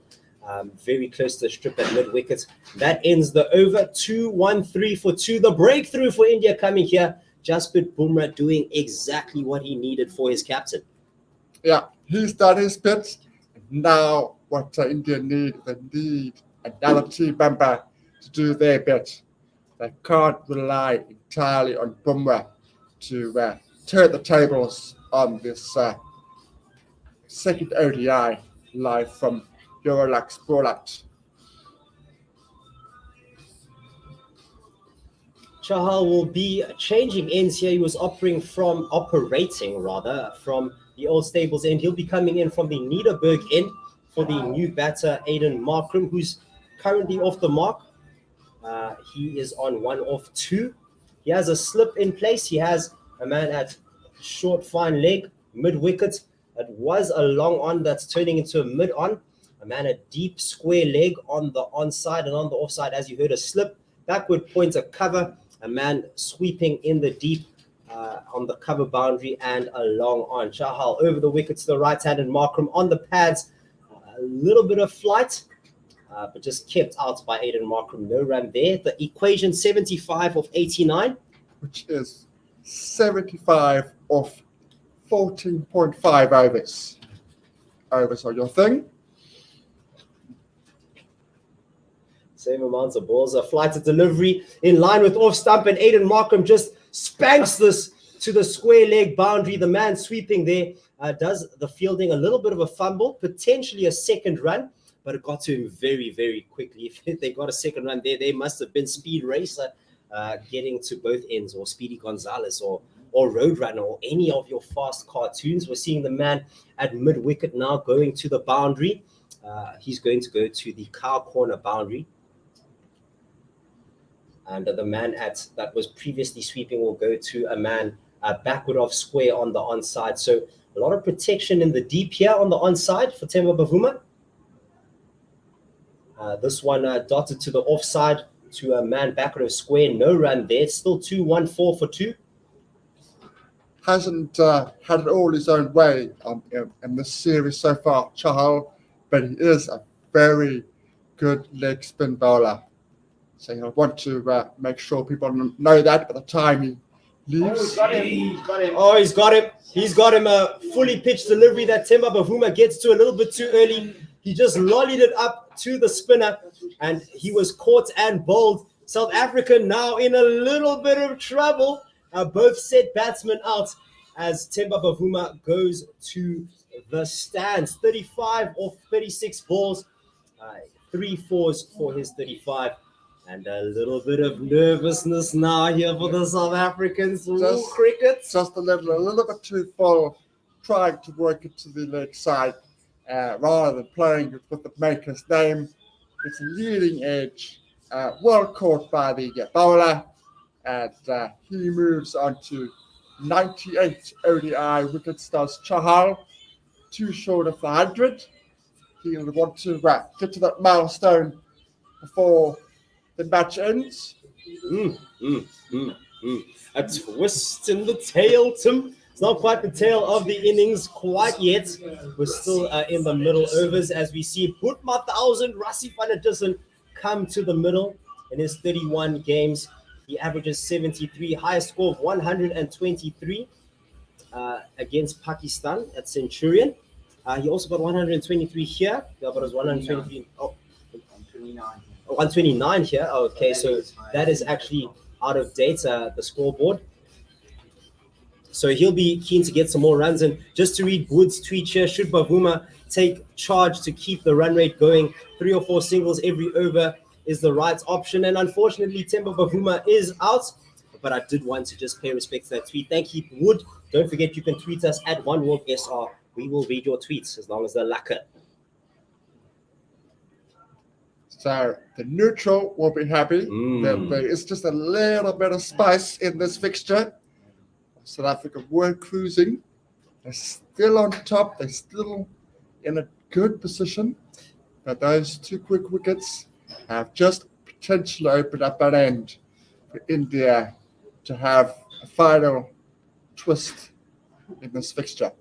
Yeah, and the neutrals will definitely have enjoyed this series every single time. I was remembering at the Wanderers test especially, the games just ebbed and flows. One time, South Africa were in control, then India were in control. You never really had a straightforward game. A flight to delivery, that's Rassie van der Dussen just tickles to the leg side, dots that down for a quick single. Punt does the fielding and he gets through safely. He's off the mark, Rassie van der Dussen, 1 off 1 now. South Africa 215 for 3. 73 to win off 85. South Africa's point of view, they need a bit more of that rotation of strike, playing positive cricket, and they will still get to that total, but they don't want to get suffocated. This one dragged down by Chahal. Oh, driven straight to KL Rahul, and it was Rassie van der Dussen was already halfway down the pitch. Rahul shied at the stumps, but missed, and some say he would have been gone. There's positive cricket, and then there's crazy singles. And that would have been a crazy single if South Africa had chosen to take it. He would have been gone for all money. Just looking at the replay now, and you're right, Tim, don't do anything reckless now. You can see Rassie van der Dussen keen to get the strike rotating. We have Chris TB on Twitter saying, I'm panicking slightly here, lads. It's squeaky bum time here for the South Africans in cruise control, but making a game out of this here with fantastic bowling. It was Jasprit Bumrah who had the breakthrough when he dismissed Yanaman Malan, and then Chahal in the very next over getting Temba Bavuma. And that is exactly what you'd like to see here as a neutral. So the deficit now is 73 of 84 deliveries. Just got a little bit closer. Jasprit Bumrah will be continuing to new batter Rassie van der Dussen. A very good length delivery. It was full. It was on off stump and it was blocked out by Rassie van der Dussen. You don't want to do anything too crazy to a delivery like that. No, you want to respect Bumrah. Bumrah is the guy. Bumrah is the key. Bumrah is the key. He's got 3 overs left. That's 18 deliveries. Just see him off. They get the runs from the rest of the Indian bowling lineup. Virat Kohli now moving to a mid-wicket that is literally on the strip, or his foot is right next to the strip. There's a conventional mid-wicket, a man at mid-on that looked like he was going to long on, but he stays put. Jasprit Bumrah coming over the wicket here to Rassie van der Dussen outside the off stump, and you can see the Indians are on the edge of their seats. They were almost appealing for what was a solid block from Rassie van der Dussen outside the off stump. So you can see it's squeaky bum time. It's hectic out here. Continue with the field positions. A deep square leg, a man at fine leg, third man on the offside in the circle, a point, cover, and a mid-off. And those are all the fielding positions. Yes, because Virat Kohli is right there in front of the non-striker. Jasprit Bumrah coming over the wicket to Rassie van der Dussen. He set himself up. He moved in a little bit early, down the wicket a little bit early, and just glanced this down to third man for a single. 216 for 3. The equation now 72 off 81.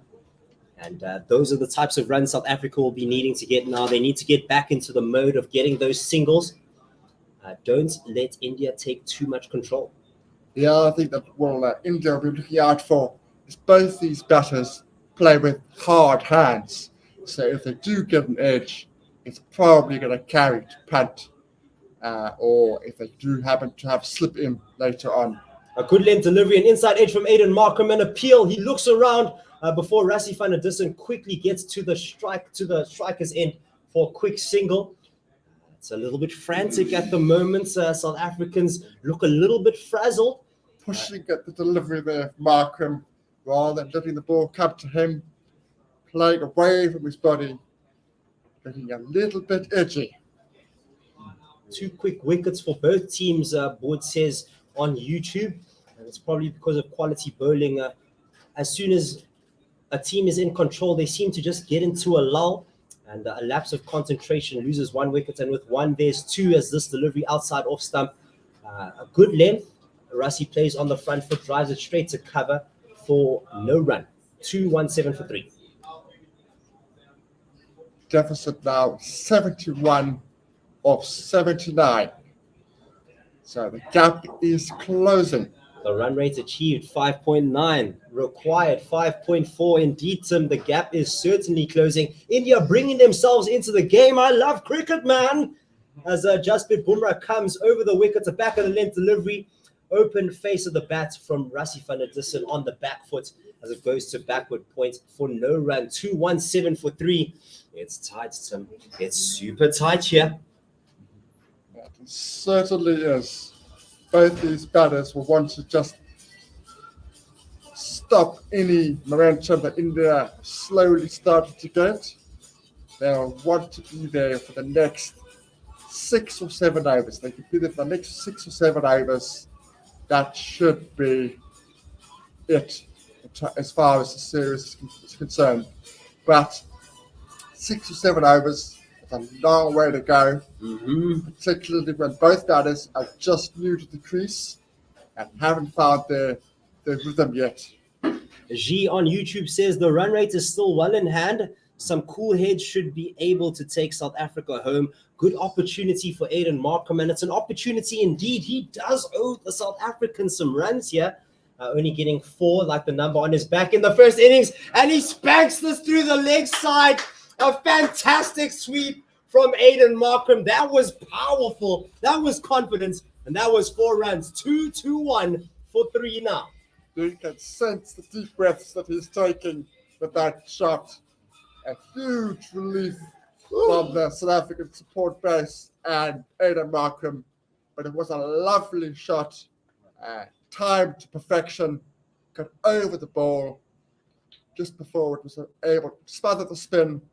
Beautiful shot. Still the game hangs in the balance here. Aiden Markham tries it again with the full length delivery, didn't get hold of it as much as he would have wanted to, as we saw the man at mid wicket move out to the boundary. There are 2 men sweeping there.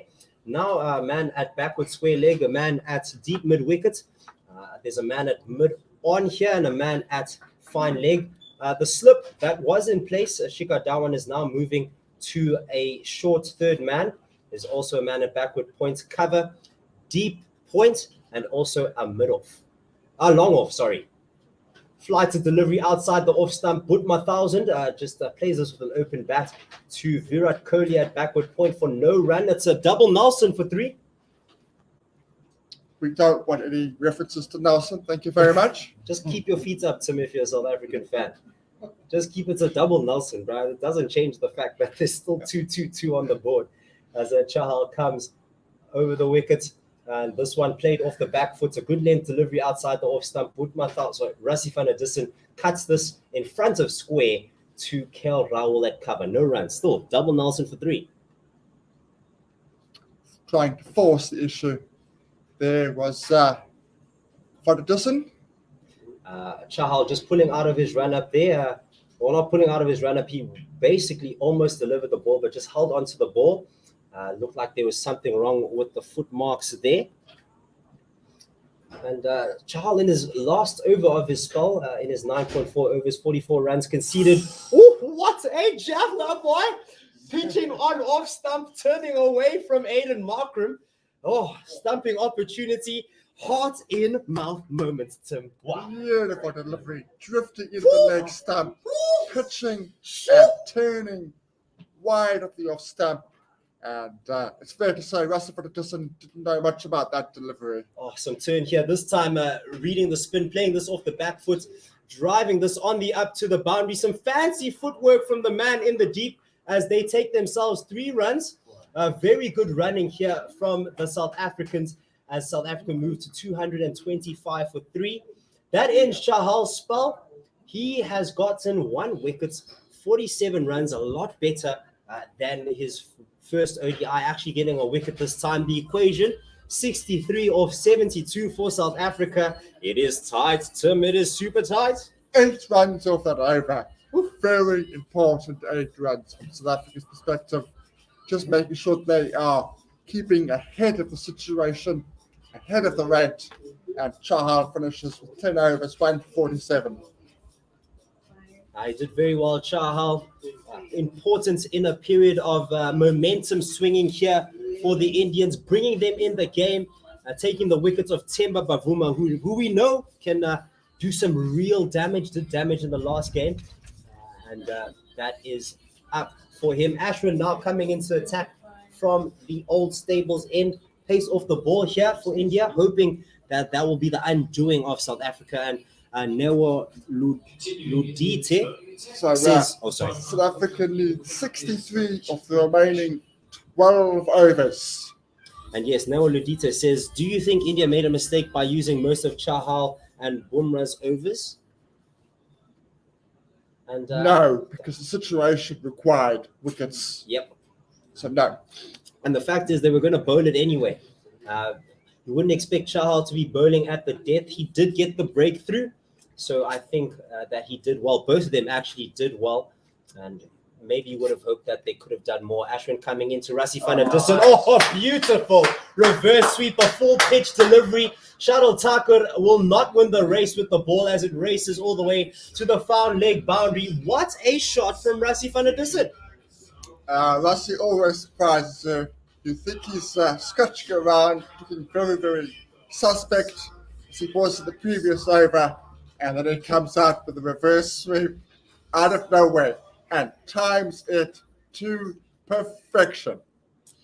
What a shot that finds the middle of the bat. The placement as well. Made sure that it was very fine so Shuttle Thakur did not stand a chance to get there. He's standing at a short, fine leg.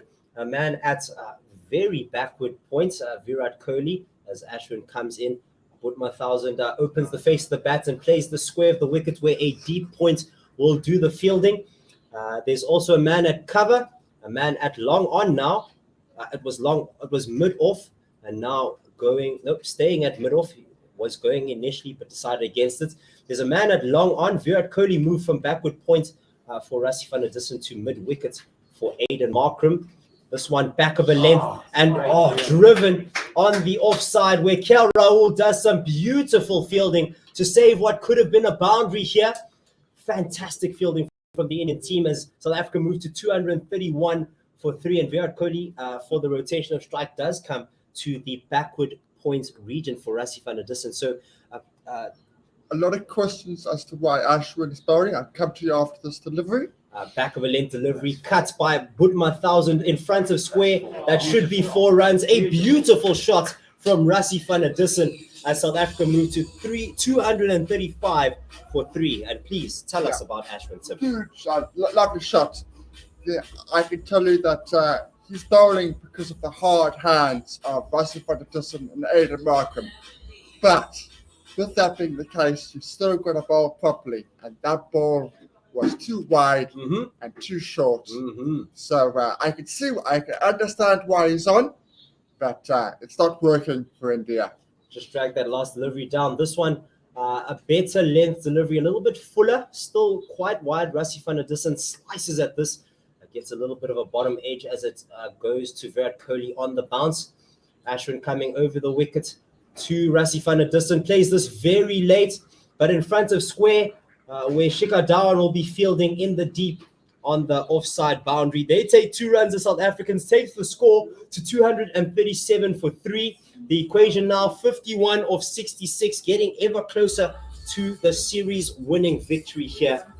It's still tight though, still not comfortable. It's still not comfortable, but it's becoming ever so slightly comfortable. Both Markham and Russell van Dussen are finding their way in this innings. They had to steady the ship with a few blows from Bumrah, a few good deliveries from Chahal before he finished his spell, but they seem to have found a good rhythm together in this little bit of a partnership of 23, which is it's a small one, but in the context of the game is very important. Indeed, Tim. 2 quick wickets of the set batsman, and it's vital that these two build something. For if another wicket falls, at least there'll still be 1 set batsman at the crease. We have Venkatesh Iyer coming into the attack here, replacing Chahal from the Niederberg end.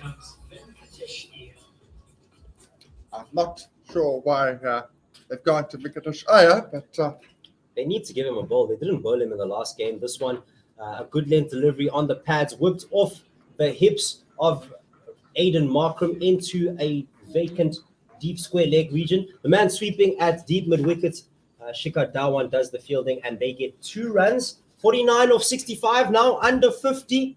South Africans can smell the victory now. They can smell the victory and the braai. Oh, a braai would be nice now. It is a Friday. Oh, yes. Braai day.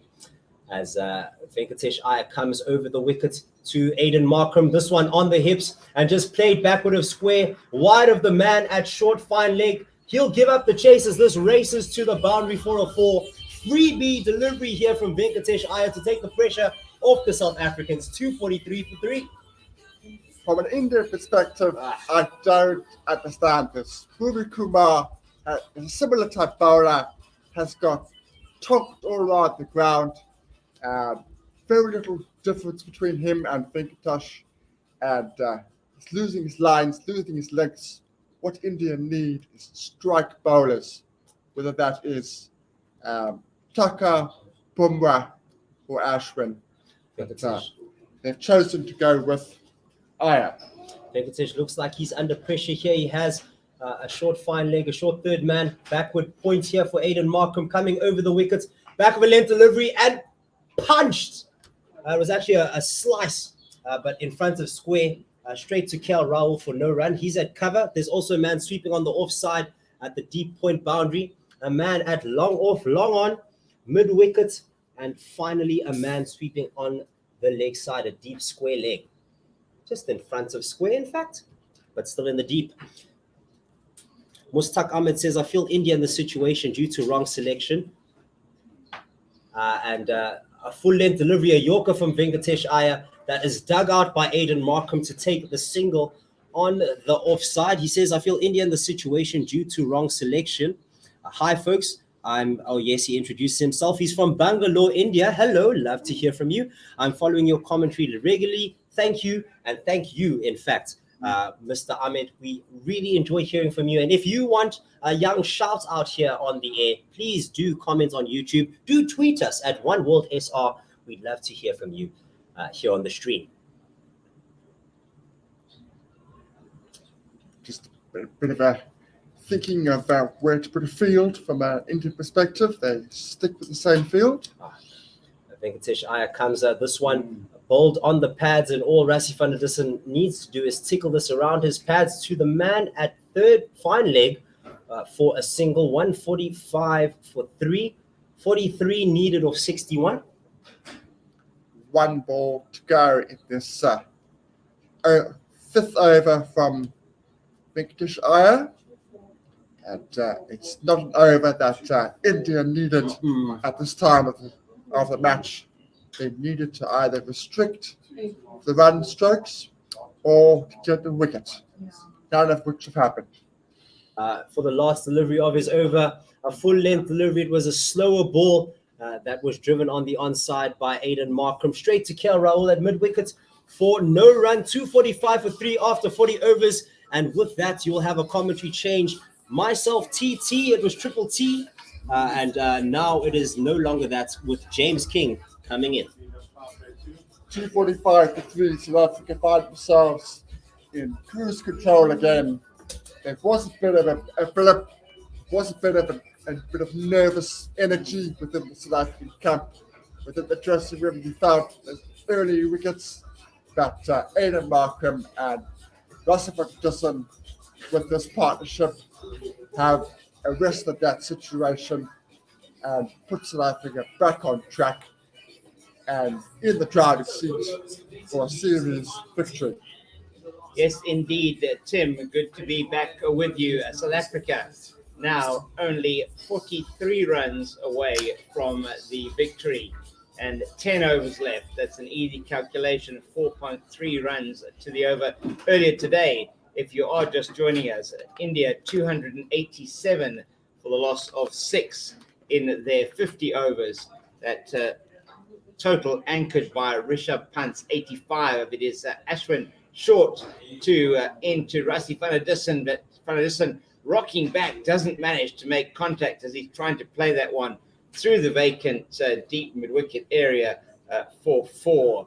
And it is Ashwin again will give you the field after this delivery. This time playing across the line, he gets it down to long on.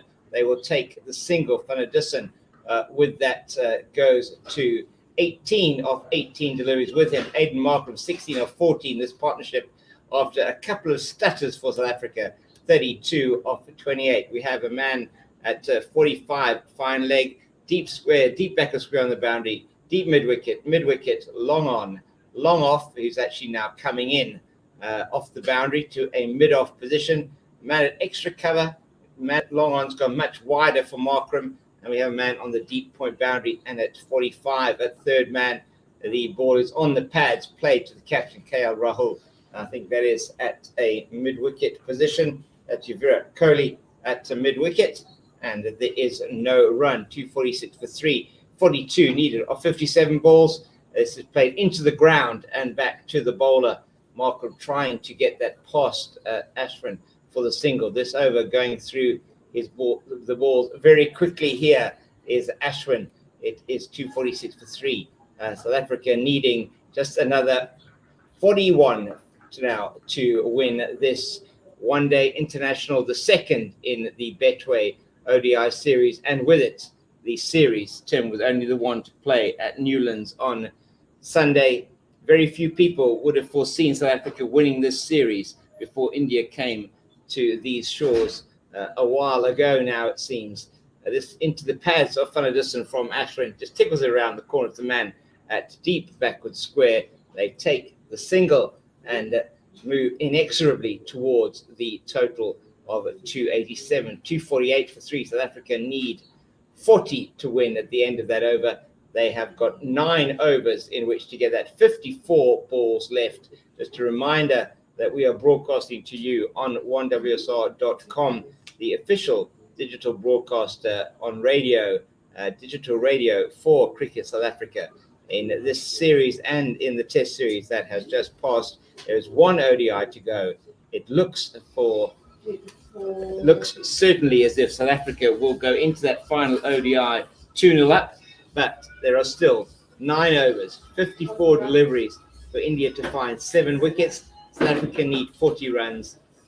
And 4 of the members just came together to have a powwow, a team meeting between overs to discuss who should come on and various plans that they should have.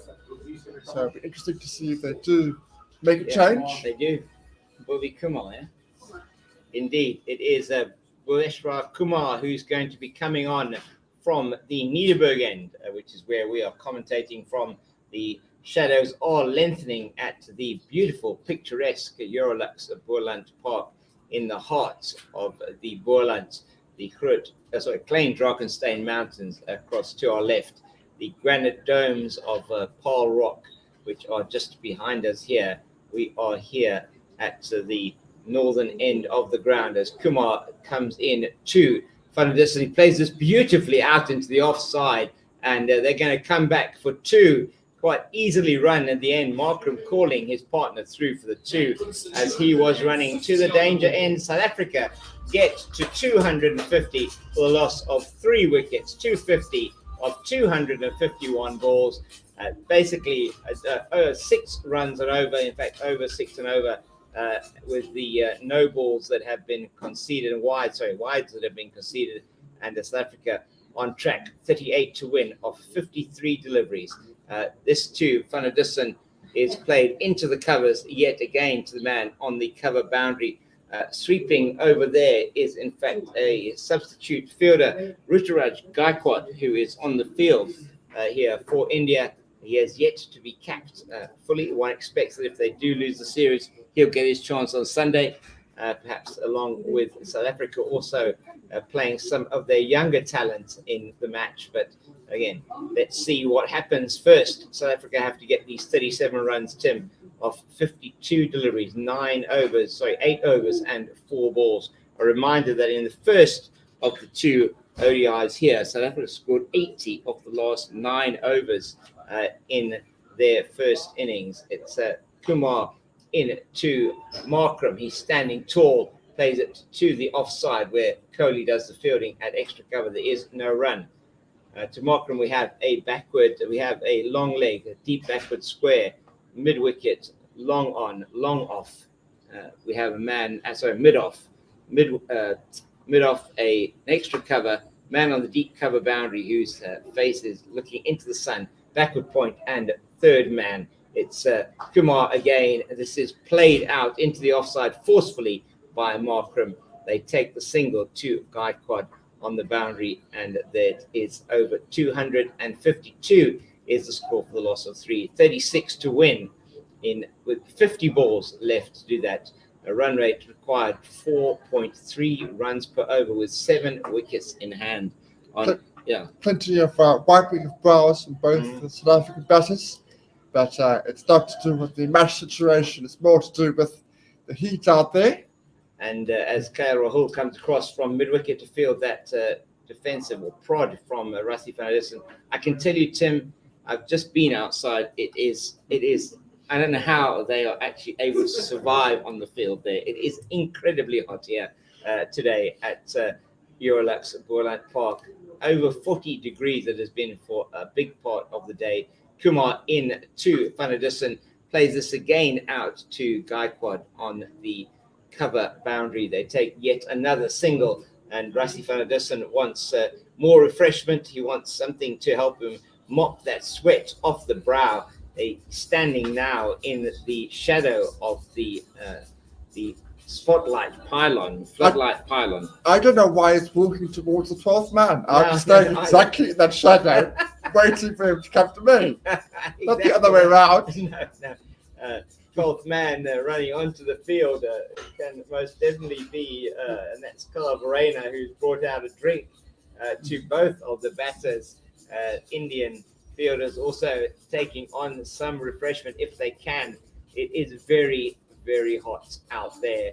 It has been a sweltering day. Spare a thought for the players. Yes, they're competing. They are top sportsmen. The cameramen that we see out here who are standing out in this heat have been in the heat most of the day.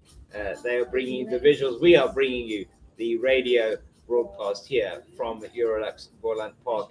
Has been a privilege for us as South Africa need 35 to win this match. They're closing in on the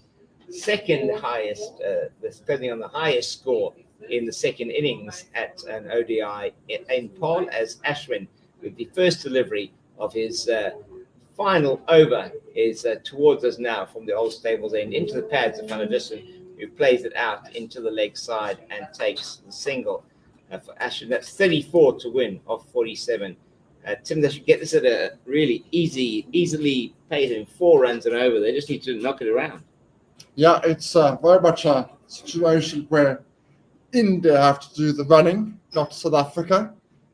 South Africa are in a very comfortable position and should get there without too many problems. Markram plays that 1-2 mid-wicket. There is no run, still 254 for 3.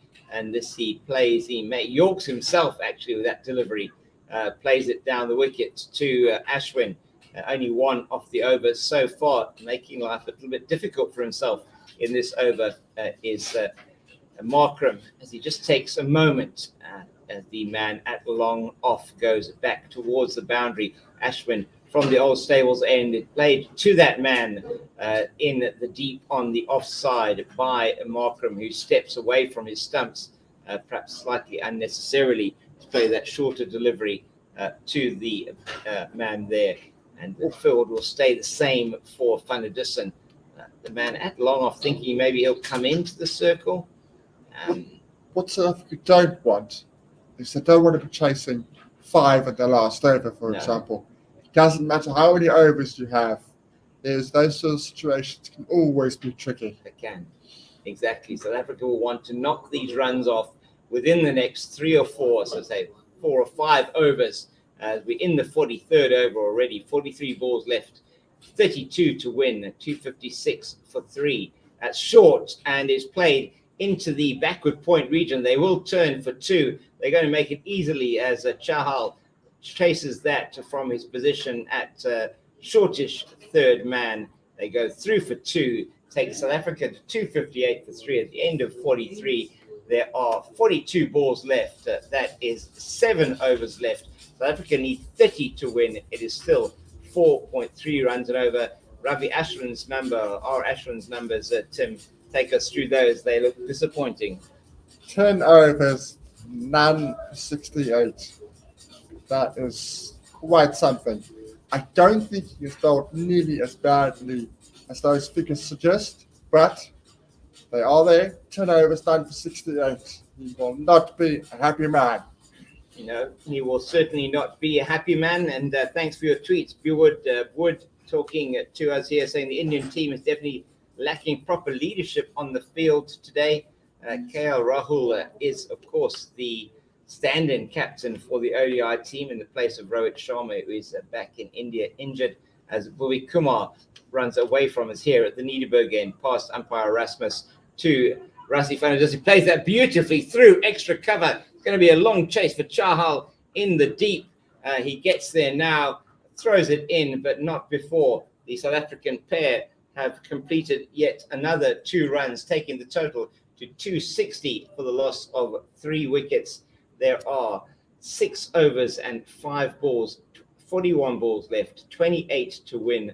The total getting lower and lower, the target for South Africa. 46 is the partnership between these two after a slight flurry of wickets. Kumar to Van der Dussen into the offside. It is fielded very well and very unfortunate for India as the ball from the man at backward point, Shreyas Iyer, hits the stumps at the bowler's end, ricochets down to Shardul Thakur, who is in front of us here at long on. You have to feel sorry for him. I mean, he looks very tired as well here, Shardul Thakur, in front of us.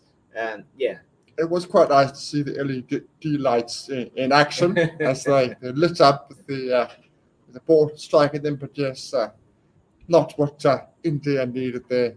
Just giving an easy extra run to South Africa.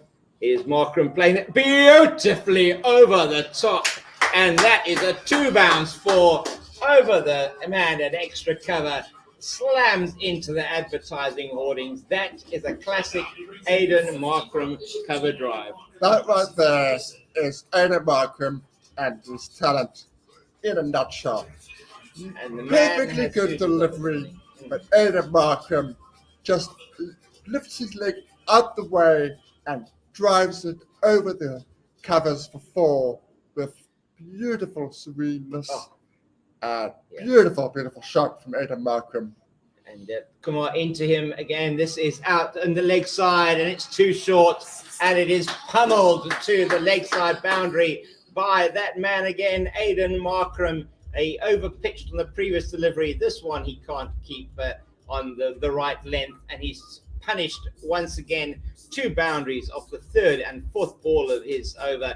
Markram goes to 29 of 25. South Africa 269 for 3, 19 to win. Doesn't look as aesthetically beautiful as the cover drive, but equally dominating shot from Aiden Markram. Aiden Markram bullying Bhuveshwar Kumar here. Plays once again into the offside. Very nicely fielded by the man at extra cover. That is Virat Kohli. And the Indian team out in the heat of Paarl are wilting under the pressure that they've been put under in both innings by the South African batters. On Wednesday, it was Bavuma and Van der Dussen. Today, started off with Milan and de Kock, continued by Milan and Bavuma, and now in the process of being finished off, as this one is played down to the man at long off by Markram, finished off, as I say, by Van der Dussen and Markram. South Africa needing 18 to win of the last 6 overs. That is only 3 runs per over, 7 wickets in hand. They already have the highest score ever made here in the second innings in a one-day international. I wonder when the 12th man came on, he spoke to Rassi and told them, don't take it to the final overs. No. I think there was a signal. That over was particularly dominating for Markram. It was purposeful. It was determined. It took the attack to Bhuvi Kumar and said, we are going to finish this as soon as possible. Yes, I think most definitely the gloves came out. There was refreshments that came out. South Africa did not want to give India even a sniff of a chance of victory here. And it will, in fact, too late, one feels. Bumrah, who was replaced by R. Ashwin, is into the attack for his last 2 overs. There are 6 to go. He's bowling from the old stables end to Markram. And that is a bit of a surprise delivery. I don't know what Markram was thinking of there. He was shaping to play it over the man at mid-wicket, bunted it into the offside in the end, almost like pulling out of a tennis ball, a tennis smash he was. And that causes a change in the field. We'll just give you the new field placing. South Africa chasing. They only need 18 to win and they got just short of 6 overs to get that. There's a man at third man, backward point, extra cover, mid-off. On the offside, it's Bumrah into Markram. Markram trying an expansive drive outside the offside, not drive. It's more a hoik. I don't know what you call that shot. Slash. Not a pretty shot No, from not Aidan at all. Markram. Foot firmly planted in the crease, and he just threw his bat at it with no real direction, and just hoping that it would get a thickish outside edge, but not good batting. Lakeside field, long on, mid-wicket, shortish, man at conventional mid-wicket, backward square, and a long leg as it's Bumrah again. That's a full ball. Is literally a full ball, full toss, aiming for the Yorker. Good fielding once again from the man at the mid-off position. That in this case is R. Ashwin, hits the stumps on the full with the throw, but they are safely home, the South African pair. One more to the total. One closer to the win. 17 needed of 33 deliveries. Still just over 3 runs to the over.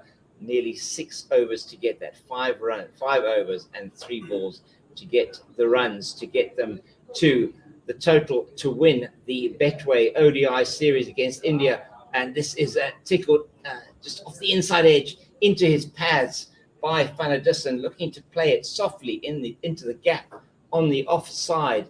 Doesn't really make good contact. In fact, he edges it into his pads. There is no run. 271 for 3. Bumrah into his 9th over. By far the pick of the Indian bowlers yet again. No support though for him today at all. No, the support that's been there has been really thin on the ground from an Indian perspective. But Bumrah has been outstanding throughout. The outstanding Bumrah in once again. This is going to be called wide as he pitches it short to Van der Dussen. Goes over his head. You know what he was trying to do there, but Van der Dussen not going to take the bait. An additional run to the score. An additional ball to be bowled in the stifling heat of the Boland here in Paarl in the Western Cape, some 50 kilometers east of Cape Town. It has been a beautiful day, but it has been a very, very hot day. Very, very tough day for India. It's Bumrah yet again to Van der Dussen, pushes it down just lightly into the offside. Captain Rahul in quickly from backward point. There is no run. 272 for 3. South Africa 16 to win. Just over 5 overs left for South Africa to get the runs. They lead to score at 3 runs and over as we see Shardul Thakur warming up in front of us. Not that he needs to keep warm, but stretching those muscles to make sure that there is no chance of injury late in the day. It's in the shadow of the floodlight. Van Dussen plays that from off the back foot into the covers, fielded by the captain Rahul. There is no run. 272 for 3 after 45. There are 5 overs left. South Africa needs 16 to win this match and the series to take that unbeatable 2-0 lead in the Betway ODI series, with only the last game to play on a Sunday. And surely South Africa cannot lose it from here. We've seen situations that have been games which have been lost, but they certainly should not have been lost. But I do think, even in the situation, I think with the 2 set batsmen well in, timing the ball well, playing well as well, I think it's only a matter of time for South Africa to get over the line. It might take a couple of overs, 2, maybe 3 overs. Maybe. But I do think it will come in the end. Bhuvi Kumar replaces Shardul Thakur here from the old stables end. He has been incredibly expensive, Kumar, nearly 10 runs and over. As this to Markram, he tries to whip it from outside, off stump, over the man at mid-wicket, and he does not make contact through to Rishabh Pant. There is no run, 272 for 3, 16 of 29 deliveries for South Africa. Just 1 over left from Bumrah. Kumar going for 57 of his 6 overs and 1 ball. He has been a real weak link in the Indian attack today. Got punished in his first over, and Markram plays a beautiful on drive straight at his partner Van Dussen, who takes that on the pads, I think, and stops what certainly would have been 1. Could have been 4, but it was definitely going to be a single, and helping the Indian cause there, Rusty. I think that's called taking one for the team. Evidently, but for the wrong team. Beautifully timed by Markram, but unfortunately smacked into Rassi.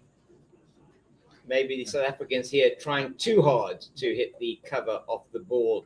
Aidan Markram, the shot selection in the last over from Kumar, I say, was really great. His shot over extra cover, one of the shots of the day, but he's been trying a bit too hard today. And he does the same again here, but he doesn't get the direction right and plays it down to the man fielding on the boundary at long off. That's Venkatesh Iyer, and there is 1 run, 273 for 3, 15 to win for South Africa.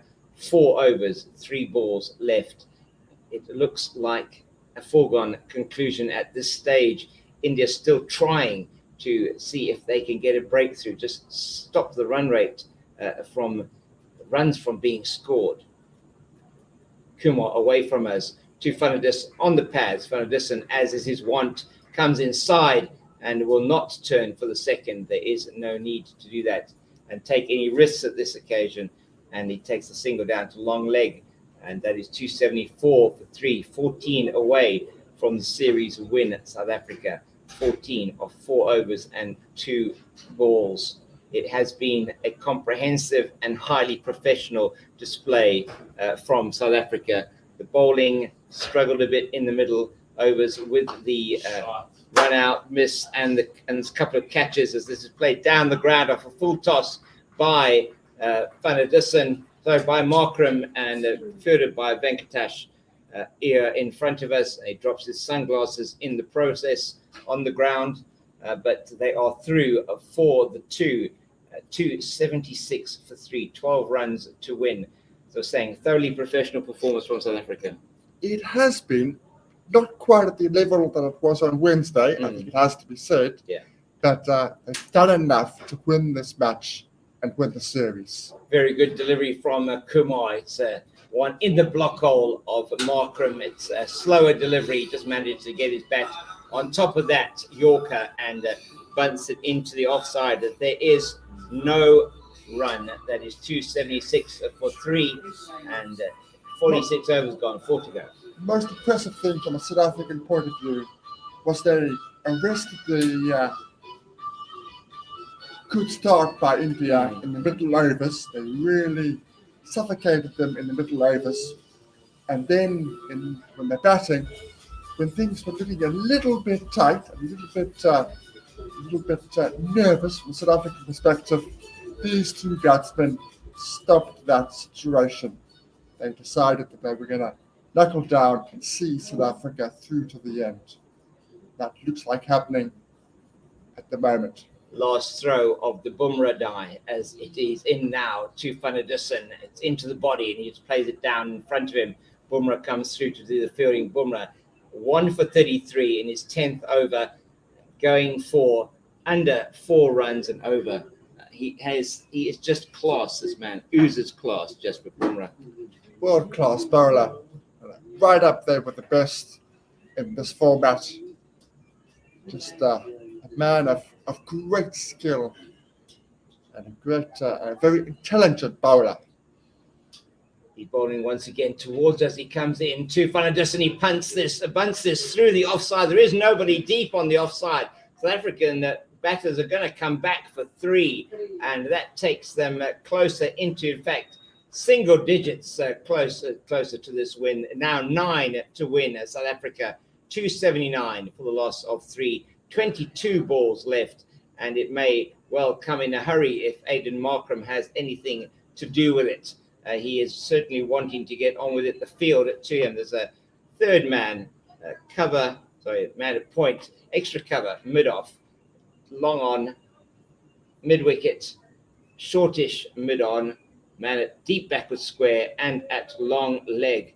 And we will have to have a comment here from Armchair Cricket Podcast if we do get to the end of this. In fact, I can read it to you now. That India are hurtling through to a series defeat. The first one in an overseas bilateral tour since 2015 in Bangladesh. That is an incredible statistic as Bumrah's into Markram. It's a full delivery. Markram plays it straight back to the bowler. He is very disappointed with himself that he missed out there. The only good thing from a Markram point of view is he played it straight and didn't play across the line. Play with the maker's name, unlike his performances in the test format. Exactly. 34 of 36. He has 32 of 33. Fanadisson 65 of 66. These two coming together, and South Africa had a slight stutter at the loss of Bavuma's wicket. Markram has a full go at a shortish delivery, slower ball bouncer outside the off stump. He doesn't say, plays a bit too early. It comes off his body down to the offside, fielded by Tucker in front of us. And there is a leg by 280 for 3, 8 to win, 20 balls left. I'm not sure why he's replaying the shot because it wouldn't make any difference. He was through it too early. Yes, he was. It wasn't the shot that was the problem. No, he didn't pick the delivery at all from Jasprit Bumrah. Master craftsman still at work with 2 balls left in his spell. A great delivery in the block hole to Fanadisson, who manages to get bat down on that through to the man at the long on boundary. That is Chahal, who's been on the boundary for a lot of the afternoon. You have to be incredibly fit to be on the boundary here in Paarl today with this heat. 281, 7 to win. Just over 3 overs left. The last ball of Jasprit Bumrah's spell.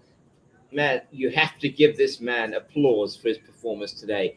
Jasprit Bumrah, he has tried his heart out for his team. He's in now. The last delivery, Markram, another slower ball, bouncer, and he doesn't make contact again. Threw the shot too early, over the outside or top edge and down on the bounce to Rishabh Pant. Pant just taking a bit of a blow on the hand there. India, understandably, slowly getting back to their marks. 7 runs short of victory on South Africa. Bumrah's 10 overs, 1 for 37. Don't give a fair reflection of just how well he's bowled in very trying heat. More than anything, he's really tried his hardest to keep India in this game for as long as possible. Yeah, so many comments coming through on StreamYard. Thank you very much. The Indian middle order, yes, have struggled in this particular series as well. Bhuvi Kumar has struggled, and he's away from us now to the South African batter Fanadisson, who plays it down to Shardul Thakur in front of us. They take the single one closer, 6 to win for South Africa. 17 balls left, only 3 wickets down. South Africa are heading to a series win. They're heading to a bilateral series win against India. They won the Test series. They're going to win the ODI series. Who would have, from a South African point of view, very few would have given them any price to do that at the beginning of the summer. Kumar away from us to Markram, plays that beautifully straight. As you said, Tim, that is not what we have seen so much from Aiden Markram. This may be a very good innings for him in the context of where he has been and what he's been playing, how he's been playing recently.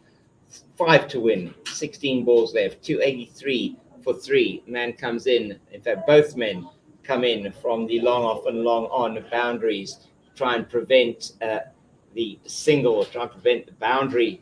I'm not sure they put men out in cow corner. They got a man at deep backward square. Kumar, 4 balls left in the over to Fanadison. He whips this one wristily out into the leg side. They're going to come back for 2 as it goes down to Shikhar Dhawan on the deep mid-wicket boundary. He's in very slowly. The last rights here are being read to India. 3 to win South Africa. 15 balls left. They may well come in this over, Tim. South Africa looking to win this Test series. A record-breaking second innings performance at Paarl, 285. They are 3 runs away from what would seem to be a famous victory in this series. And Fanadison, the outstanding Fanadison, plays that into the offside to the sweeper on the cover boundary. 2 to win for South Africa. He moves to 37. Markram is on 35. South Africa are just 2 runs away from winning this match and with it the series. From a sweltering Boland Park here, Eurolux Boland Park, it's still incredibly hot outside. South Africa have been on fire. Protea fire is back. Well, they've been on top since the halfway mark of India's innings. To be fair, 2/3 of the match. They've been in full control of this match, and they're now 1 run away as Markram takes a quick single. Does indeed. The man on the edge of the circle, that is Venkatesh Iyer, who is fielding there, and it is 1 run to win for South Africa. The man facing Apsley, I think, is Rassie Fanadison. He has 1 ball left in the Bhuvi Kumar over. Can he get the winning runs of this particular delivery to take South Africa to the victory? The answer is no, as that is a slower delivery outside the line of off stump. He just comes forward and half defends it into the offside and goes to extra cover. There is no run. It looks as if it is going to be up to Aiden Markram to hit the winning runs for South Africa in the match, the second of 3 Betway ODIs between South Africa and India. And it will be emphatic. It will be quite a turnaround for the South African team. They started the summer with all sorts of problems and doubts, and not sure who was going to play where in either format. And to beat India in Test and the one-day series would be quite an achievement for the South African side. They find themselves just needing 1 run to complete the double. And this is played by Markram to the man at mid-off, and he goes through for the single. It's a quick run to the man at mid-off. He goes to 37. Both he and Fanadison end on 37 and not out. South Africa win the match by 7 wickets, and with it, they win the 3-match Betway ODI series. They take an unassailable 2-0 lead into the final match in Cape Town. It has been and remains an absolute privilege to be bringing you this broadcast on One World SR, 1WSR.com, the official broadcasters for this series on radio, digital radio for Cricket South Africa.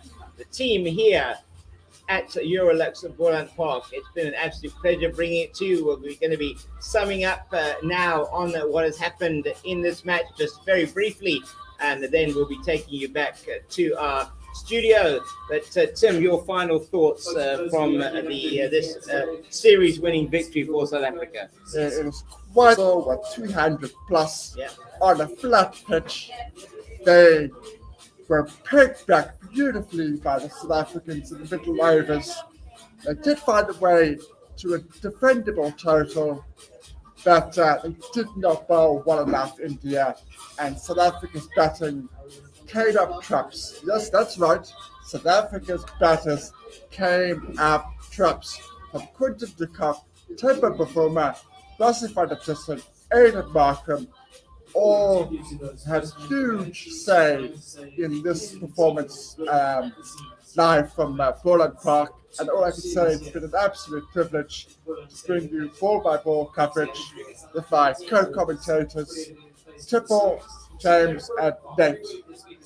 Thank you so much, Tim, and I really don't think there's anything more to add here from Eurolux Boland Park as we move to the final ODI of the series happening on Sunday from Newlands. Another day game here in the Western Cape, back under the shadow of Table Mountain. South Africa take this unassailable 2-0 lead into the series. They've won the Test match series.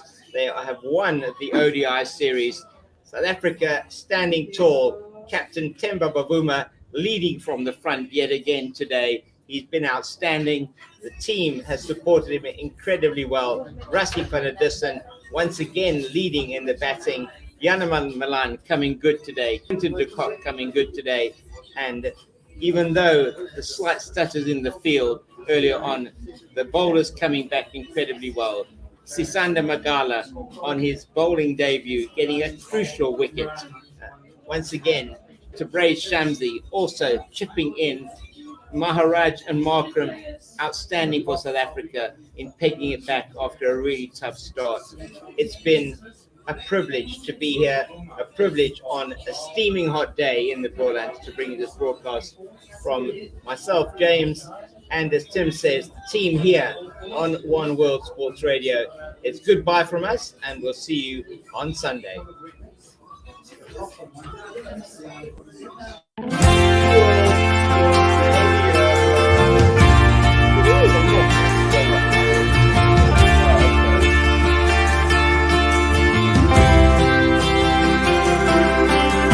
Life is lazy, life is sweet when January comes. As long as one team's bowling and the other's making runs. I know as soon as I wake up, if it's my lucky day, if the cricket's on the ABC, then everything's okay.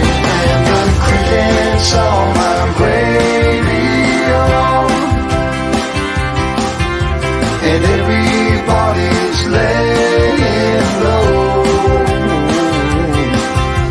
As long as there's a game somewhere, that's all I need to know.